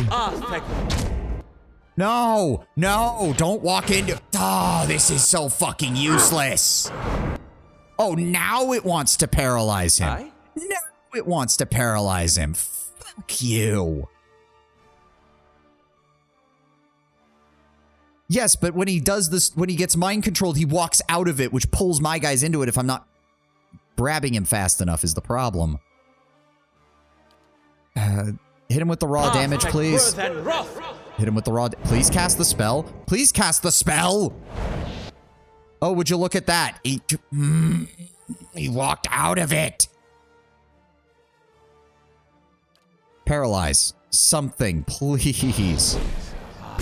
And he's dead. And we still... Hey, is there a reason you're not moving into attack? Not that it fucking matters.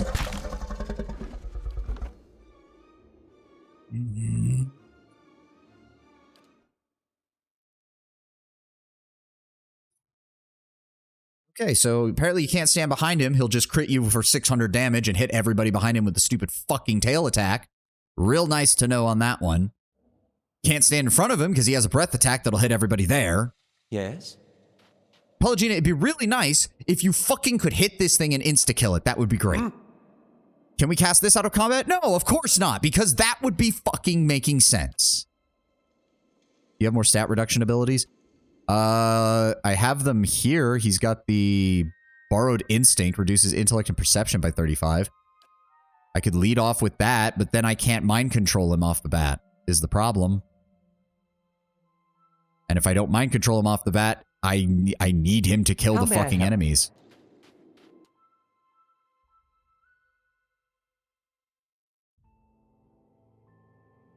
Start with the S die. Yes, correct. That is the correct choice. Dominate twice per rest. I suppose we could use that first and try to... Maybe. Slow spirits. See, the problem is that does damage to me, but it might be useful then. It still might be useful. Aye?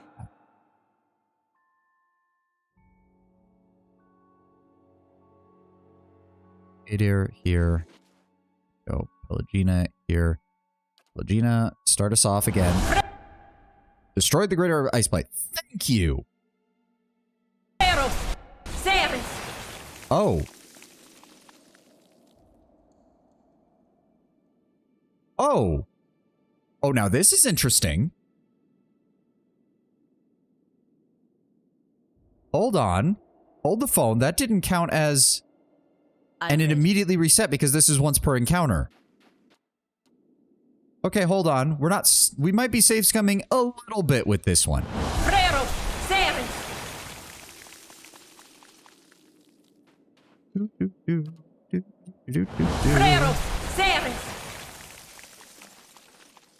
Okay, this is nicer.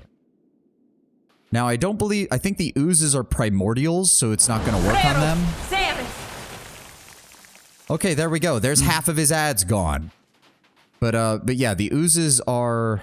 The oozes are fucking primordials, aren't they? I think. Yeah, they're primordials, so we can't do anything about that. Okay, okay, okay. Okay, this is looking a bit better. This is looking a bit better. How do we want to do this? How do we want to do this? Of course. Yeah, her... This weapon is just useless, isn't it? Because it's all crush damage. And I would rather have her with some kind of melee weapon.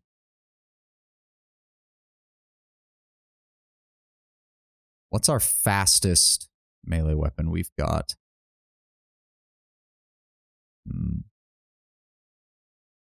That's crush damage. That's not going to work. That's also crush damage. That's not going to work. That's also crush damage. That's not going to work. A hatchet? 3 damage reduction bypass. Burn damage. Not the worst.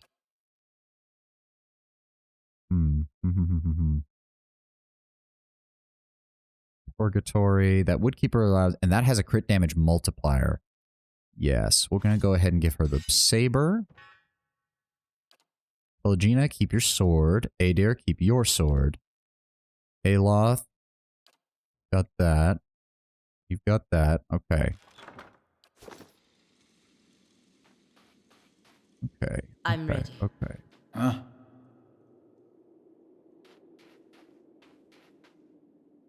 How do we want to do this? How do we want to do You this? can trust me.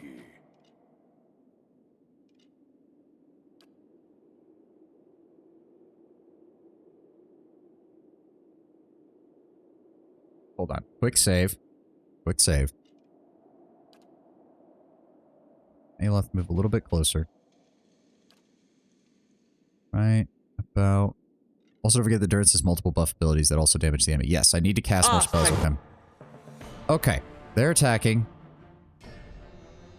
Yeah. We still want to try and take over.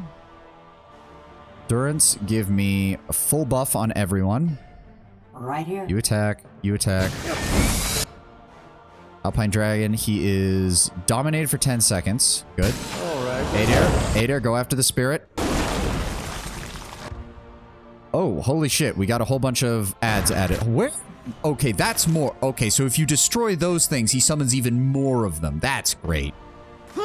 Deal with the spirit, please. And that was not 10 seconds. I know for a goddamn fact that was not 10 seconds. Yeah.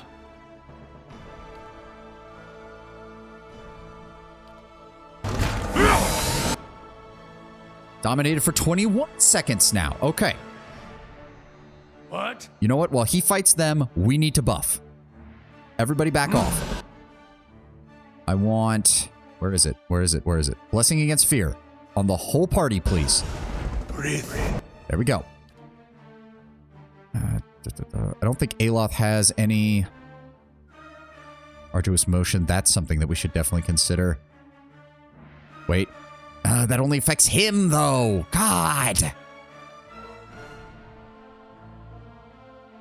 Arcane Reflection. That also only affects him. Okay. He can't do much of jack shit anything. Go ahead and... I want Pelagina. I want you to drink the Flame Shield potion you've got. We'll hold off on those until he's getting ready to turn again. I need more buffs. What else do you have for me? Consecrated Ground lasts 27 seconds. Prayer Against Infirmity doesn't matter. We just got the... Yes, immunity to Frightened and Terrified. Potions of the Faithful, Searing Seal, Shining Beacon. Conjures an immensely luminous beacon of light, causing enemies in the area of effect to take a penalty to all defenses accrue burn damage over time. Okay, we would have to wait for that to... Minor Avatar. No. Symbol of Magrin. Maybe. Watchful Guardian.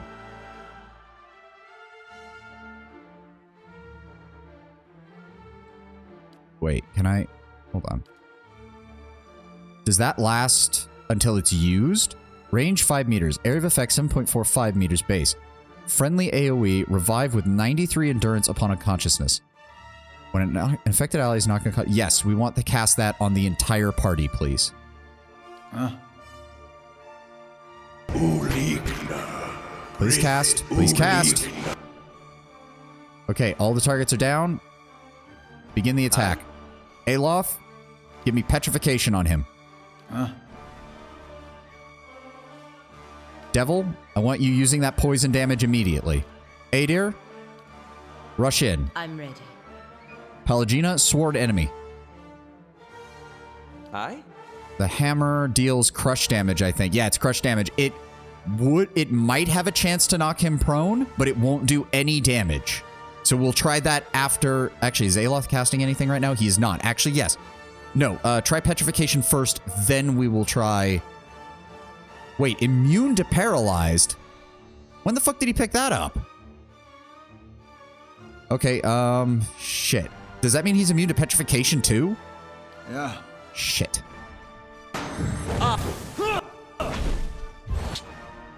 Cascades of Adrigan grazes him, petrified for 4 seconds. Okay. How may I help? Next, I need you to cast the hammer. Try to knock him prone. We need Dire Blessing on our frontliners. Adair, get in there. Why am I... Okay, get in there. Get in there. Durance, give me... No, not Revive the Fallen. Crown for the Faithful. Plus 6 Perception, 25 Resolve, and 6 Intellect. There's got to be a fucking attack-centered one, for the love of God. Potions of the Faithful. There we go. Plus 4 might, plus 20 melee accuracy, plus 20 ranged accuracy. That's what I want. Mow it. Aloth, give me another... Give me another spell. Give me another spell. Did he petrify? Prone is suppressed. Console Hatch Crushing Doom for 10 seconds. Devotions of the Faithful. Wait, why is he getting affected by Devotions of the Faithful? Okay, foe and okay, it reduces theirs as well. Okay, it's a negative effect. Despondent Blows. 15 melee accuracy and 20% of crits converted to hits for 40 seconds. Yes. Go ahead and drop another debuff on him. Aye? Aloth, give me... That is raw damage. No, just keep casting Petrification. Keep him locked down. Meanwhile, I will cast Disintegration. Adair, go ahead and try to knock him on his ass. I'm ready. Pelagina, you've cast Sworn Enemy. Go ahead and smite him. Right here. Devil, it hit him with another Envenom Strike. I want more raw damage on him now. Nope, don't even let him do anything. He's petrified for 12 seconds. Bully the shit out of him. He is taking damage over time. Durance, give me a Cleansing Flame as soon as you're done with that spell. That should increase the damage over time effect on him. Pelagina, hit him with another smite. Adair. I don't care if the prone effect is already suspended. Hit him with another knockdown effect. Aloth. Give me another hammer. And he's fucking dead.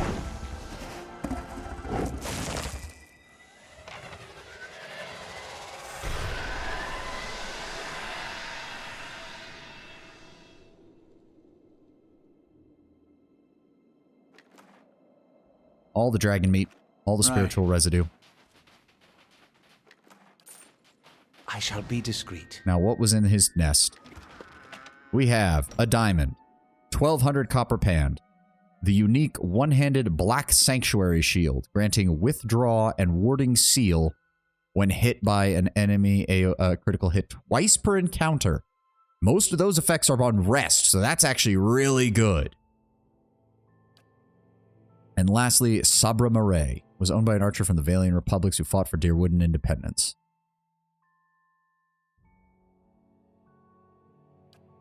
All right. Still, issue handled. Second dragon dead. Oh, right. Don't forget to rest for Pelagina. I forgot completely that we needed to do that for her.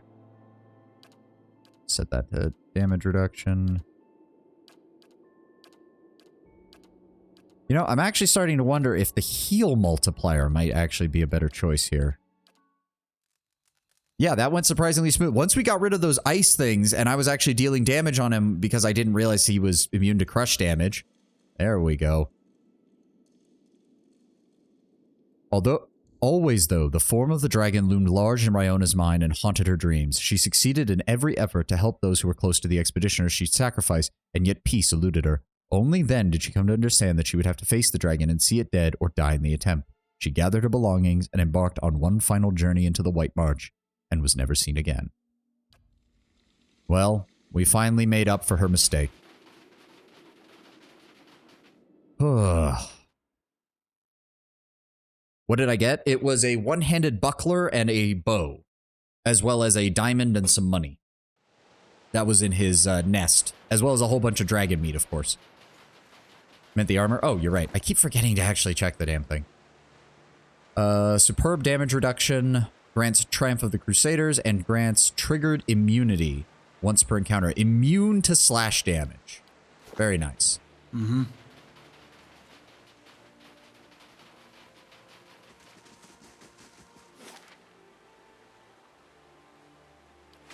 Let's see here.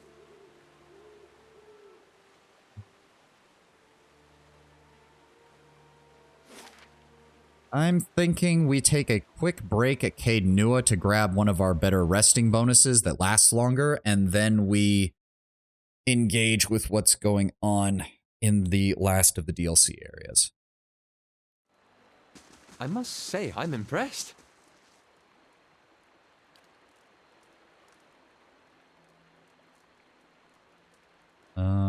Might bonus? I'm thinking a might bonus. More damage sounds good.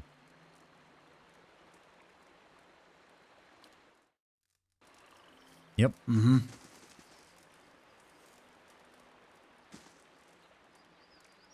Do I want to keep this group? Could bring Haravius in place of Devil. Given what we're going to be facing, I'm honestly, yeah, I'm thinking that might be a good idea.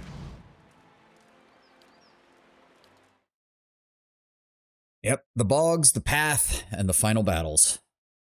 We are closing in on the end of this, frankly, incredibly good CRPG. Oh, Haravius, no. No, my dude. Do not, you are not in the front. No, no, no, no, no.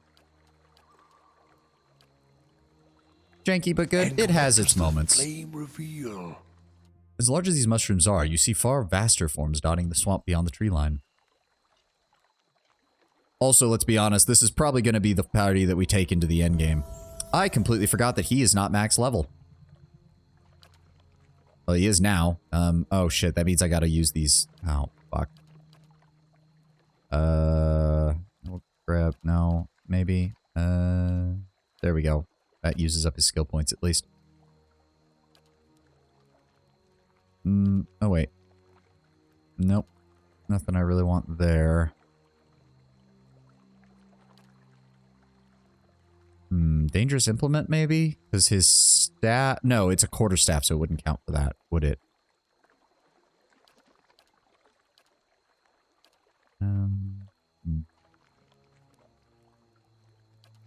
We have... Oh, we'll go ahead and grab him body control. We need him to be able to handle all of that. Alright. Deer cap. Skein bone. There's a lot of mushrooms here. The question is, who the hell wants Consulhat's phylactery? Well, I mean, it's probably the person who was hiring the mercenaries in the first place. But it's... Oh, what the... Wait, a friendly will-o-wisp? That doesn't make any sense. Gaps between the stone reveal a hollow space lined with birds' nests. That is an... Blazing card. What am I supposed to do now? Hello? Damn him, that... The woman turns toward you and probably jumps in surprise. Blazes, where'd you come from? Haven't seen another soul on the road for a day at least. Do you need a hand? Well, a helpful spirit. Right out of the fables, I appreciate it, but I'll manage. All I need is for Benno to stop stomping right on back. To come stomping right on back. We're late enough as it is. Last thing I need is his damn tantrums. What happened with Benno? What didn't happen? He's a spiteful crab most days, but out here he's been downright intolerable. He's got real sour face when the cart tipped over and decided to storm off in a huff. Now I'm stuck here waiting. Word of advice, if you ever find yourself in the trading business, keep it in the family. I could try to find him for you, and I'd appreciate that. You bring that stubborn old goat back and I'll get some, and I'll set aside some coin for you. Okay. I was kind of expecting everything to go to hell the second I walked into this area, but we're treating this just like any other zone, I guess. Oh, what is that? Bog bat. Oh, great. Alright. How many of them are there is the real question. Too many. There's already too many. I'm ready. Oh, they're ranged. God damn it. Give me fireball. There. Come on. Come on. Cast it. Cast it, please. There we go. Paralyze him up. Give me bounding missiles on the whole group. Give me buffs. There we go. Pelagina, engage them. I'm gonna go ahead over there and help him. Ravius, what do you actually need to do for this one? 7 more enemies. Ugh, God. Please, please attack. Please attack. Please attack. Thank you. Yes? Give me another casting spell. Go ahead and hit them. Durance, give me another buff spell. Hit all of our melee guys. Lavaru beyond seek. There you go. Why are they not dead? I don't know. Let's go ahead and hit them with that.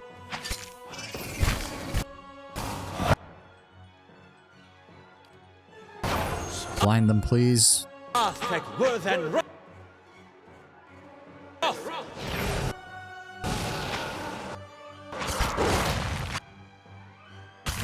What?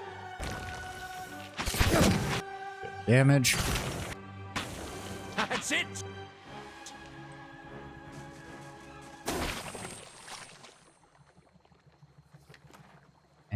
Oh, they're Skulders. Okay, so they're just an enemy we've seen before, just in a slightly different palette swap. Makes sense to me. There is... Okay, we can't get to that yet. What is that? Sinking Ruin. Okay. Well, what else is over here? Hold on. This is a big area. Okay, I don't trust that there's these random will-o-wisps walking around here. I just feel like they're going to attack me at any moment. Can you... There we go. Deal with that shit. Goodbye. Fucking exercise these things. Where was the other one? I don't want it getting summoned up either. I'm ready. Where are you at? Pelagina, can you go ahead, please? Thank you. Whoa. Okay, game. Why'd you do that?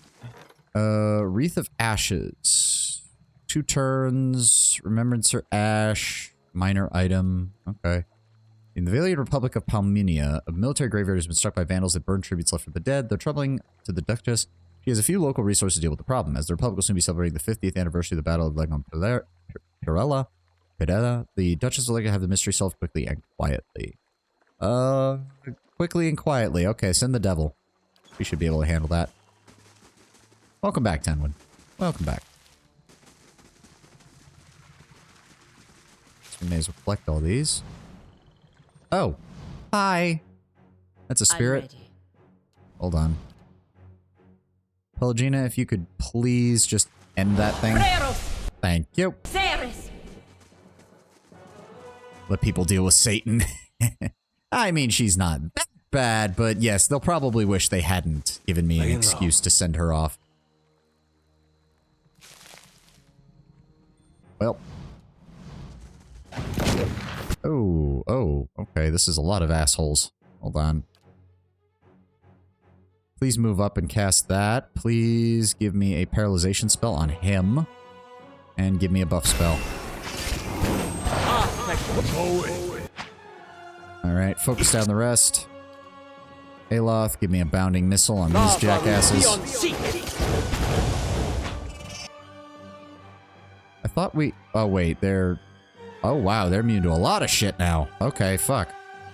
Does Blinded work on them? Blinded works on them. We can do that. Alright, come on, everybody, please attack. Why is... I know half of you are not in range to attack. Can you please attack? Die! That's not very helpful. What? Durance, go ahead. Give me another buff spell, if you would, please. Please give me another buff spell. Thank you. Vader is confused. That's fine. Go ahead and conjure that up. Aloth. Give me another stun. Thank you. Please kill the Bog Lurker. That's not very helpful. Oh my god, how much fucking health does it have? You've never beaten. Oh, that's great. That's just great. That's exactly what I wanted to hear. Sacred Immolation. Go ahead and do that. Dive this thing.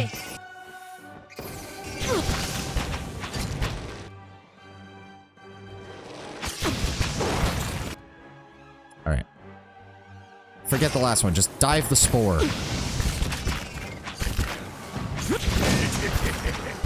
Come on. Everybody join in. Kill the spore. There we go. Be more careful. And just a whole bunch of junk and reagents. Okay. For a second, it seems like the spore danced. I mean, that's kind of what they do when they're casting, I suppose. You want to look at it that way? This is a big fucking area. God damn. Oh, for fuck's sake. Pelagina, please. Thank you. At least that makes things a little bit easier. Convenient. Indeed. Oh boy, more of them. Hi? Aloth, please move up. Give me... Nope, not that. Alright, everybody out. Oh, of course there's a bunch of them. Oh, of course there's a bog guardian. Fuck you, fuck you, fuck you. Paralyze him. Paralyze him. I don't want to deal with him. Pelagina, give me your Sacred Immolation AoE. Start attacking. Durance, give me... You know what? What is this one? 20% of hits converted to crits versus 5 accuracy and 10% damage. Okay. Come on, people. Let's start casting spells, please. Yes? Give me Bouncing Spell on Bogbat. Why am I... Oh, that's a lot of them. Oh, that's a lot of them. That's... And their damage reduction is massively huge. Okay. Fuck.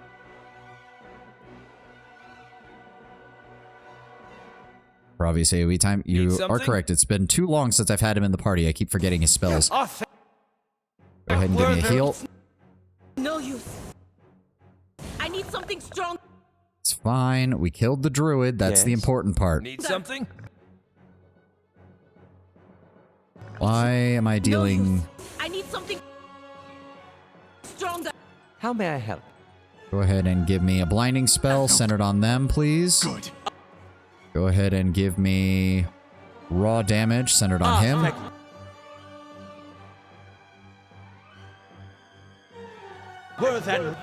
There we go. Clear out some room here. What? Durance, give me a bouncing fire spell on them, please. And then go ahead and give me a lightning spell. Ow, I'm taking a lot of damage here. What the fuck's happening? Why am I taking shit tons of damage out of nowhere? Okay, stuck does not deal additional damage. It just makes me more likely to get hit. Can we please kill these things?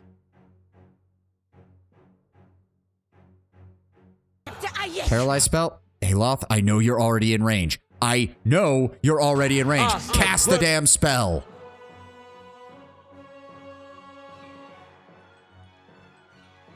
Alright, center on us. Please cast. Go ahead and... Nope, she still got that on. It's just not doing anything. Bravius, give me another... Please cast. Please cast. Please cast. Are you even casting? Did you even cast it? You must have. You're down to 3 on this one, right? Swarm of insects, maybe? I need something. There we go. All right, focus them down. Die! No, I need something stronger. Bravius, please actually swing at somebody. That would be nice. Very helpful. It's no use. I need something stronger.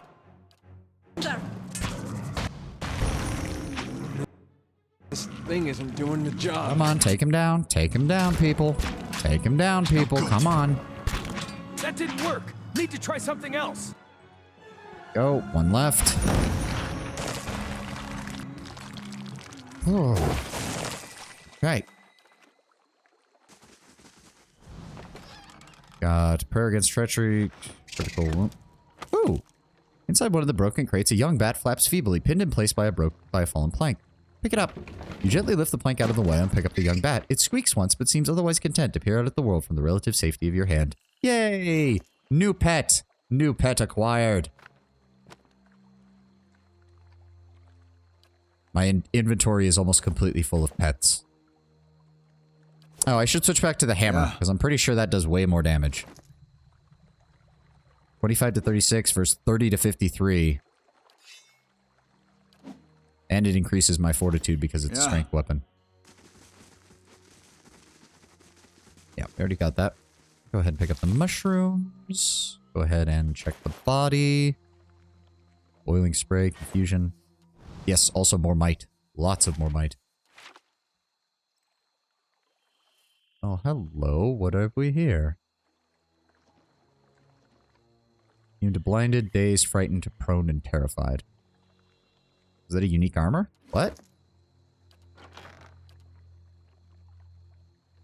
No, I don't.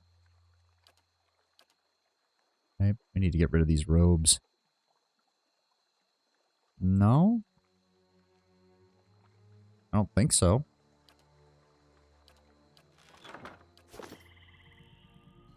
You gained an item. Skin bone, block bag. No, I'm not seeing anything. Third row from the bottom.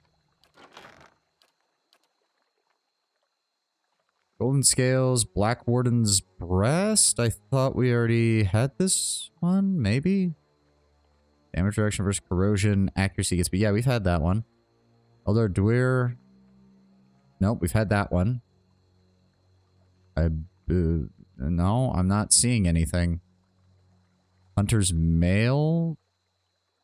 Maybe. I don't know. We're playing second one from the left above the exceptional breastplate.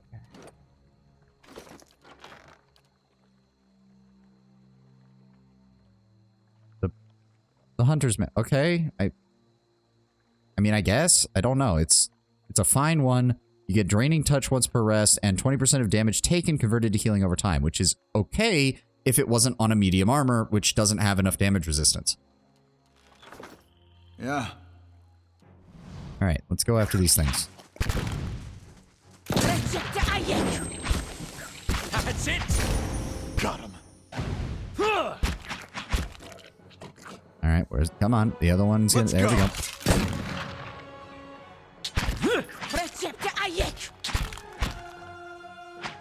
There we go. It's more annoying the longer you have it. Well, it's useful if he's not aiming at, like, the one enemy that we have to fight. It's great in all other circumstances, because it... Oh. Oh, fuck me. Hold the bridge. Oh, they've all got ranged attacks. Aloth. Go ahead and give me... Durance, don't do anything stupid. Please cast it. There we go. Okay, focus him down. Try to move out of the way. Haravius, you have a reach weapon, please. Durance. There we go. We'll go ahead and use Detonate. There we go. Good damage. Yeah. Ow. Durance, go ahead and give me another one of these, please. Oh. Did that just fucking thing cast a spell that stunned everybody? That's not very helpful. Hader, can you clear this thing out, please? Please. Thank you. Thing isn't doing the job. Focus the small ones. Take him down. Come on.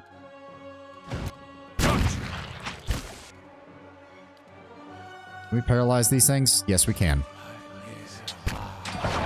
There we go. Let's go. Hey, that's a lot of experience for a max level party, which has me very concerned. I guess that is the game developer's way of saying, you need to be at max level. For the love of God, please get to max level.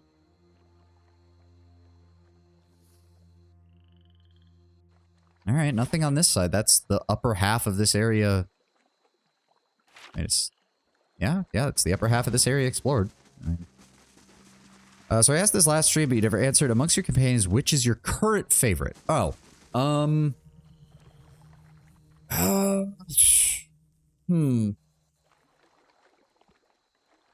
As a character, I love Grieving Mother Endurance precisely because they're so annoying. I do. I like the hypocrisy. I like the writing. I like their internal conflict. But the fact that I can't stand them as people, and the fact that it's like the emotions they create in me are exactly what the creators wanted. But that doesn't necessarily mean I enjoy feeling them. I love uncovering them, but I don't necessarily enjoy feeling them. At the same time, though, they probably have the best stories. In some ways, I will say Durance is probably my favorite NPC, just for what he brings to the story and the way you have to go about uncovering everything with him. But I wouldn't say that I enjoy him by any stretch of the imagination. The plumes of gas ejected by these vents have a strong acrid odor. Okay. Hey, you! Oh. I need help! Oh dear, what happened? Oh. Well, thank you for gifting that sub to Twitchy Buggy, Tenwith. Thank you very much.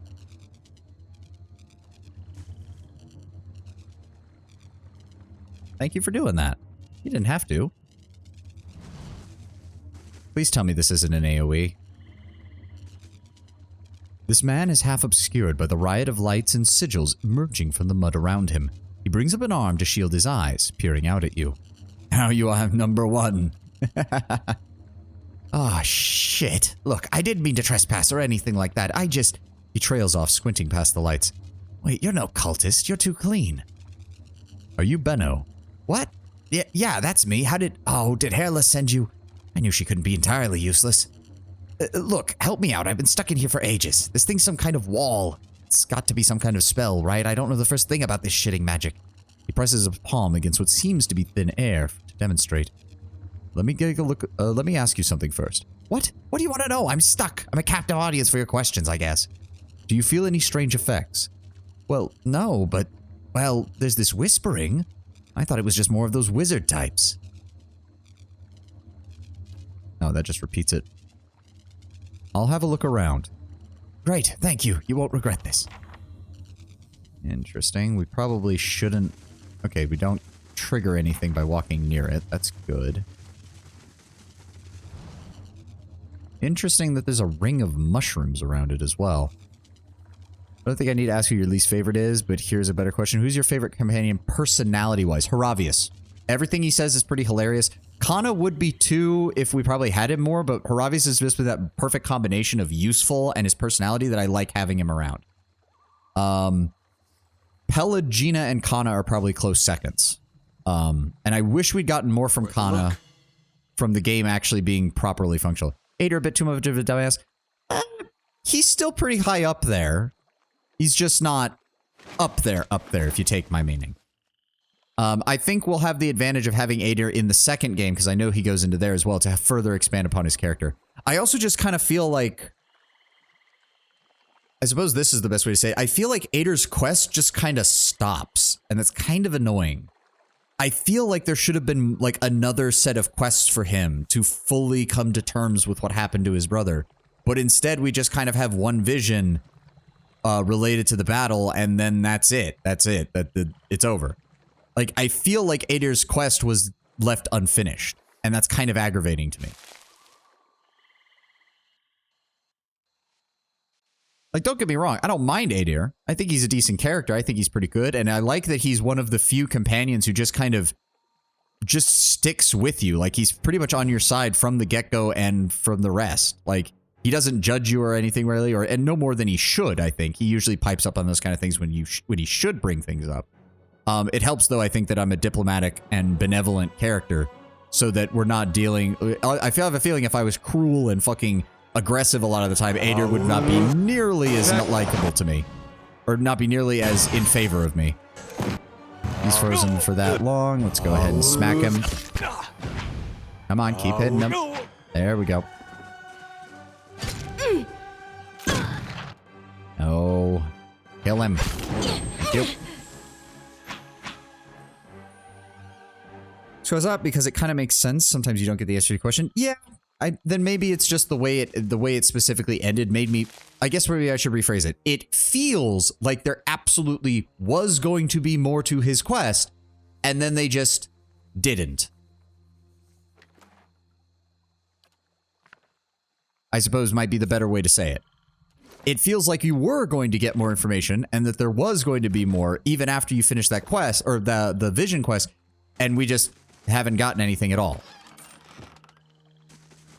I'll stay out of sight. Alright, nothing down there. Keep exploring around the southern portion here. Oh, fuck it. Bog Cult Barbarian, Bog Cult Apprentice. Go ahead and paralyze you. How long do I have? 10 seconds? Okay, good. Focus the Barbarian. Of course, Bug Cult Assassin this time. Okay, paralyze that one too. Reset. There we go. Kill him. Kill him, please. Kill him, please. Thank you. Let's go. Ow. There we go.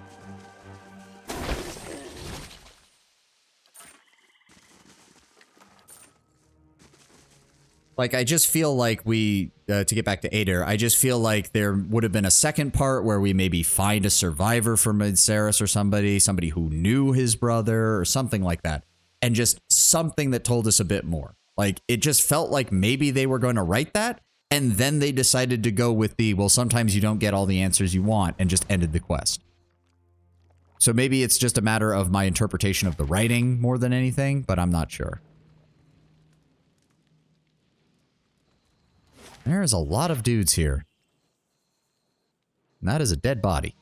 Or something in the water. Ugh. It's still bloody, too. Nope. Oh, God. More fucking... At least it's not all druids. There's some spellcasters and stuff that aren't. Okay, hold on. Pelagina, break off and attack him. Adair, break off and attack him. Oh, here we go. Here's everybody. Yes. Son of a bitch. What? Give me buffs. We need buffs. Ravius, give me lightning spells. Freeze that druid. Please cast. Please cast. Thank you. Oh, great. Endurance. Are you? Nope, he hasn't even cast it yet. God fucking damn it. Can we please freeze this guy before he does more damage to us? Give me a bounding missile on him. Endurance, give me more buffs on everybody in the front line. Haravius, you've already cast one spell. Go ahead and give me the other. Adair, why are you all the way back here when I need you fighting on the front? I'm ready. Yep, focus down the assassin. They're doing all that. He is still frozen. Good. Give me another Nunagath's Shadow Flame focused on there. Go ahead and move up a little bit, Durance, and give me an AoE heal. Thank you. Shoot the Barbarian. Or kill him. One or the other. Come on, people.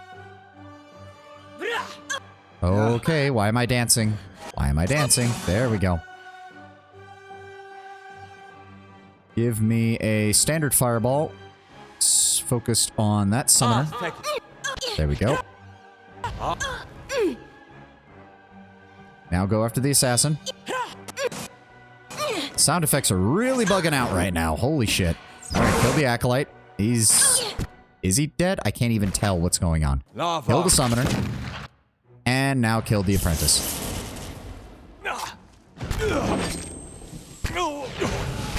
Ow. Thank you. Alright, there we go. That was pretty much the largest. That was hopefully the largest book of them. Largest group of them, I should say.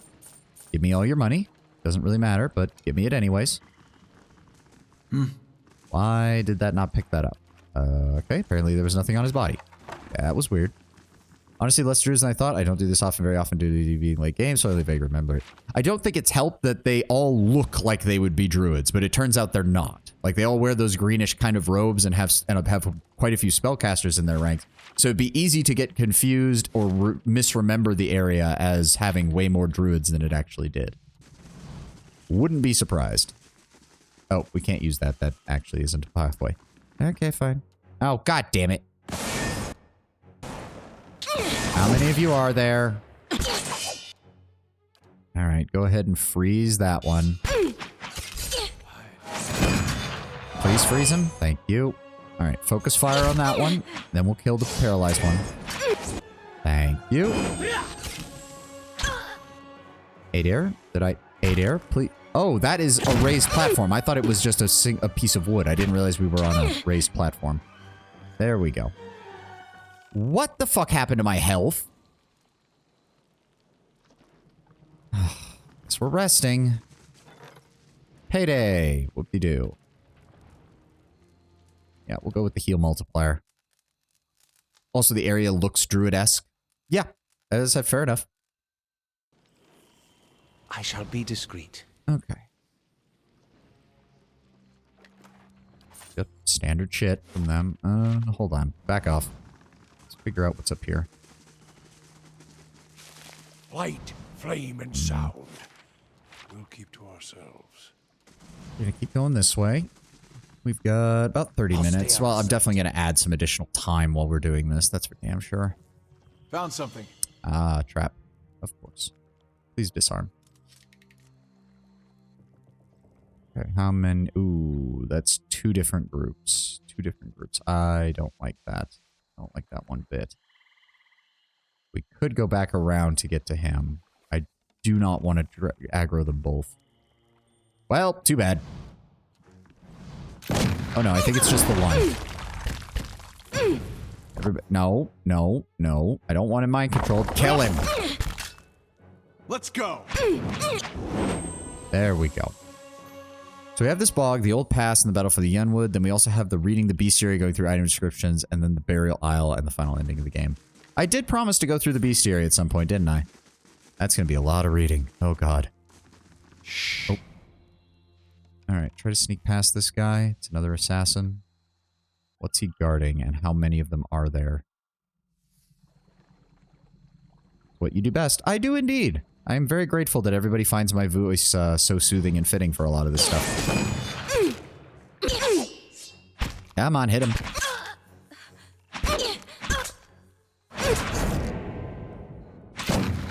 Thank you, Durance.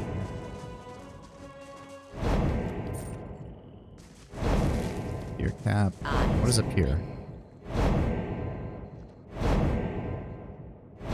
This is very loud. Please stop, game. You're not gonna stop, are you? Ooh. Sinking walls are coated in grime and vegetation. Ages and muck have pried stones apart. Thick vines are coiled all about the lower section of the wall, bristling with thorns. But there is a section just here where the vines are less dense. Alright, hold on.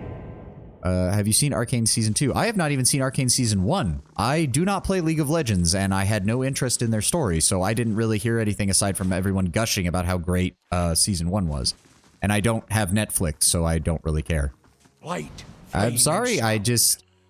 To me, League of Legends has always existed more as that aggravation that people won't shut up about, rather than anything I've had any interest in.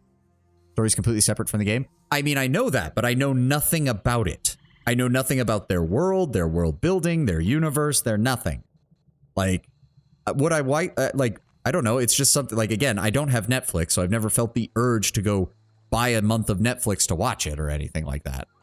I'm not knocking it. I know a lot of people have said a lot of good things about it. If you enjoy it, by all means, enjoy it. And maybe at some point I'll see it in the future and be like, damn, I should have seen that sooner. But as far as, like, an innate desire to go see it, I have nothing. Like, I'm glad that they managed to create basically a fully independent story from their game universe and have it do so well. Like, that's great. There's a couple of VTubers and YouTubers that I watch who all got invited to the Season 2 premiere. Bricky, I think it was Bricky, Matara Khan, Vienna, the Dragon VTuber. There were a couple of people that got invited out. I'm really glad for them. But I've had no desire to see it, no desire to really care about it. maybe at some point I'll watch it and I'll regret not having seen it sooner. But until then, it's just kind of, it exists. Sorry, I think the only streaming service I have right now is Prime, and that's just because I actually order things off Amazon. So I use it more for the Prime benefits on shipping than I do for watching things. All right. Oh, of course it's another barbarian. And is that a druid or a mage? I mean, pirate, but sure. Well, I mean, sailing the seven seas is certainly an option, but again, I've never really felt the desire to watch it. So, I mean, maybe I'll do that in the future. Who knows? And he's jumping. I fucking hate these guys. Okay, you engage him. Aloth, I need magic spells, please. Preferably right about there. Durance, please. No, why are we... Please cast the spell. I told you to cast the spell. It's right there. Please cast this. Please move forward, Aloth, and cast the fucking spell. Right here. Spell cast. Thank you. You know what? While they're stuck there, Durance, please rain holy fire upon their heads. Adair, knock this asshole on his back. Durance, are you gonna cast the spell or not? No, you waited until half of them were out of the reach of it. Thank you for that. And now we're all being hit by lightning bolts. And we're all stunned because, yep, we're just all getting stunned. And we're all dead. And we're all fucking dead. I'm sorry.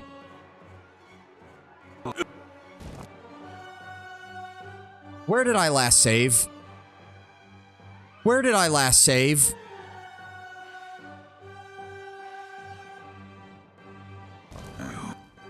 What the fuck?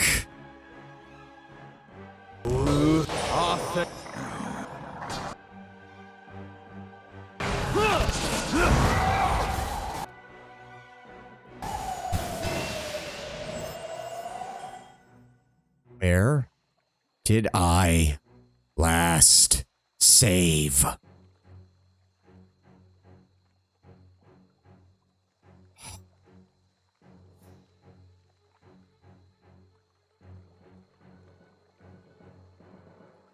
That's where I last saved. Where was this? Where the fuck was this?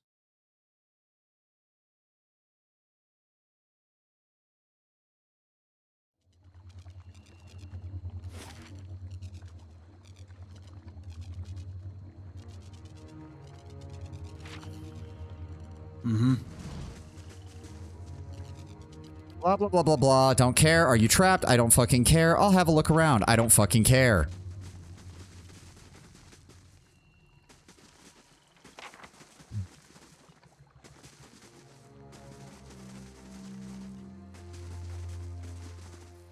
Laying low.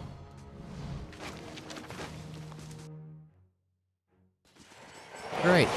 That counts as spells. That counts as spells. Please disable him. I'm ready. Please kill him with brutal fucking efficiency. If I could get you to do so, that would be great.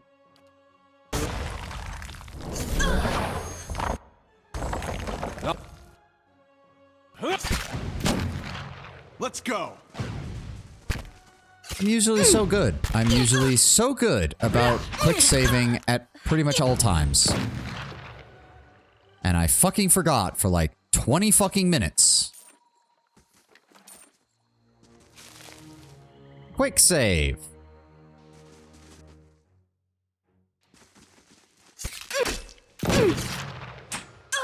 Please move around and kill her. Thank you.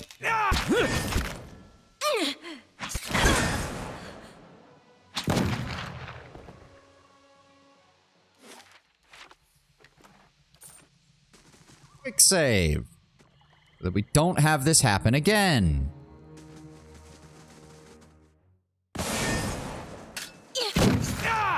Well, at least these dipshits are all sitting around with nobody around for them.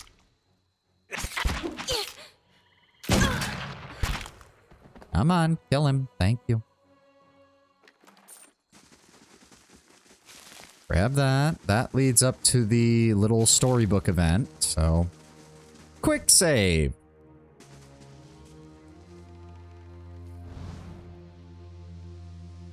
Found something. Yep. And I think there's going to be 2 of them up there that do that, so...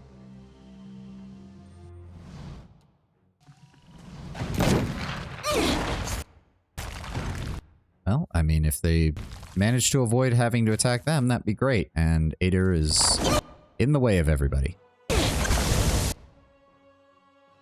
Can we paralyze her so that spell stops, or are we just gonna get hit? We're just gonna keep getting hit, aren't we? That is way faster than what he uses, so I want to know what the fuck that was. Avenging Storm. Which one is that? That is the... Oh, it's the 8th level spell. Okay.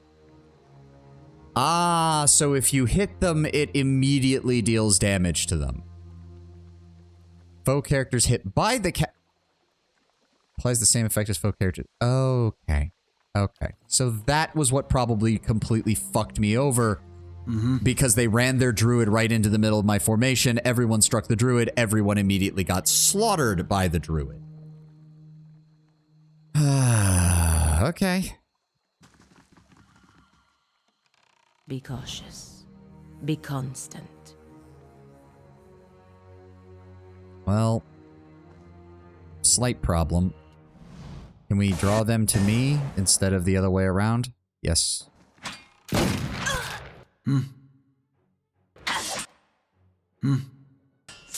There we go. Smack him with a hammer. Smack him with a hammer, please. Why am I stunned? How did they stun me?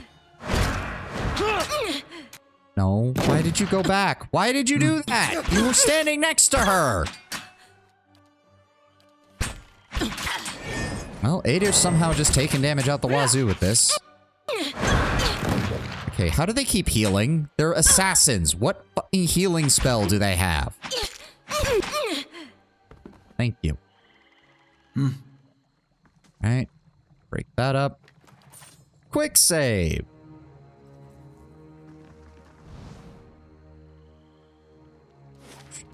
Okay, I guess we can try this again. Fucking not die, hopefully. Turn that off. How close can we get? Nope. That's about as close as we can get. I'm ready. Okay. Gina? Nope. No! I fucking... I don't suppose we could paralyze him before he tries to jump into our back line and be a dick.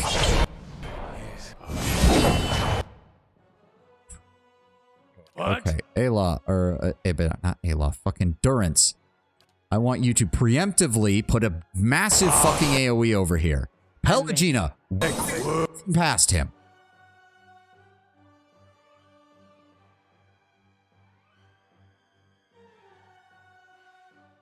Then we're going to go ahead and freeze that one as well. Need something? Obvious. Then we're going to... I want you to throw out Insect Swarm on that whole group. And then Aloth, you, my friend, are going to start stun locking. Please, Aloth, for the love of God, cast the fucking spell. The spell. Here. On them. Thank you. Now you're going to do it again, because there's another one over there.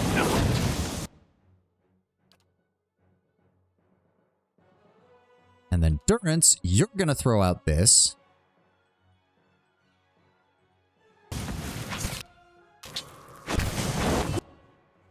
And then Aloth, you're going to... That's too far away, unfortunately. You're going to Freezing Pillar this whole group as well. They are nearly dead. Good. This is the acceptable procedure for dealing with a druid. Please die. All of you, please die. Why are you not dying? Oh no, he's gotten into melee with the druid, which means now we all die.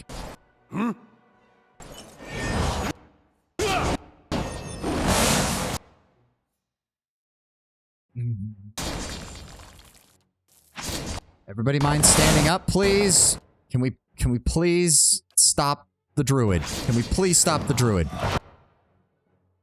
Focus him. Focus the druid. Kill the druid. Thank you.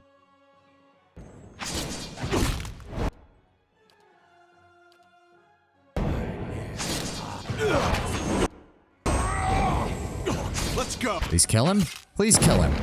Thank you. Okay, nobody died, but that was... anything of value. Nothing of value. It's very satisfying when you have to fight. It is very satisfying, though, when you have 6 lightning strikes at once. Not when it's happening to me. Because it didn't happen to them. It happened to me. Quick save. Please stop jumping my map around when you do that, game. It's very annoying. An angry letter. I appreciate that you're attempting to assist me, but when I asked for volunteers, I meant just that. I have no interest in raising corpses, and these sorry victims of yours are of no use to me. I have taken precautions to prevent us finding ourselves hip-deep in ghouls. While you clean up the midden heap you have made of my ritual circle, perhaps you can take the time to refamiliarize yourself with the simple concept that a dead man makes a poor source of soul essence. Okay, so... Quiet. Sounds like the cultists aren't having a very good time right now. Finished. Thank you. What is up here? This is another event of some kind. Okay, hold the phone. Nice No. We have a whole other thing over here that I still hadn't had a chance to look at yet. I am thinking of just ignoring everything over here, though. There's not much point.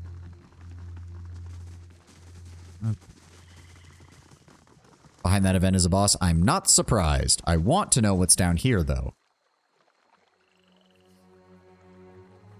Use a rope for assistance. Hack away some of the vines. Hack away some of the vines. You work at dislodging the worst of the vines from the upper wall. While it contributes somewhat to the prickly carpet of vegetation waiting for you at the bottom, the path is much clearer. Make your way down without incident. You find yourself before a large rounded chamber flooded with water.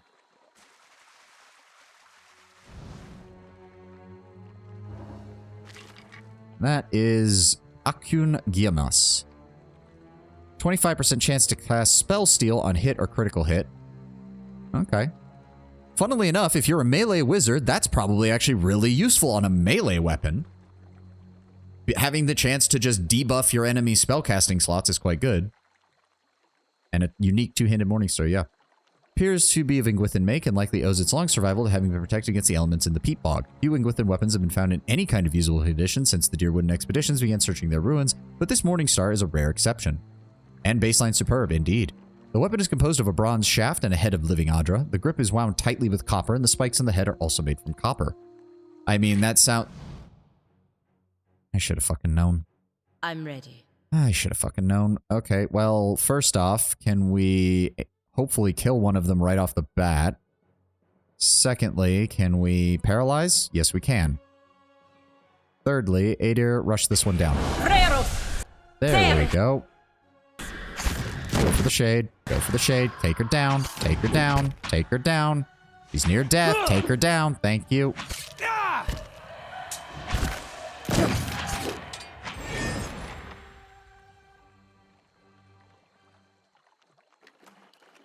Go.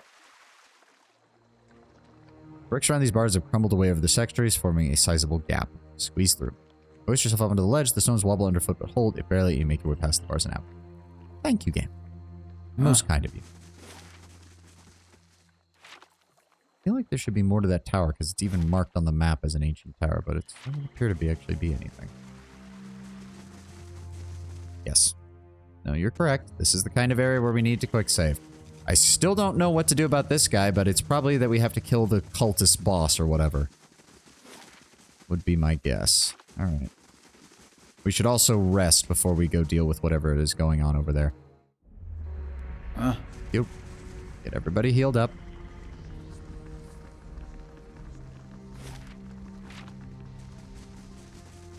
Slowly now. Sleed anywhere? Does this just, that just hooks back up and around? We will deal with that at a later date. Alright, is it time for boss fight? It's probably time for boss fight. As you approach the vines, they shudder and pull away from you, forming a clear path through which to cross. You pass safely, only to hear rustling behind you as the vine bars passage, curling into tight knots of thorns and vegetation.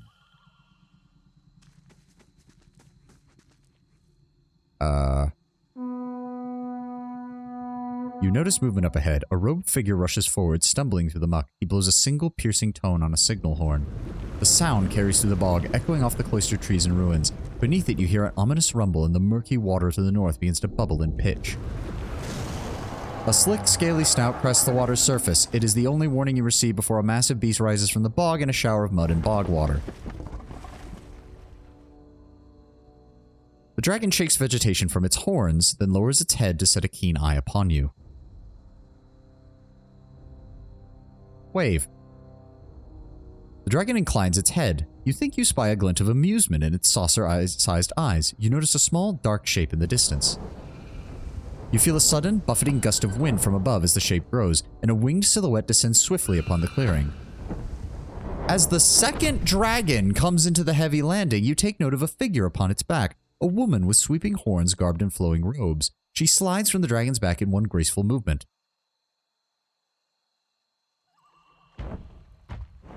Oh, this is just horse crap. The Watcher of Cadnua.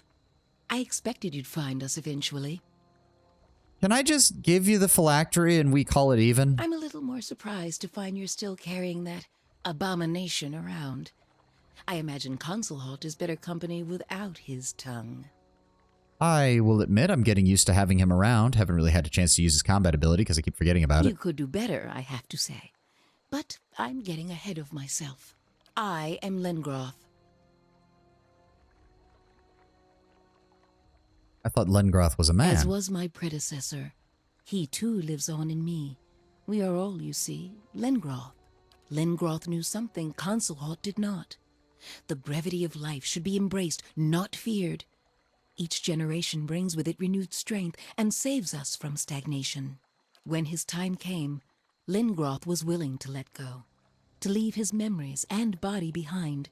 He entrusted the gift of his life force, his vibrant spirit, to a worthy successor. Consulhalt clung to his pathetic existence like a leech. And there are others like him, who would see all the world serve as kindling, if only their flame can go on burning. Consulhalt's knowledge cannot outlive him. He looks at you pointedly. I mean, I'll give you the phylactery. That's all you had to ask. Like, seriously, all you had to do was ask. That's why you were after the phylactery, to destroy it. More than that, to ensure it could never be replicated. You yourself could easily have become the latest tool in Consulhalt's efforts to thwart the wheel, and place himself beyond the reach of time. Okay, so I'll give you the phylactery and we call it You even. would have used your very essence for fuel. A lesser death than you deserve, I think. But you made it out. In truth, I am glad you came. It saves me the effort of chasing you. I mean, what if I just give you the phylactery? The moment the words pass your lips, you feel a wave of anger exuding from the skull at your We could side. simply take it from you. After. I am really trying to keep things civil. Why are you archmages so obsessed with trying to kill me? Yes. It feels a little macabre for my tastes, like the Stelgar with a hair. Well, I believe we have much to teach I'm one another. listening.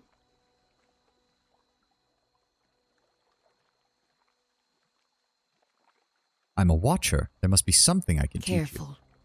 Your gift is not something to barter away. Consulhalt wanted your soul very badly.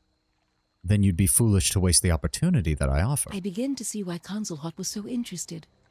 That's not a comfortable sentiment, but perhaps there is a way. A pact, if you will. If you truly mean to keep the secret of the phylactery to yourself, we can seal the oath with an exchange. A small transfer of soul essence. I would possess a glimpse of your abilities, and you a taste of Lengroth's wisdom. I accept. Good. Then come closer, and we'll see it done. I mean, that was what one of the questions seemed to indicate, that your character was like, wait a second, is this meaning what I think it's meaning? And she's probably going to be like, no, the fuck you talking about? As Lengroth's hands draw away from your face, you feel a distant loss. You suspect you've forgotten something, but you can't remember what, or even why you should care. There are other memories in its place, not images or events, but a well of information gleaned over decades, waiting to be recounted. In that moment of discovery, you feel invigorated, powerful. Are you different? Gaphonerkos peels down at you. Smells different. Turisulfus sniffs the air. There. It is done. Lengrath appears unchanged, apart from her pleased smile. I hope much good comes from our alliance. To that end, a parting gift. Go in peace, my friend. May the spirit of Lengroth guide you.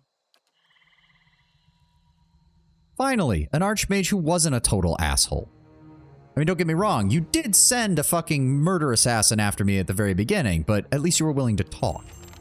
Also, what in the hell did I just get?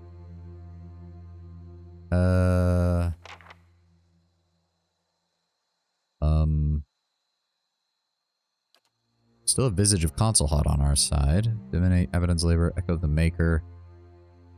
Which one was it? He has 2 dragon pets. Where's the ability? Hold on. What was it called?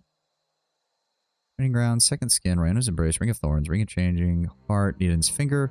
Mental Prowess. Is that the one? +1 Perception, +1 Intellect, +1 Resolve. Oh. That's pretty good. That's pretty fucking good. Yeah. Okay. I mean, I'll take it. And we also got, with the blessings of the Priestess of Duchess of Palminia, Devil Carrot began an earnest investigation of the vandalism of the military graveyard. After a large amount of digging, some literal, some figurative, the Devil was able to track down the solitary culprit, the grandson of a soldier who was executed for cowardice at the Battle of Laguna Perella. Oh. According to the young man, his grandfather was slandered and the execution was not just. The Duchess and Palminia's Sonja Ducala reviewed the man's evidence and decided to restore his grandfather's dignity by inscribing his name on Laguna Perella's monument. However, the young man was still guilty of violating a long list of Palminian laws and customs, and the Duchess exiled him from the island for life. Remembrance is ashes. Friendly target revived with 300 endurance, -50 endurance after 15 seconds. That's still not bad. 7 uses too? That's honestly not bad at all. Okay. I mean, we've still killed 2 dragons over the course of this adventure. That's still pretty solid. I don't think we need to go around killing 2 more of them, especially since they actually seem to be intelligent enough to, well, work with a mortal, which is saying something. And from the sound of it, they've worked with multiple generations of Lengouts, or whatever, however the hell you pronounce her name. Lengrath, sorry, Lengrath. So I guess I mean, I want to... How do we get this fucking guy out of the ritual circle?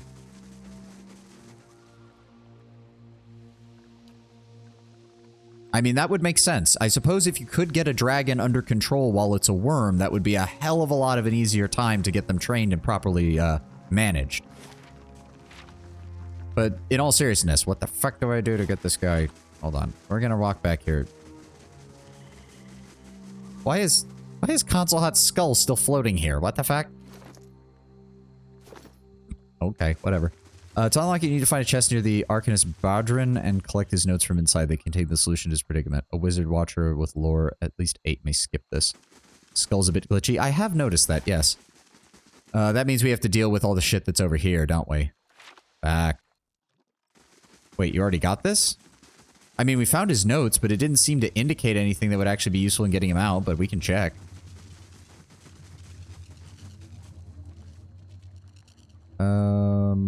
See what? Go and check the ring first? I mean, I did. We can't do anything.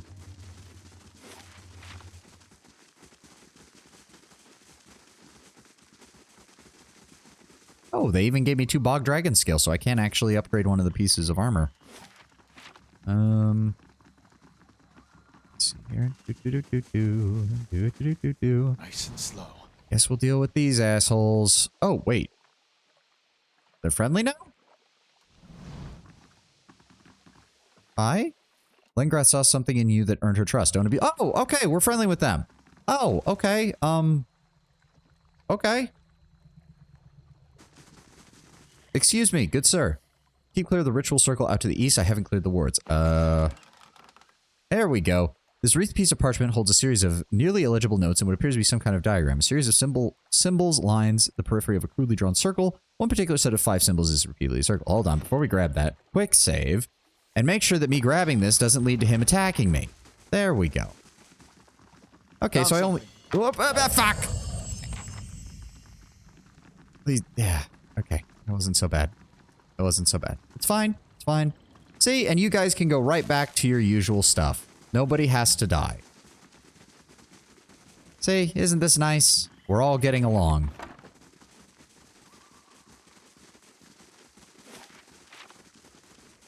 Oh, what does this say? Plumes of gas suggested by these vents have a strong, acrid odor. Okay, thank you. Don't think there's anything else. Yep, hi guys. Well, I guess that spared some of their cult from death. I didn't have to kill everybody. That's a nice feeling. We didn't actually have to kill everybody this time. Yay! Examine the symbols more closely. You crouch down, but you can't see anything inherently interesting about the scratchies. What, did you find something? Past the barrier, Benno watches you with rapt interest. A flicker of movement catches your attention, and you look up to see you've gained an audience. In this dim light, the spirit is nearly visible, a shimmer of essence that you can barely pick out against the fog. You begin to see more shapes coalescing through it. The first raises its hand. Wait. Please. Who are you? What? I thought we were over that. You feeling alright? Bardwin called us here, but it is by our choice that we remain. We would continue our work if you will let us. It is all the purpose that remains. The betterment of the self, the craft of virtue. This man, Benno, he is pocked through with jealousy and petty lusts. He thieves from his partner. He abandons his child. But his essence holds the same brilliant potential of all that live. And while your soul watcher is a bright and fierce thing, his is fragmented and weak. Let us mend it. Shape it. So much work for Consul Hut's skull. Let's be fair, Lengrath could almost literally have shown up at your castle door, knocked, and set down a cup of tea and asked for the phylactery. Exactly! What? What is the point of me building up this benevolent diplomatic reputation and people still take one look at my character and go, you know what, I still think it'd be better to try and split your skull open. It's like, for God's sakes, surely some of you people are willing to, you know, talk about this shit. You can't just alter a man's nature at your whim, no matter his flaws. Are the drunkard and his vice inseparable? Do we do harm in teaching a cruel man the pain his actions cause, or easing the bitterness of loss? You cannot be the same as you were at the beginning of your journey here, but are you not yourself? Oh, we're gonna ship a Theseus this argument. Well, that's the problem. You're dealing with an actual human being, not a inanimate piece of wood. That's still not my decision. There is no one else. Badrin had only his teachings and his hopes to guide him. You can see us, hear us. What do you want? Give us time to work upon him. Then we will release him, and you may do with him as you please. Stomp out the symbols. You sense, too, a sudden energy in the air, an upswell in the soul essence bound to this place. The gathered spirits howl in thwarted frustration, and this time Benno flinches at the sound. Yeah, no, we've been going all over this whole shit with don't do things to people that they're not aware of or capable of handling. Like, oh, they're all druids. No, or is that chain lightning? Please tell me that's chain lightning. Okay, it is. It's not the fucking druid spell that does that. Okay, thank God. I thought for a second they were all fucking about to cast the druid AoE spell. That would have been fucking horrifying.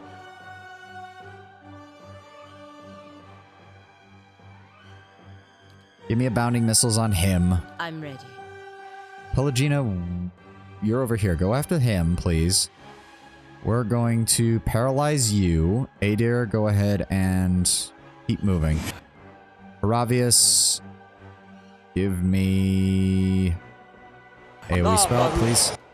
Durance, give me... Why can I not cast that there? That would hit everybody. Please cast the spell. Durance.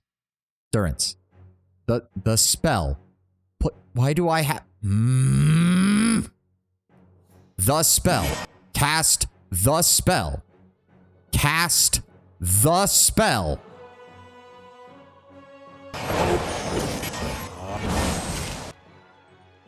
Yes? Wow.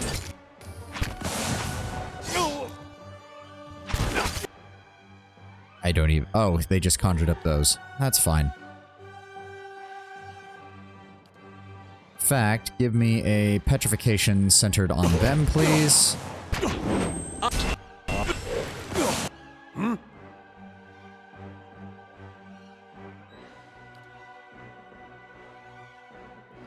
Adjust. Adjust. Durance, fucking move! If it makes you... Thank you.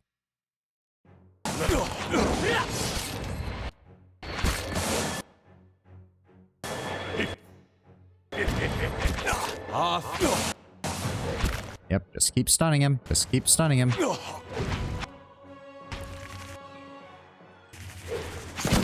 Come on, kill the tentacles.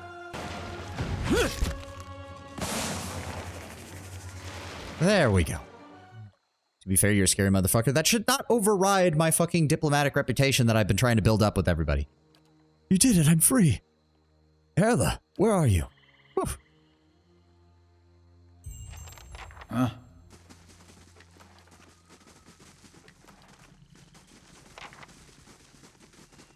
Hey, so that's it then. Oh, thank God. We actually managed to wrap up this area before the end of the stream. Let's just go ahead. There you go. There you are. Benno mentioned something about you saving his hide. Well, I wouldn't put it that. Yeah, Benno's grateful and so am I. You've been a huge help. Here, for my personal stock. Figure you deserve it. Maybe now we'll actually make this delivery. Any chance I could buy something off you? Of course, consider yourself a favorite customer. Go ahead and sell that. Does she have anything of note? Just a bunch of... The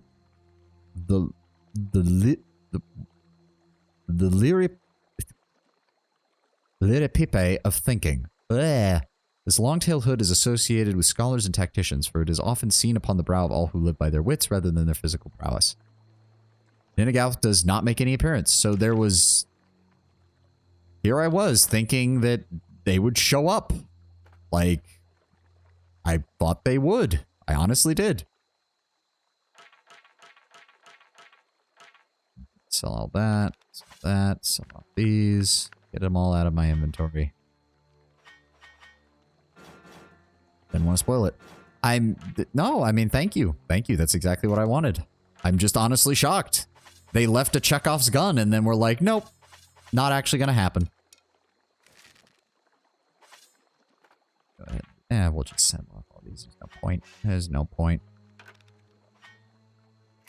Oh, right. I forgot I need to put that back on, I need to go put that back on Devil. I forgot she left without it. The old bastard probably want to kill you. Yeah. I mean, that just seems to be the way the archmages are. It really seems like if the archmages weren't constantly at each other's throats, they'd be a massive fucking problem for everybody else. Like, a truly staggering problem for everybody else. But, yeah, 6:10. So I did add a little bit of extra time in there because of the phone call and all that, so I am sorry. They already are. Oh, I'm sure they are, but imagine if they were working together, how much of a problem they would be. God, that would be bad. All right, so we've done the autosave, we've done the full save. It is time for us to finish off for today. Looks like there's only 2 people left. I guess everyone wasn't able to stay for the whole of the stream. That's fine. I don't think we'll do a raid then if it's just 2 viewers. So I will go ahead and thank all of you for joining me today. Thank you all for joining me for this long stream. Tenwin, I will figure out what to do with the Steam friend code and all that. Hopefully I should just be able to send you a friend request. I'll use the code. We'll get that hammered out. And as I said, try to wait for some kind of sale to go on. So that way we can keep that cost to a minimum. And if all goes well, after we're done with Tyranny, we'll play we'll do Pillars of Eternity. We will do Pillars of Eternity 2. And that would be the plan going forward. So thank you all again for joining me here today. Thank you all for hanging out for the 6+ hours that this took. I will see you all tomorrow, and I hope you have a glorious rest of your weekend. And if I don't see you tomorrow, have a glorious rest of your week. Oh, let me make sure that's off. Sorry about that. Okay. That should be everything. See you tomorrow, guys. Bye.